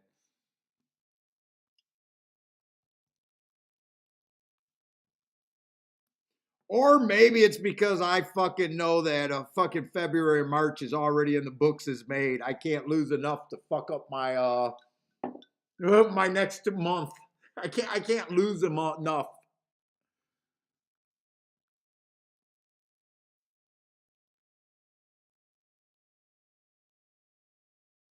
Well, you know those Grand Seikos are as much as Rolexes.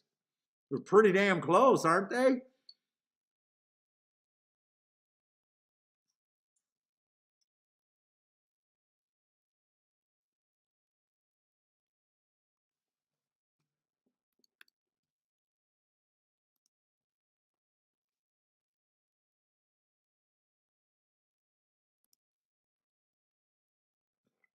So we're going in the ninth race. So that last race that I just seen was the eighth race.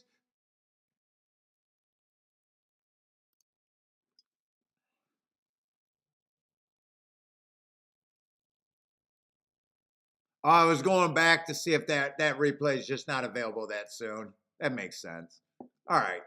Never mind. There's still enough races. Let me just make sure I'm in the right race. Dr. Duke. So we're only in the seventh race. No, that can't be right. Race 9. Yeah, I shouldn't have drank. Okay, this is a turf sprint. I knew I got a turf sprint and a cheap Tapeta race. Back to back. Come on, give me what I want. Speed and Stalkers. I did want to look up because I'm not sure how that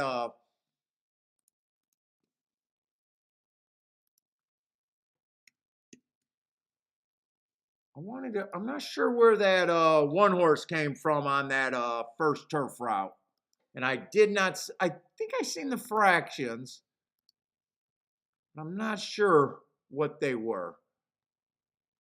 That was late. 3 stalked, came from 1 length off the lead. 4 had the lead, and 2 had the lead. Okay. And they did go sub 22, 21 and 1, 44 and 1. That's what I expect. And I expect Speed and Stalkers to hold up. Okay, no surprises. So I'm still looking for horses on the lead or within 3 lengths of the lead at the first call.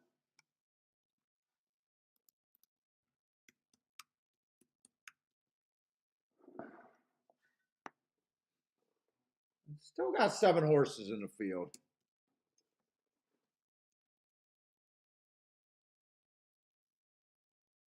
Let's see. One's just annoying. 4 races ago, slow on an early pressing day, but he was only 1 length off.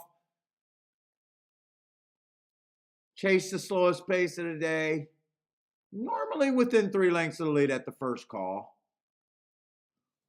Last race at Gulfstream, speed favoring track was a little far back. Gave him an asterisk for that. Slow average. I mean, fits, but I don't know how excited I am about that. Let's see, 25,000. Yeah, probably still belongs in 25,000. But no, I'd say he probably should need a drop. There's a few races where he gets in position at the top of the stretch. I probably agree should be on the longer side. 4 horse is definitely what I'm looking for, but never ran on a turf, so makes me nervous. 4 races ago, fastest winner of the day, that was at 12.5, lesser. 3 races ago at this level, basically, bad rail, early pressing day, fastest winner of the day, and I've just been on a 4 race tear, probably a fine at this level. I don't know, 5-2 does not excite me. 5 horse is tricky, only ran 1 race, did nothing wrong, stalked one. Yeah, I can see him winning, but 3-2 is not where I'm at. Now, I've been waiting for these horses to come off of this January 21st race. You know how looking at fractions where I always got to do it the way I do it? The 4 is coming off a race where they went 21 flat, 43-2, 55. And all it was average. No one knows that. You know, everyone looks at that fraction and go, that fraction was blazing. The 6 ran on that same race or same day. He went 21-3, 43-3. Most people would think that the 43-3 is blazing. Actually, it was just average.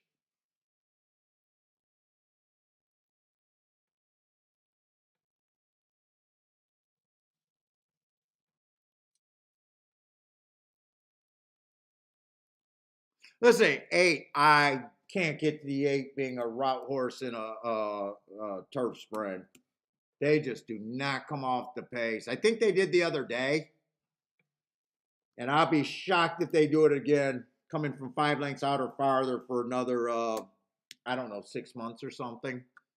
I would be totally against the 8 and the 9 here. The problem is I don't think I'm on anything that's super juicy here.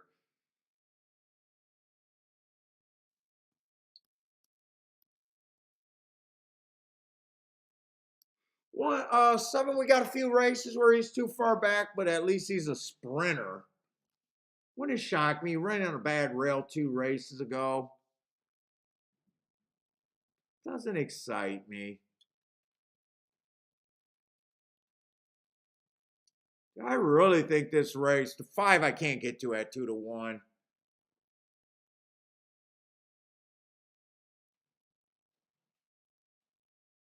I really think the 4 and the 6, but 4 at 8-5 is doing nothing for me. Although there is a spot I can get to here. I do not think I don't love the 1. I just know the 1 should not be 30-1.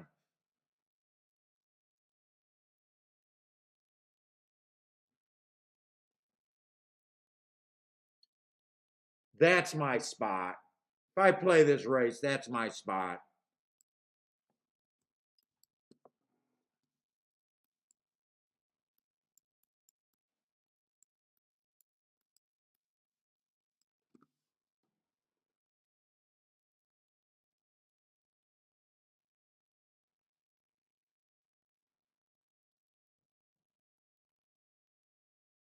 In fact, I probably even use a 7 for less. Everything on this race is based on the 1. Let me just make sure if it comes in 4-1, I want it. Yeah, everything with the 1 I want. Except for the routers. If the routers beat me and the 1 runs second, I'll be pissed, or the exact. Well, I won't be pissed if the 1 wins because I'll still have a win ticket.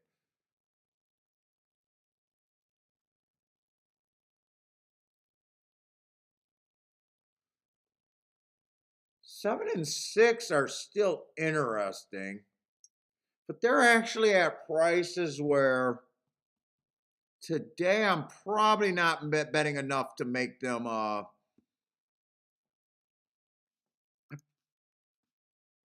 probably won't bet them how do I want to say this? I probably at this time,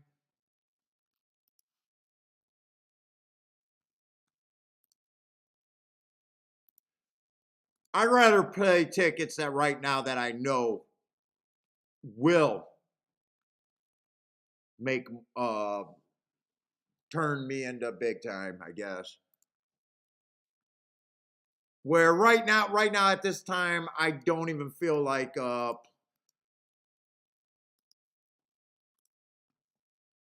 playing enough. If I did win tickets out of the 5 and the 6 or the 7, I could go there, but there's no way that I'm willing to do enough to make that worth my time.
Oh, Charles, I missed it. Yeah, the you're talking about that 43?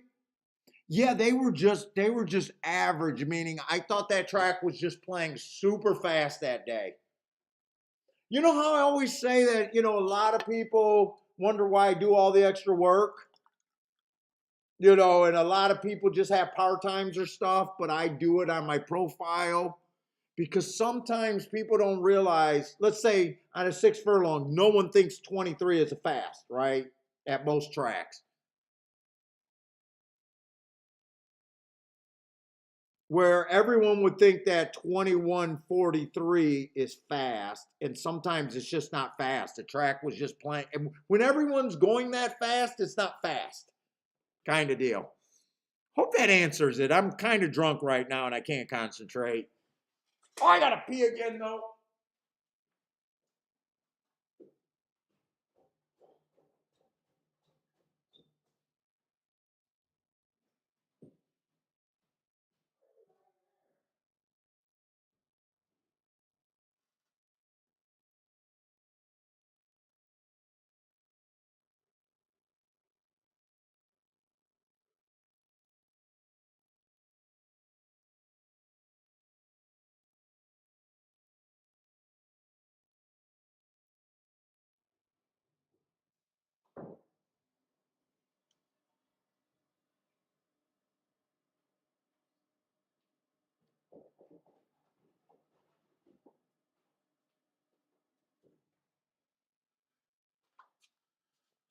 Oh,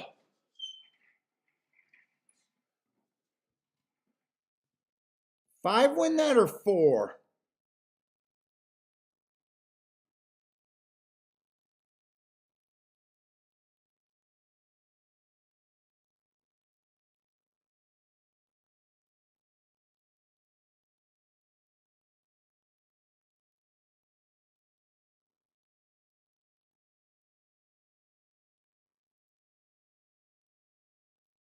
Oh, I can't tell who won that. 4? I'm not sure. That might have been 5. 4, 5, 7. Why is this? Ooh, I don't like the way What happened to the 4 horse? Hold up, I want to watch his hands in real time because that looked kind of bad on the 4. Not that I care.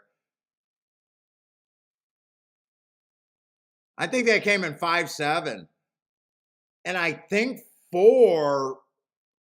Hopefully, he's seen a pothole or something because he looked like he was steadying for some reason on the lead. Kathy, do you think you've seen what I seen, or is I'm just drunk right now?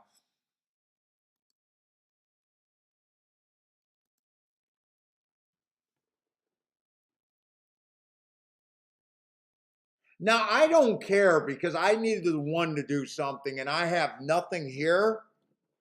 But in that slow motion, the 4 was on the lead, and for some reason, it looked like he was steadying to me on the lead. I just want to see his hands. I'm not saying cheating because I'm pro cheating. If you cheat, you're supposed to stiff 9 to 5s, and that's the horse that I would stiff in this race. So I got no problem with that. In fact, I wish they stiffed the lowest price horse every race of every bet that I ever make. So I'm not complaining.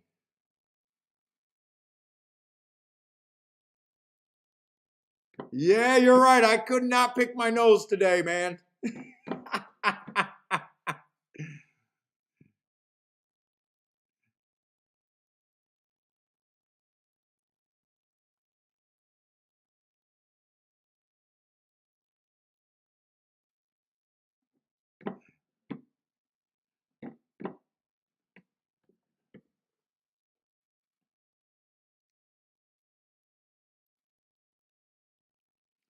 But if you think this game's about picks, man, I got another word for you.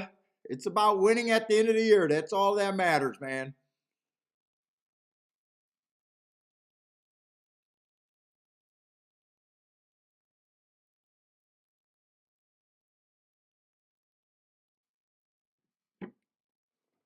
And like I said, I don't have to hit another race for the next month, and I'm made.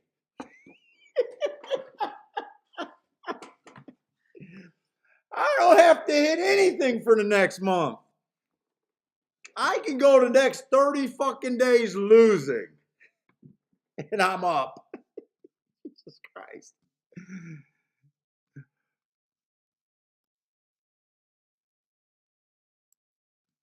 So me not being able to pick my nose, dude, I'm not worried about that. I'm not worried about winners when they're in 5-2 ranges.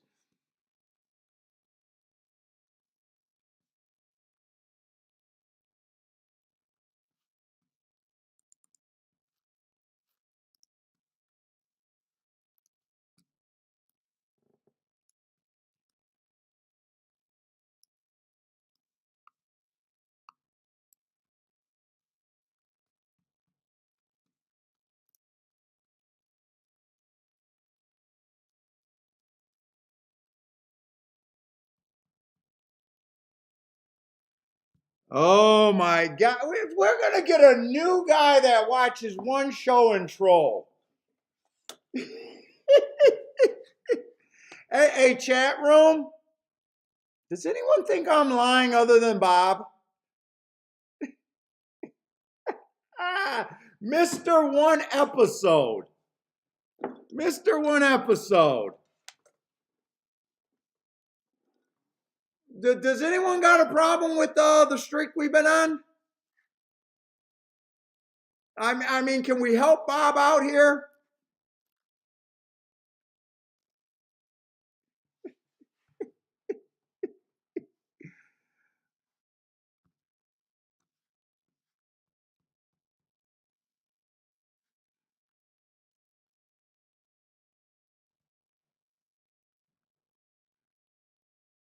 Let's see, what? 2 to 5, unless you absolutely need to include as a six. Well, it depends on what you got with the 2 to 5. If you got 2 to 5, you better not have AAA all the way across the board. If you cash a 2 to 5 with a whole bunch of A, B's, and C's, Bob, I'm not here to give you picks, son. I'm not here to give you picks. I'm not here to argue about your games. I'm not going to sit here and argue with brand new people that watch one stream. Especially on the streak that I've been on. Especially after 500 episodes where you can do your work, dude. So, I mean, this is just the wrong spot to be doing it, dude. I'm not going to argue with you. I've been respectful. I answered your questions. I got no problem, man. But like I said, there's one guy in this chat room that I do know pay taxes on his winnings. There's one guy that I 100% know.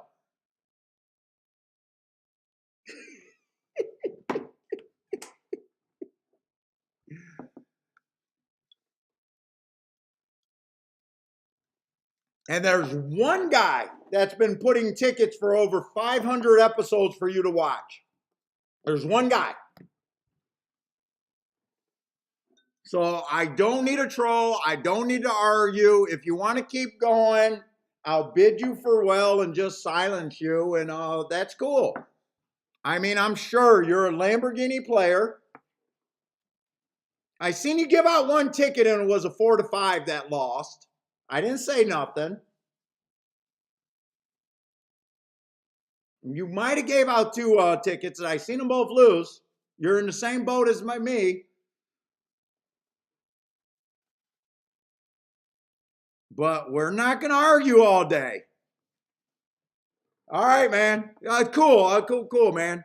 Just seriously, check out the streams. I'm dead honest when I say I only expect to hit 2 out of every 10 races. Now the 10 races might not come on a single day. Yesterday I hit 4 of them. Nothing under 8-1. But thank you very much, man. But dude, like right now, like I'm always leery with new people and sometimes defensive when people start going after because I never say what other people do.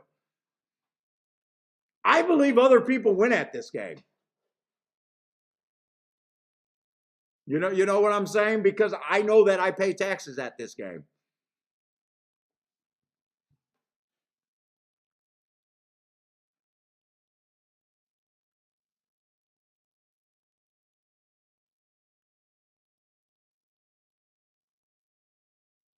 But thank you for the super chat, man. Like I said, give the show a chance. Watch some go back, watch some episodes. I haven't said anything out of bounds about player philosophy and stuff. Yeah, I'm not having a great day today. I also have not went after a single race today. I'm able to lose a decent amount of money on any particular day.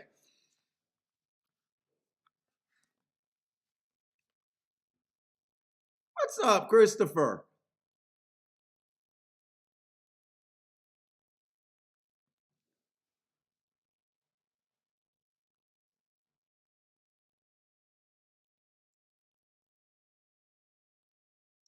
Just to say, I'm not sure, dude. I'm not going there, but I'm also not going back and forth.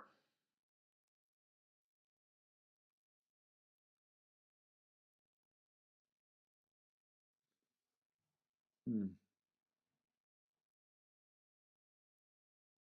My guesses are backing up. I would have liked to look at this race, but in a way, I'm not playing real well.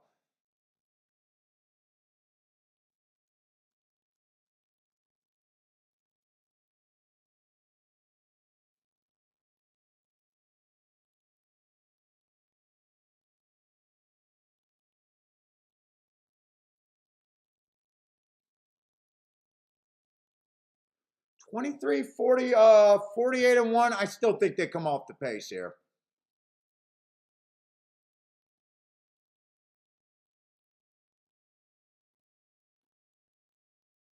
It's the pace is on the slower side, but I don't think there's any way they hold on with that much pressure across. I think 4 is a nice price here. Ooh, he kind of flattened out circling and got really wide.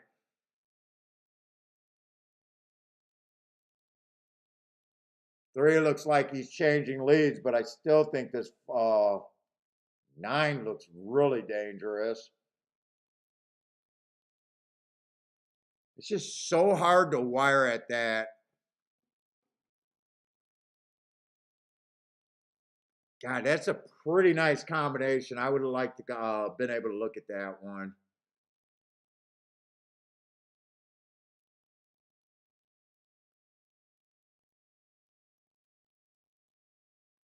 Ooh, there's a lot of horses.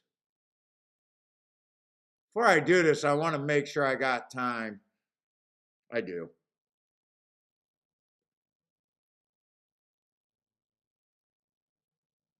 Three got the right running style, but it's no,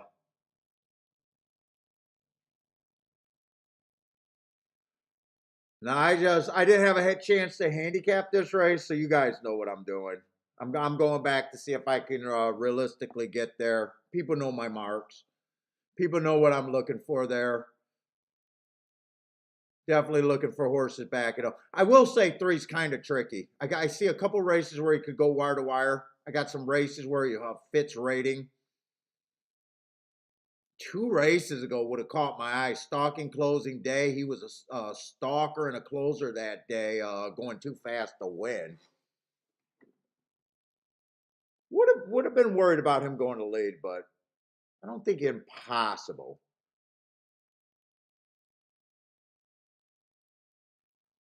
Four looks like he could have been on my short list. What is he? 11-1.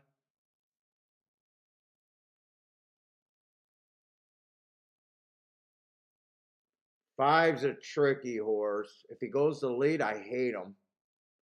If he comes off the pace, he's tricky.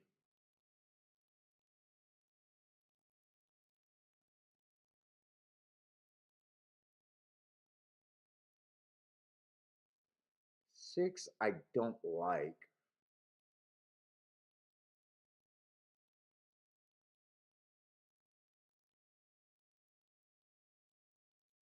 Seven, depending on seven does feel like you'd be reaching. I'm curious to see how they bet that. Oh, seven got scratched. Hold up, let me get the scratches here.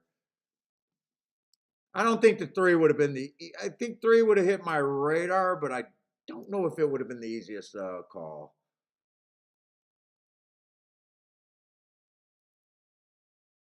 Seven got scratched.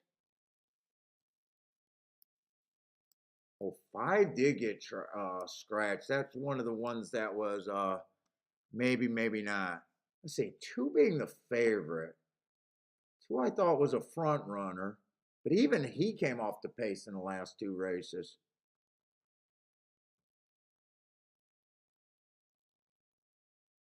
But with him being the favorite, I consistently try to throw that off if he goes to lead. I think three would still be on the list. I think four would still be on the list.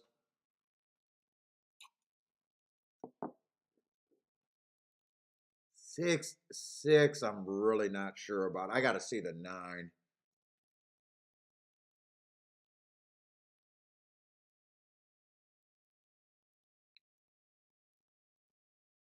Oh, nine's coming from Finger Lakes, but he definitely is not on the lead.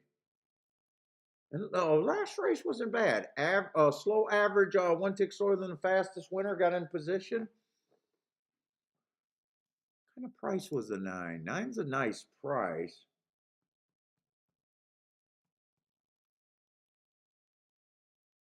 And 10's a sprinter stretching out. I know I would have been interested in the 10.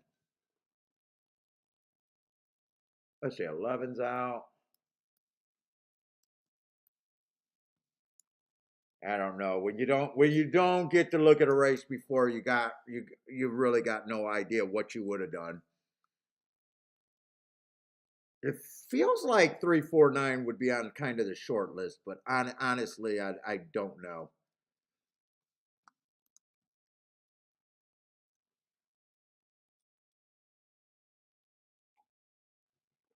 Let's see, Jacob. Oh, that's a new Jacob. What's up, man? Yeah, Nathan, we got a lot of good community here. JJ with the boom. None of your business. What's up, man? Rahim, what's up?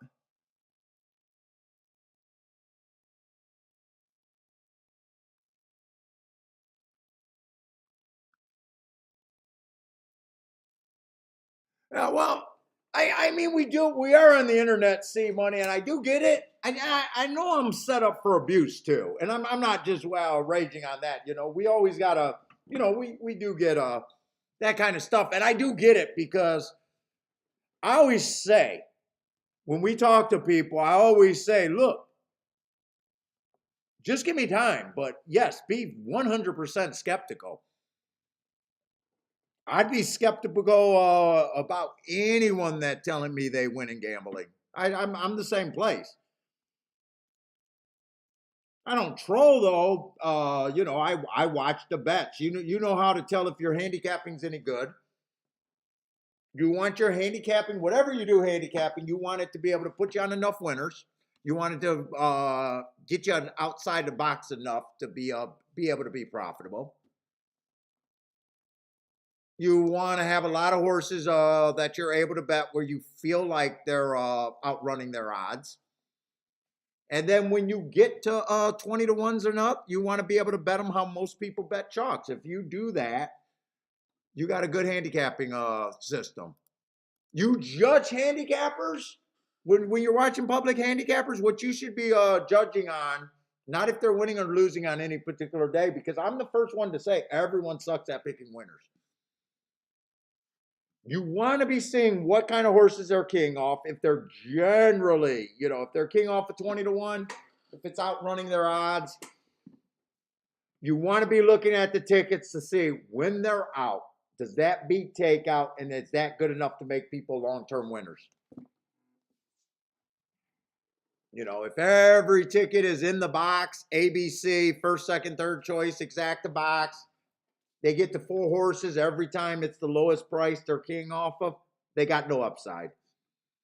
I don't even have to prove that one. But that's generally how you watch people. Just like you watch your buddies at the track.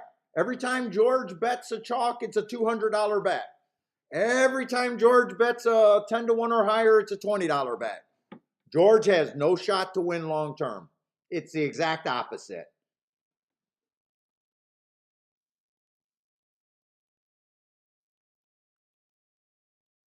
Oh no, I don't think new people are haters. It's and I got to be defensive because we got people, you got some people coming from the sport community and where they watch a football show where they live at 50% winners. It's very hard to get exposed as a football, baseball handicapper or whatever. Horse racing. I mean, you watch most of these shows. We're hideous.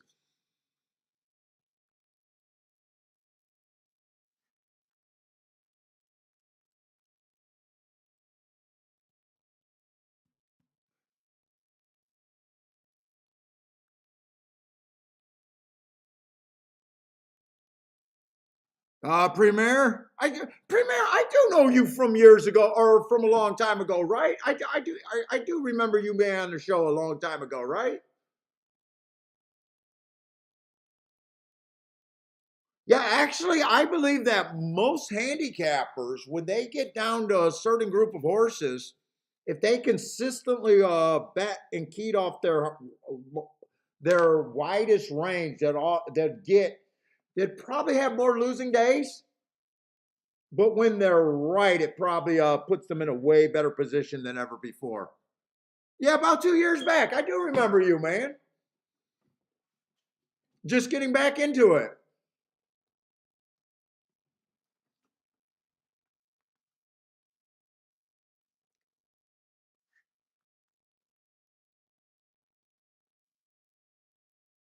See, we got a Tapeta.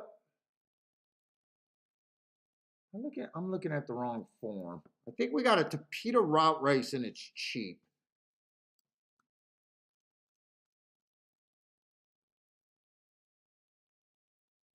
Tapeta route race and it's cheap. 7 is a big favorite.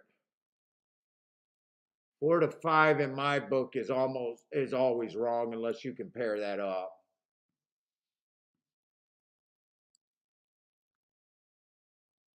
Oh my God, you were back here with Bill. Yep. You were back here when I had the co-host. I have not. Bill disappeared off the planet.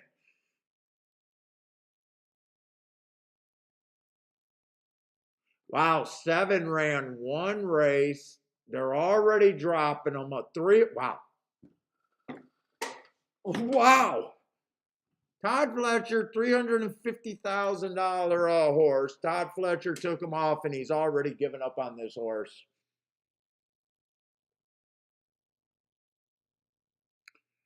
I mean, if he wins, I got no problem with it, but there's no way I'm on him. But you know what? I'm not going to lose as bad as the person that paid $350,000 for him. Jesus Christ. Jesus Christ. That's things did not go according to plan. Now I'm not sure where I can get to and if I can even get to anyone, but Jesus Christ, for me to take that horse.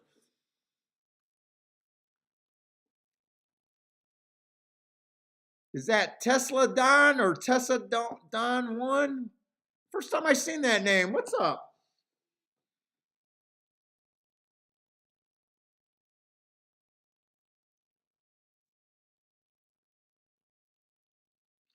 Let's see. I don't think I can reasonably get to the one horse here. 4 races ago, bad rail, average, average, average, was nowhere near the rail. I mean, at least he almost got in position, made a little middle move, didn't even get in position. I mean, average, average, average might be okay in this race. 3 races ago, stalking closing day. I've already checked out on him.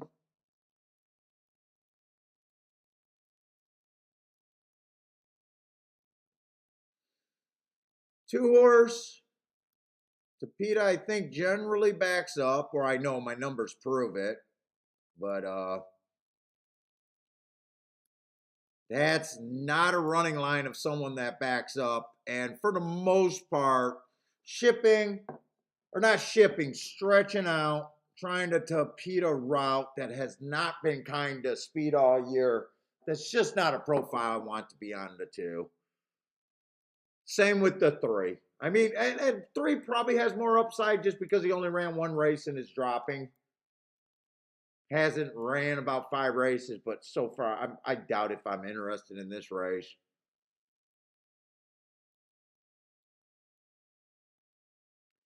We'll put it this way.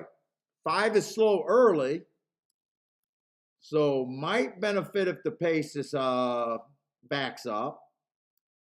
But at the same time, he's never made up any move late. So far, he's just been slow and slow. Lightly raced, but I honestly can't get there.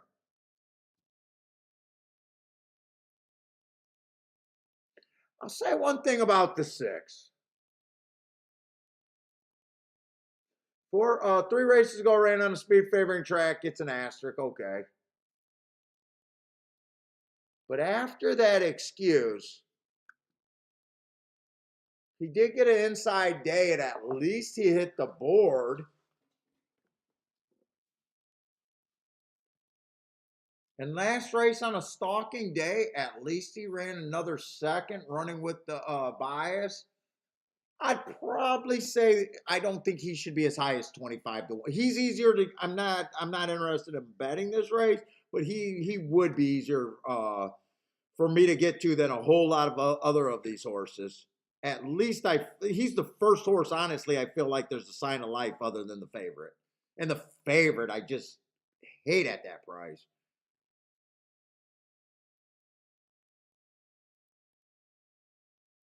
You know what? I guess the 8 has a sign of life, even though I don't think speed is good.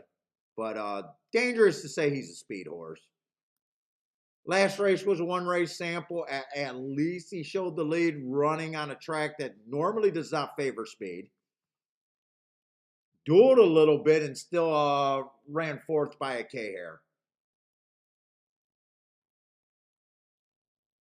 I don't think that's a terrible effort. 10 to 1 probably does feel like value on him.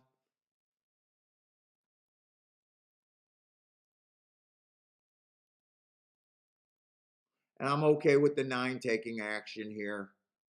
In fact, I think the only horses I can realistically get to is the 7, 8, 9. 6, 7, 8, 9. Who's the 5? Let me look at the 5 one more time. Yeah, 5 can get up there because there's nothing else here.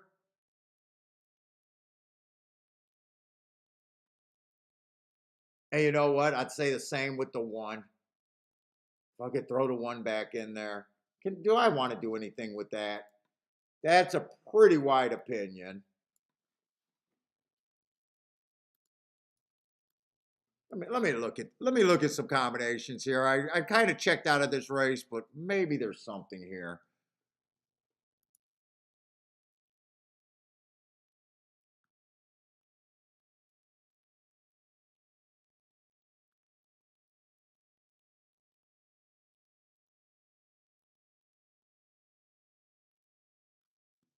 Let's see. If I did anything with the 7 first and second, it would only be the 1 and the 6.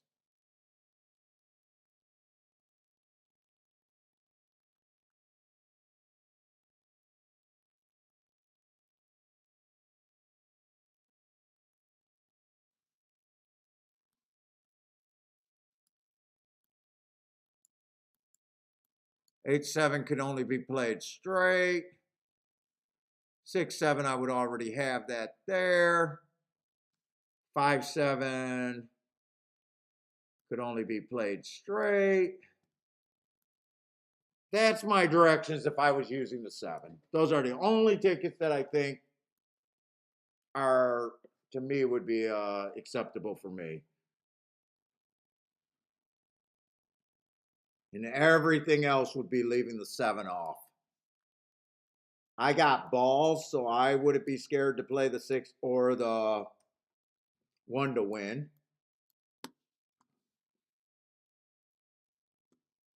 All of these horses are win candidates. 9's still not a win candidate for me.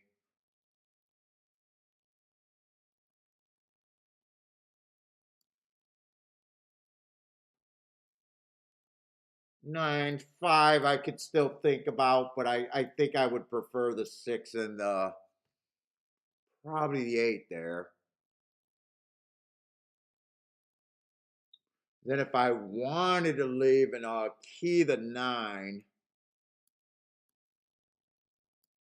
I would get rid of the 7 with the 9 and weigh these exactas. That would be the other direction. I don't think you could go all of these directions either.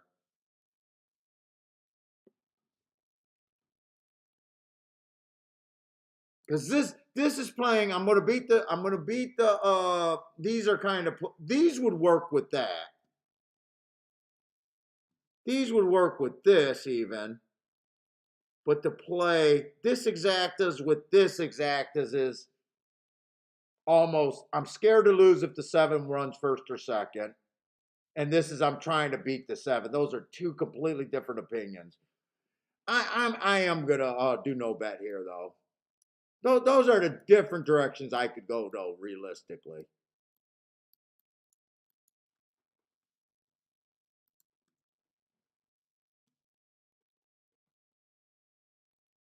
Six is washed out, Elaine. Daddy likes the 8 to win place and show. Of this group for the win ticket,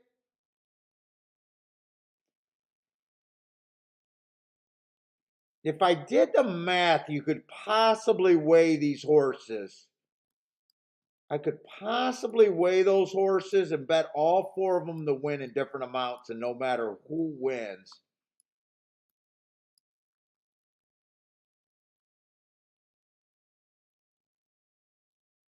You could bet the 5 and the 8 for more, and the 1 and the 6 for probably a third, and the 1 and the 6 would still be a better win ticket. I'd just have to do the math there.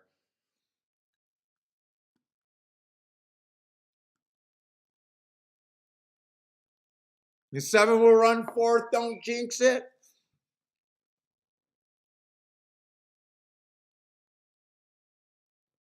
Now 8 got the lead, and so does the 3, but I'd be worried about a fast pace here.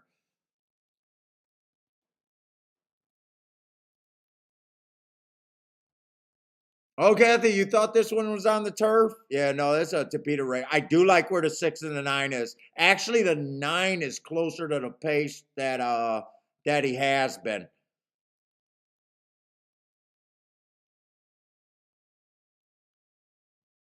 6, if 6 is good enough, I would like the spot on the 6 if I keep getting first run over to 7, even though the 6 to 7 is pretty close. I would still like where the 9's sitting at.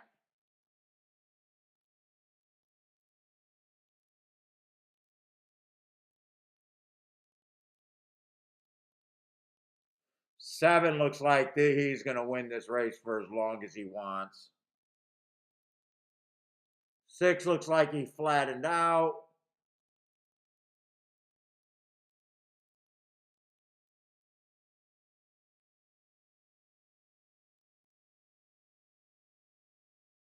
I don't think 7-8, and I know 7-9 would. I think I actually checked 7-8, and 7-8 was too low to play.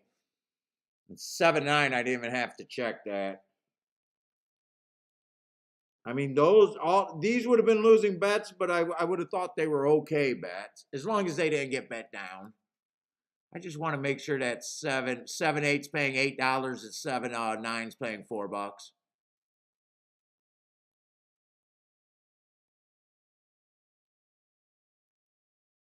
I want to see if 7-6 dropped. 7-6 stayed at 34. I think that was still okay. 7-1 dropped to 25. I'm not sure if that one would have been good.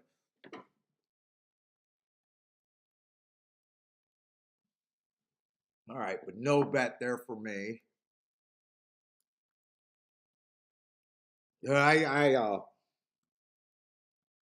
And the win bet on the 7. Does he go up or stay? He stayed at 3 to 5. So there's no way I would take him at that price. I mean, he did win fairly easy, but I just don't live there.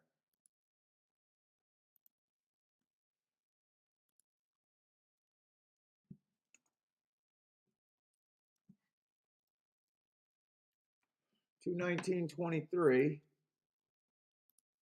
Replace that. All right, golf. I think we got 1 or 2 races at Tampa Bay.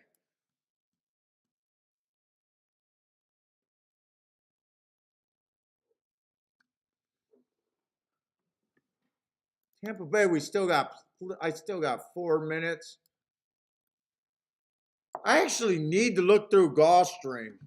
Other than that 3 horse, I think it's been pretty chalky a day that I'm actually supposed to 100% lose. Chalky days, I am supposed to lose. If exactas are all coming in and everything's paying, especially less than 20 to 1 on exactas, doubles are all paying less than 20 to 1s. There's nothing good. I can only think of that first race where someone that paid in my range paid. I'm supposed to lose. It's just how much. If I can keep average losing day, I'm happy.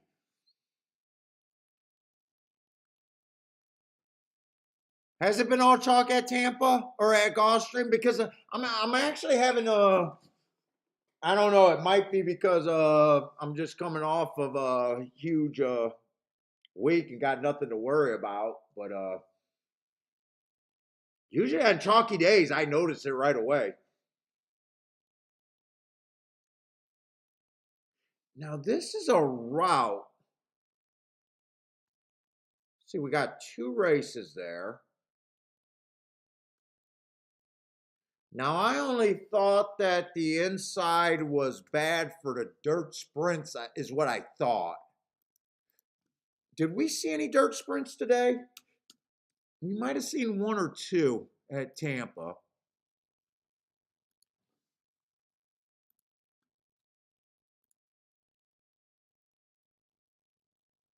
We might have seen 1 or 2. We seen that 5 horse that was 2 to 5 or something like that. He paid 280. I don't even know what pays 280.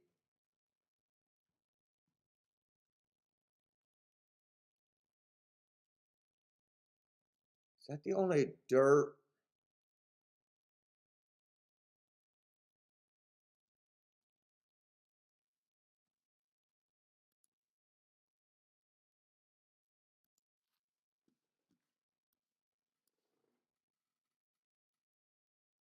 Let's see. Last week inside 55%.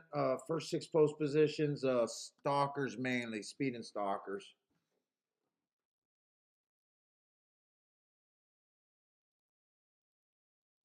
We'll see there. I need a layup. Parsons already telling me that after Parsons had his nice hit, now he's going to tell me races are tough.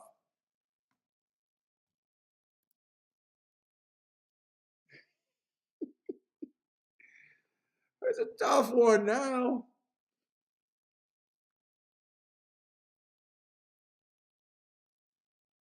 Let's see. On this one horse, borderline a closer.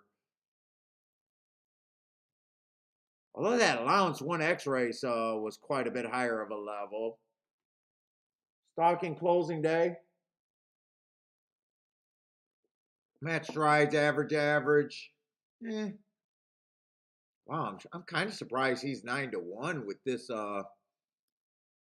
race on his thing. He definitely fits at this level. I mean, he just won. Why are the public so down on him actually? Why are they betting here? Two horse, I got no problem with that last race. Match strides with the fastest winner, one ticks lower than the fastest winner average. I got no problem with that race. Stretching out. I don't mind horses stretching out.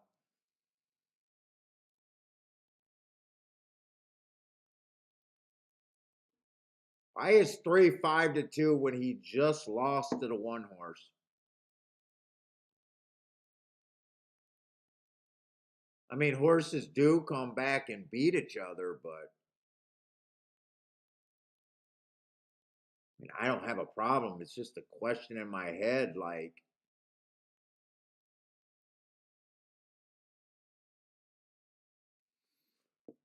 ooh,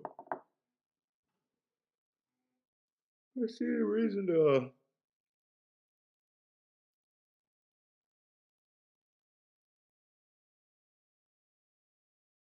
Nothing in this race is Forrest is interesting, but he's 4-1.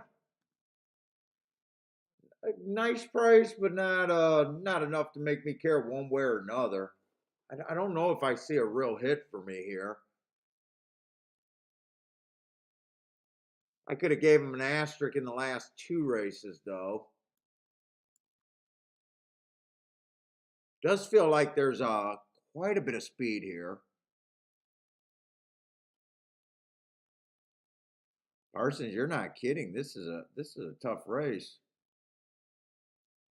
I probably want to see play the turf race more than this.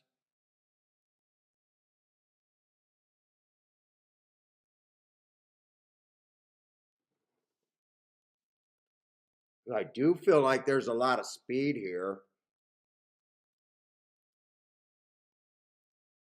9 horse is one of the best marked horses in the race, but I do think that the outside I've been pulling for has just been in the sprint races and not the route races.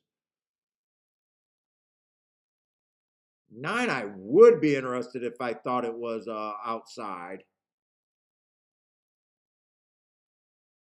There's a lot of speed here. I think the one's going to get a fairly decent trip again, and I think the 4 should get a decent trip.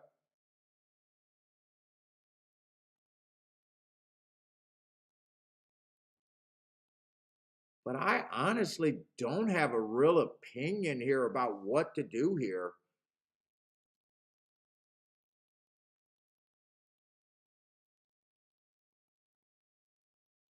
Seven would be interesting if he was on more on the outside. 7 and 9 would definitely be interesting to me if they were on the inside.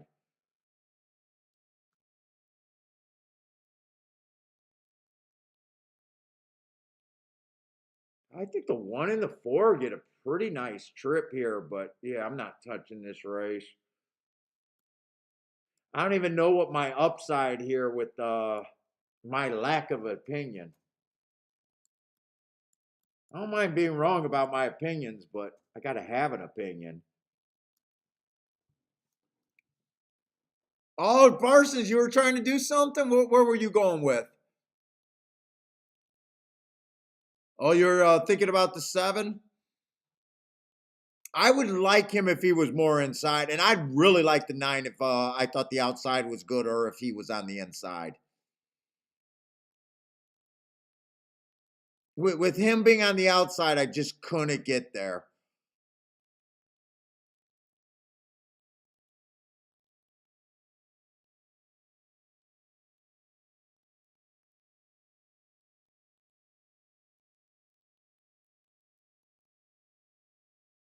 Eight already got him hooked. He's fighting back, but I think the inside horses should have a pretty big advantage. 9 should be done. 4 is getting a perfect trip. I don't think 4 has an excuse.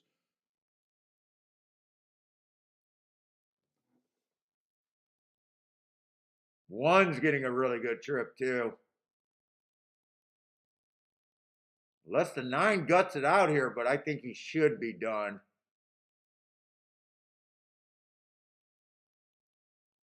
Come on, 1.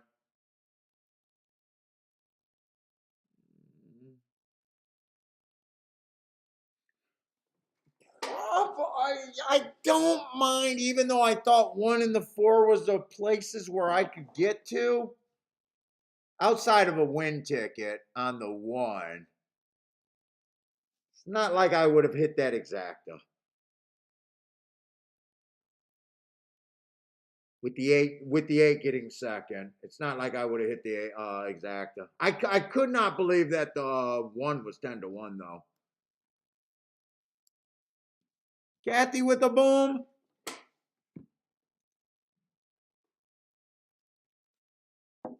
Bob liked the 3 there.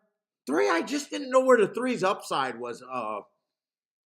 And with the 1 just beating the 3, it's like, I don't know. I thought, why take the 3 at 3-1 favoritism when the 1 just beat him? And I see no reason why their trips wouldn't be that different. 3 was probably too far back early, though. I don't know why the 3 was farther back than 5, though. In fact, if I would have bet the 3, I would have been questioning why was he so far back.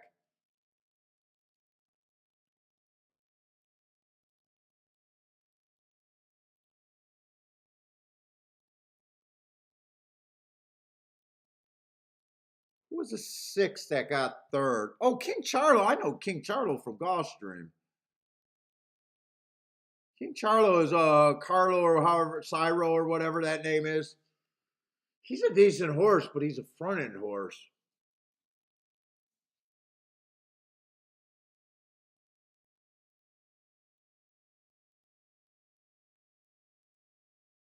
Maybe I should have looked at doubles. I could have seen myself keying the 1 and the 4, but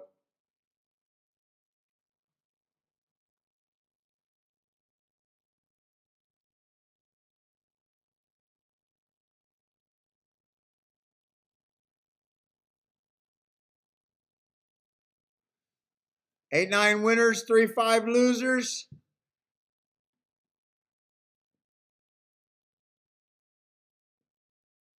JJ keyed the 5.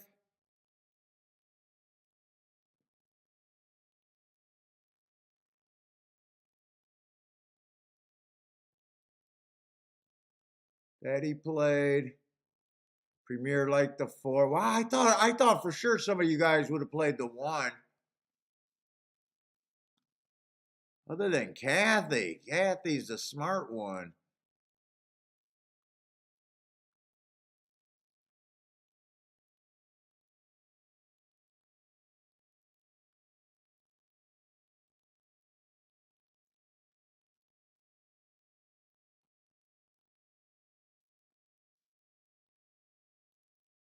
Yeah, nice exacta for sure in Tampa if you got it. I'm able to stomach that. I would have dude, my information, the most I would have did was a minimum bet to win. So I would have bet if I would have bet there. It would have just been 20 bucks. 20 bucks doesn't do any. I mean, it gets you $200 back. All that does is change a little bit and not enough to put me even. I didn't have a strong enough opinion to play the exactas. And I know I would wasn't thinking of a 8. And I never thought about looking at the doubles, so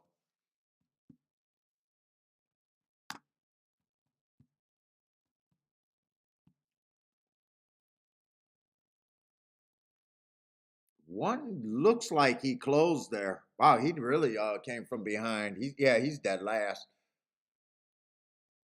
He angled right off that rail too. Yeah, just the middle of the track though, around the turn a little bit. 5 got the lead and 9 got the lead. I thought 4 was in perfect position.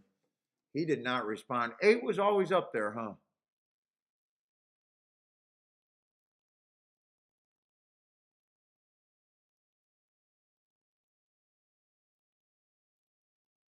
Yeah, it was always up there.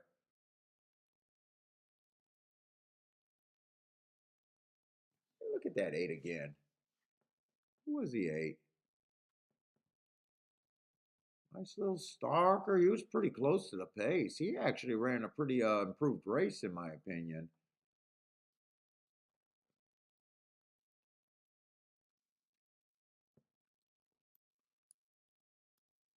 See, I'm seeing that January 14th race everywhere. He's out of that. The 7's out of that.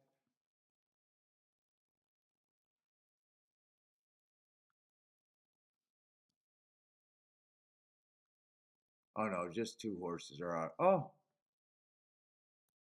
that January 14th race was the key race. 2 of the 3 horses hit the board. Who was the third horse out of that race? The 5? Oh no, the 7.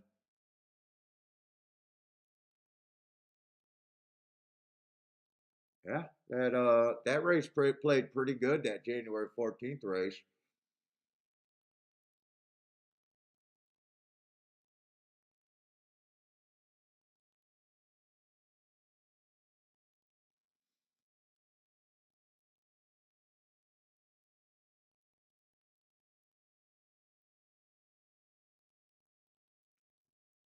Although, was that the same race or the same day? January 14th, 5th race. I'm just curious. Oh, different races. The one came. Oh, the one that was the race where the one was in the allowance race. So actually, only 2 horses ran on that January 14th race. What's up, Mac and Company? What's up, man? I'm gonna go to the restroom one more time, and we got one more route race over there.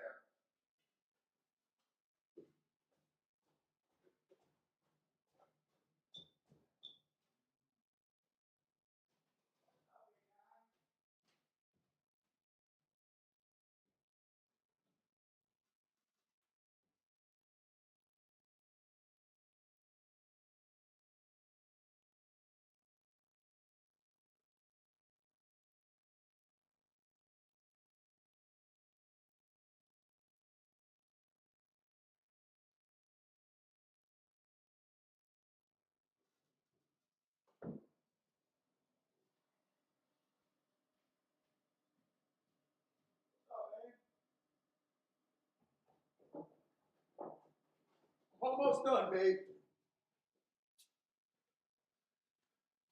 All right.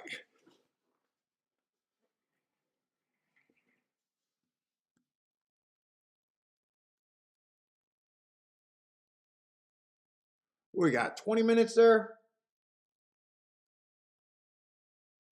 I just really want to go back through the day real quick. 1,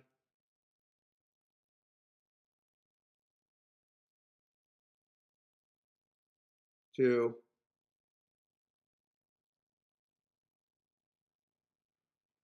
Yeah, I'm even curious what all I played today.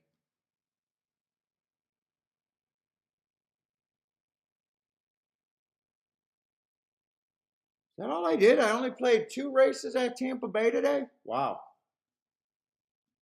Oh, wow. All right. And I think one of them was a throw-in bet, like really last second. Okay, so I only played 2 races at Tampa Bay. Oh, that's kind of that actually kind of surprised me.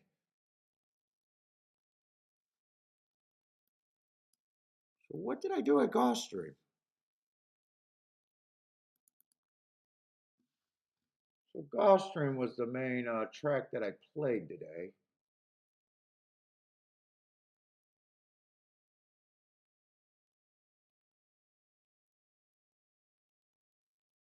Let's see this real quick.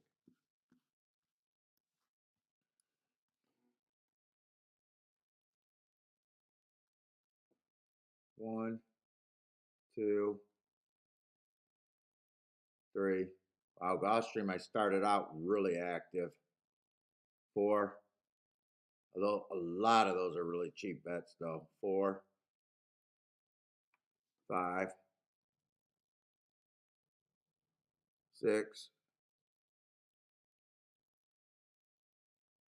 seven,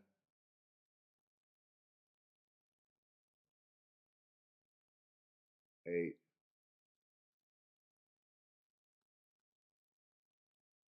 and no bet. Wait a minute, was that eight or eight with the two? Hold up. One, two, three, four,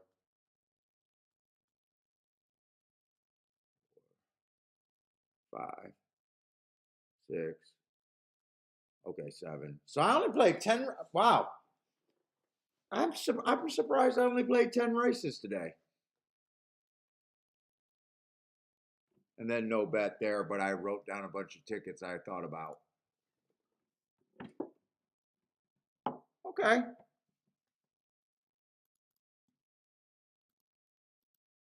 So if I play this race, I only played 11 races today. All right.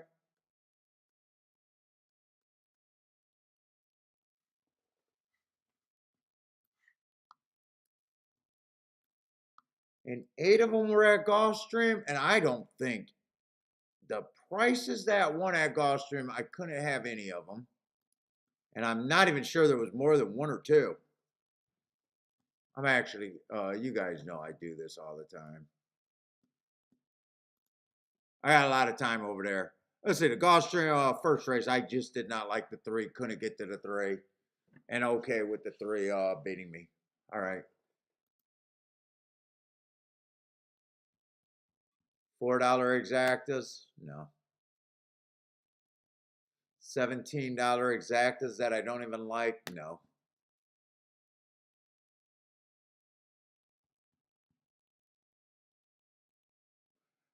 That was a ticket that I was supposed to have, that $65, 65 to 1 exacta that I got distracted talking in the chat room. Okay. But I only got the win bet in. That's more of a distraction. That was a nice ticket. That was at 11 to 1 over the 5 to 1.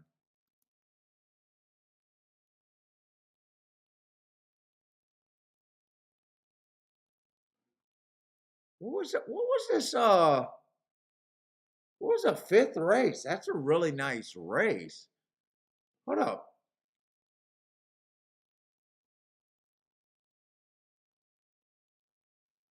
I don't remember a 9 to 2 over 4 to 1 or something. Oh, is that the turf sprint race?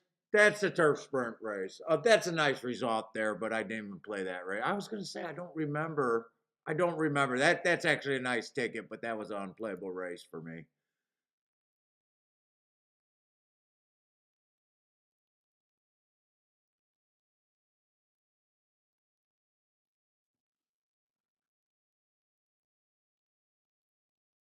I want to see my chart one more time. Oh, I was supposed to go back and watch that replay with that 4 horse at 30 to 1 or 20 or 30 to 1. do want to watch that replay if that replay is available. Where's that racing form one more time? I just want to look at I always like doing this with the racing form.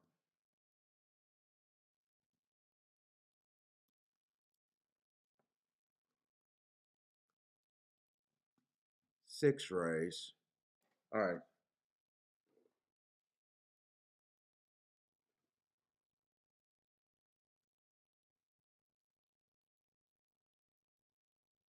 Oh, I did play that race. 2-1 over 4-1. I think that was $15 exacta. What did I do there? I think I keyed off a 25-1 or something like that. 40-1. I keyed off a 40-1 that didn't run. Okay. I definitely got no problem with keying off of 40-1s. What was that race? Let's see. This race, I had the winner and ran first and third on the exacta. That was not a bad opinion. The favorite just split the exacta there. And then I got a live in the double. And I ran second with the long. That's the result I wanted to watch, the 8 horse. Actually, I didn't handicap that. I wanted to see how much that 1-3 exacta was. Wow, that one played 67-1. Fuck, I should have been looking at that instead of just looking at the double. But I wanted to watch the replay and see the chart on that 4 horse. That 4 horse was, I think, 30-1, and he just. Jabram said they stiffed him. Who was that? Starship Nana. Awkward, slow start, rallied in 5, driving the 7 path in the stretch, and finished.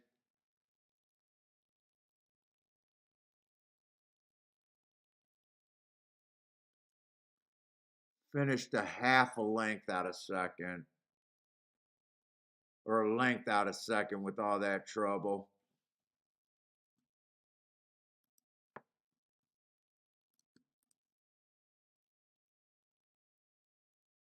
I should have still keyed off the 4 and the 3, but I wanted the double. Okay.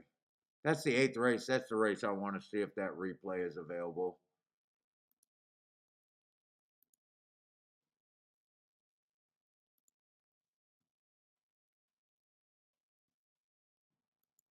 I want to see how bad that start was on the 4.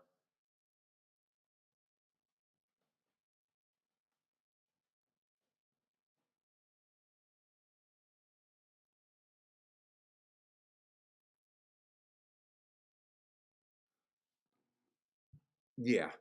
All right.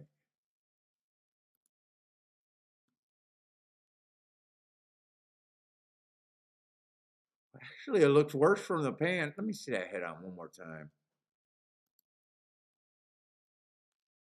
What was he? I don't get what he was doing.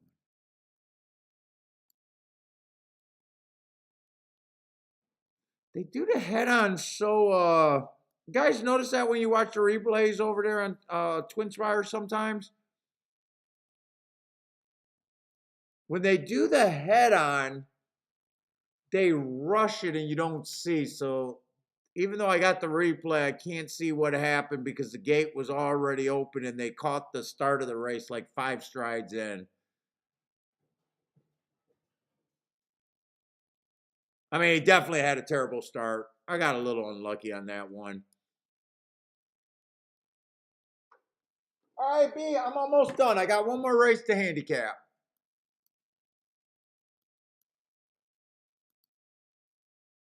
Man, you might have to go garbage picking. We might have to go find some food tonight, huh?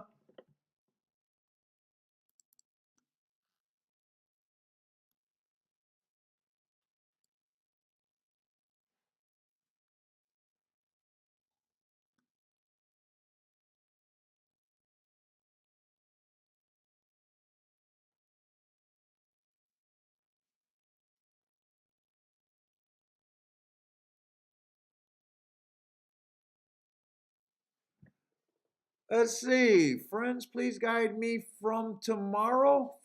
from tomorrow, I am a smiley face. Okay, I have the same number. I will put two or more horses between two horses. If it is stronger, I have nothing to do with the stall horses.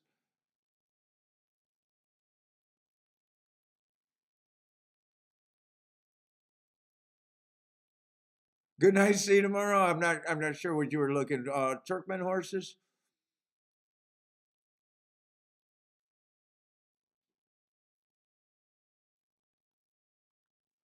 All right. I got to look at this last race at Tampa. This is my last race of the day, no matter what. Boom. I need a lot of speed here. I'm anti-speed on the turf at Tampa. And we got a 10-horse field. I got a big enough field. Just need a good enough opinion. I do love that the two. Give me some more speed other than this 2-horse. Every once in a while, he's about capable of rating, but I'm hoping he goes to the lead. I'm anti-speed there. Last race was a really nice race. He managed to stalk that race. Still went too fast to win. I do like that race, but I'm hoping he's on the lead.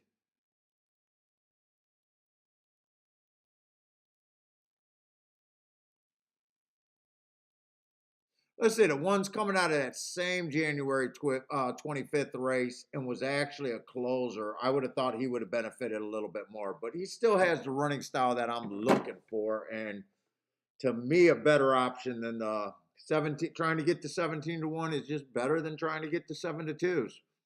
I'm going to be wrong more, but when I'm right,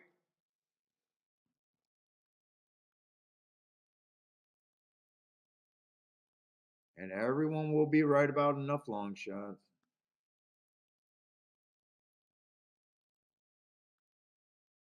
I need more speed in this race. I need a bit more speed. Not really getting anything. Let's see, the 5-horse who I don't have marks on. God, sometimes he's I'm not sure if he's going to lead or what. Sometimes he got the perfect running style. Long layoff. I know I can't trust him.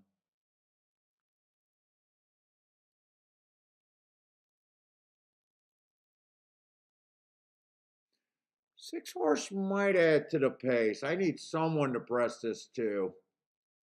All right, I do got the 7 in the race.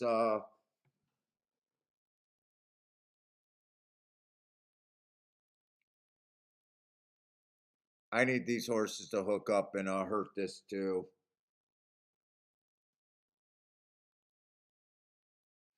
Let's see. 7 was coming out of that same race and was on the lead on that closing day.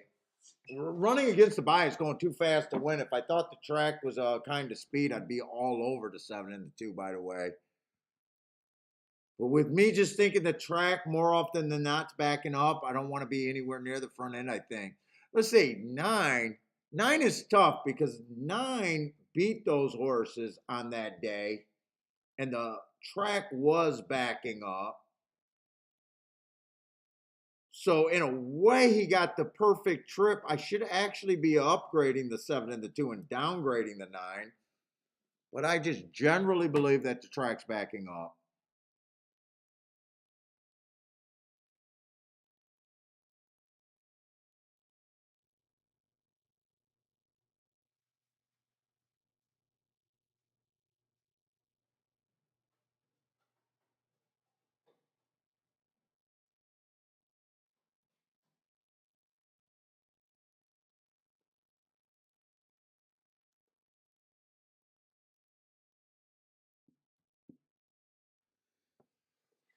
Two can get the perfect trip. Do I want to upgrade the 1? But the 1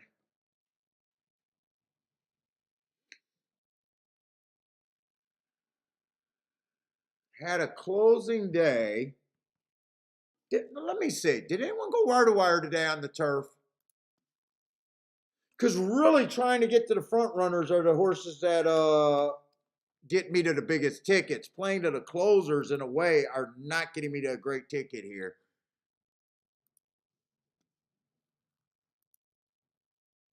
Kind of pace they've been going on the turf today.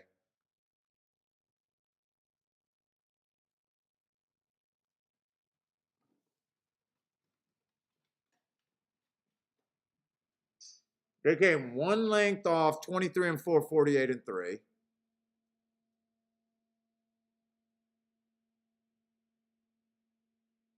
They went 23 and 3 again and 48 and 4. They actually wired 2 races today on that Tampa turf. But I still, those are slow paces. I think this pace is going to be fast. The race where they got a fair pace, 23 and 4, 48 and 1. They did come off the pace. I definitely need a fast pace. Or I need a slow pace and to go wire to wire. It just depends on which direction I want to go here.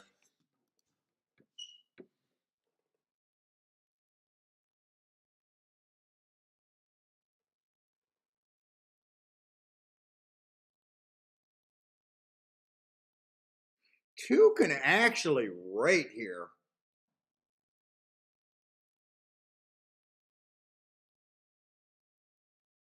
Three got the right running style.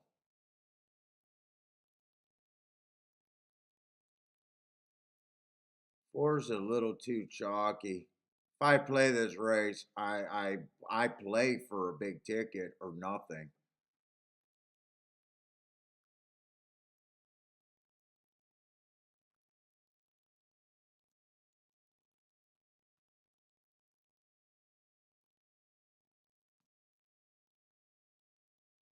I play for a big, and I got distracted and did it to a betting board here.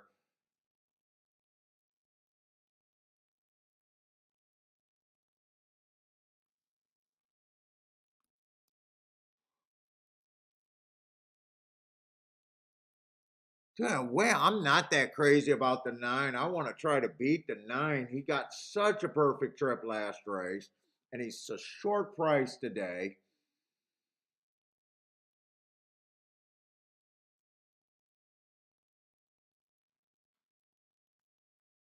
One was coming into that day. I think I want to do something with the 1 here.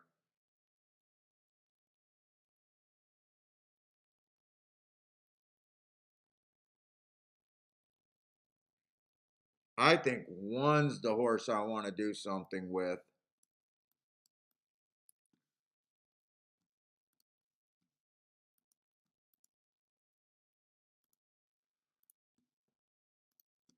If I even think the 1 has a 10% chance, which I probably do, he's huge value at that price. I want to. I wish I was played the double in the other race. Let's see.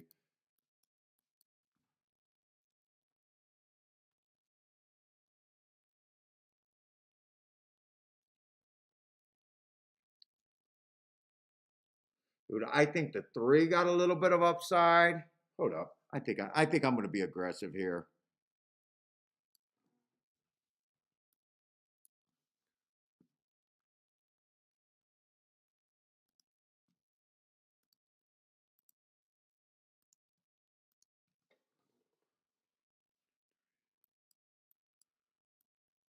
The problem with king off of those 2 horses, well, it's not a problem. It's just everything is good after that.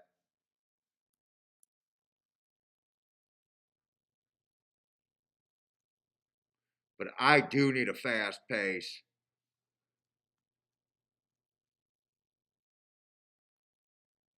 4's coming out of that same race. I don't want to go too wide here.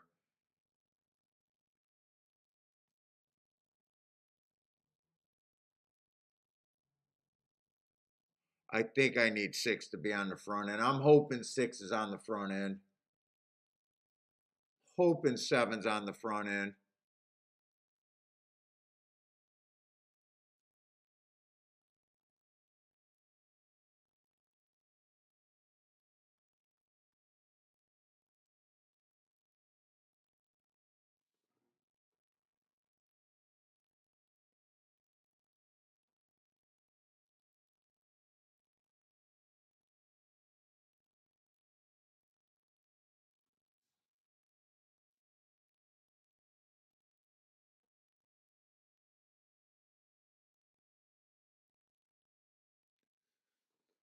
think I do use the 9. And I got one more ticket.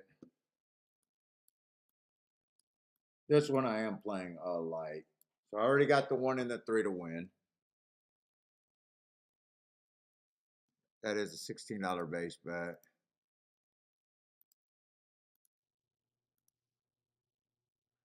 I am probably being too aggressive key boxing. There's no safety on that one. What am I missing the 4? Then I want a box, a smaller box. 137. All right, this is my last shot. I'm either gonna have a right around a losing day where I should be. Actually, I probably should have had a less than a losing day. I did have a little bad luck. Who's this? Oh, that goes there.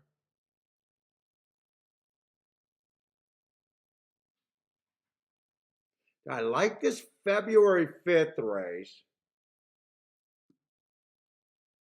And I like the January 25th race. There's 2 races there that I like.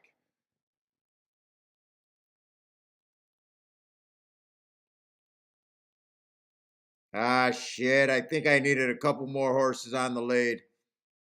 7's washed out.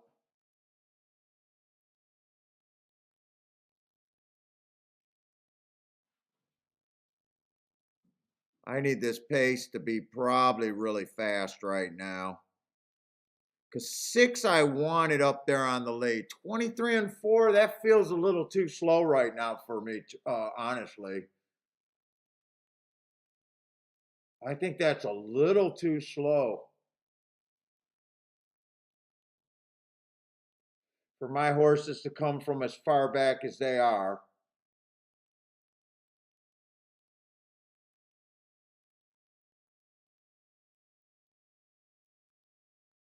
I think I'm strung out just way too far.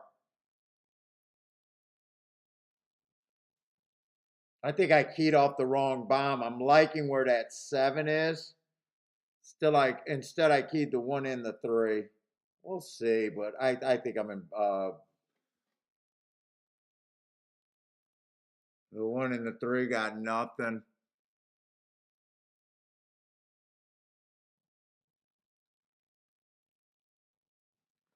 Pace held up pretty good there. I knew to downgrade the 9. I knew to downgrade the 9, and I just over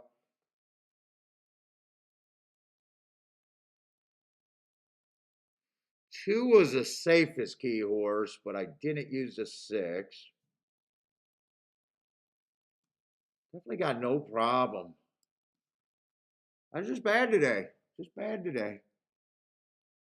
Played 11 races and didn't cash a ticket.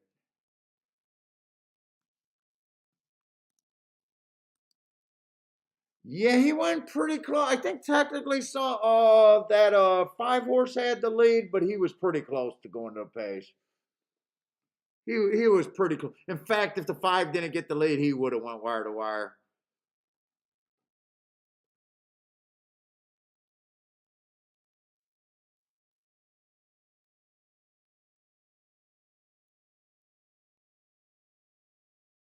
Nine managed to get third.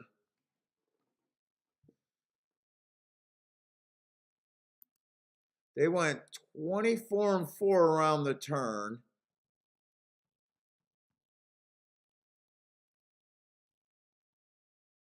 2-6 is probably about what, a 25 to 1 exacta?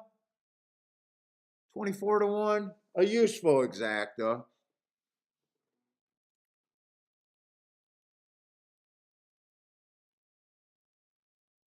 2-6. I'm gonna hate to say it, but are the horses that I got the best marks on.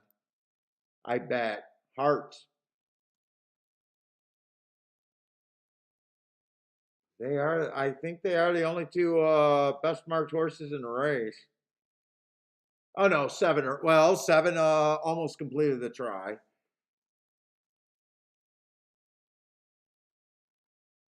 13 had hearts, but 12 and 13 did not run. All right, I suck today.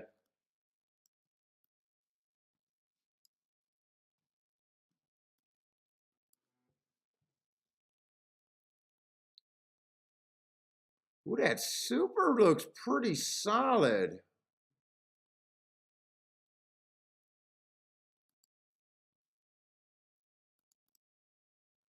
Good night, everyone. Hold up, I just want to see. Take it easy, Charles, Kathy. I'm done too. We'll be back Wednesday. I don't put too many losing days together, so or in a row together. So we got a losing day of one.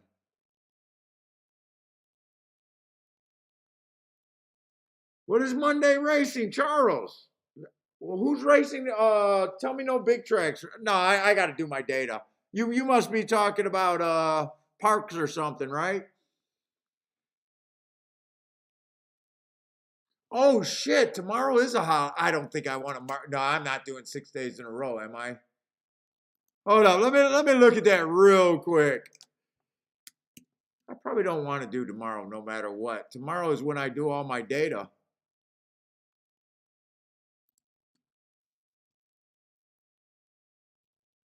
Oh, Aqueduct's running tomorrow. Fairgrounds running tomorrow. Oaklawn. Holy shit! There is a lot of tracks running tomorrow. I doubt it if I mark up anything though.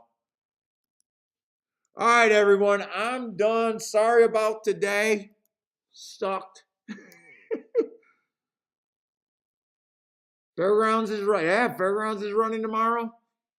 All right, everyone. Take it easy. If you're new, thank you for joining us. Good luck if you guys are playing tonight, but probably next Wednesday. I'll be shocked if I tried to do a day that I got to do data. So take it easy, everyone. Good luck. Stay safe out there.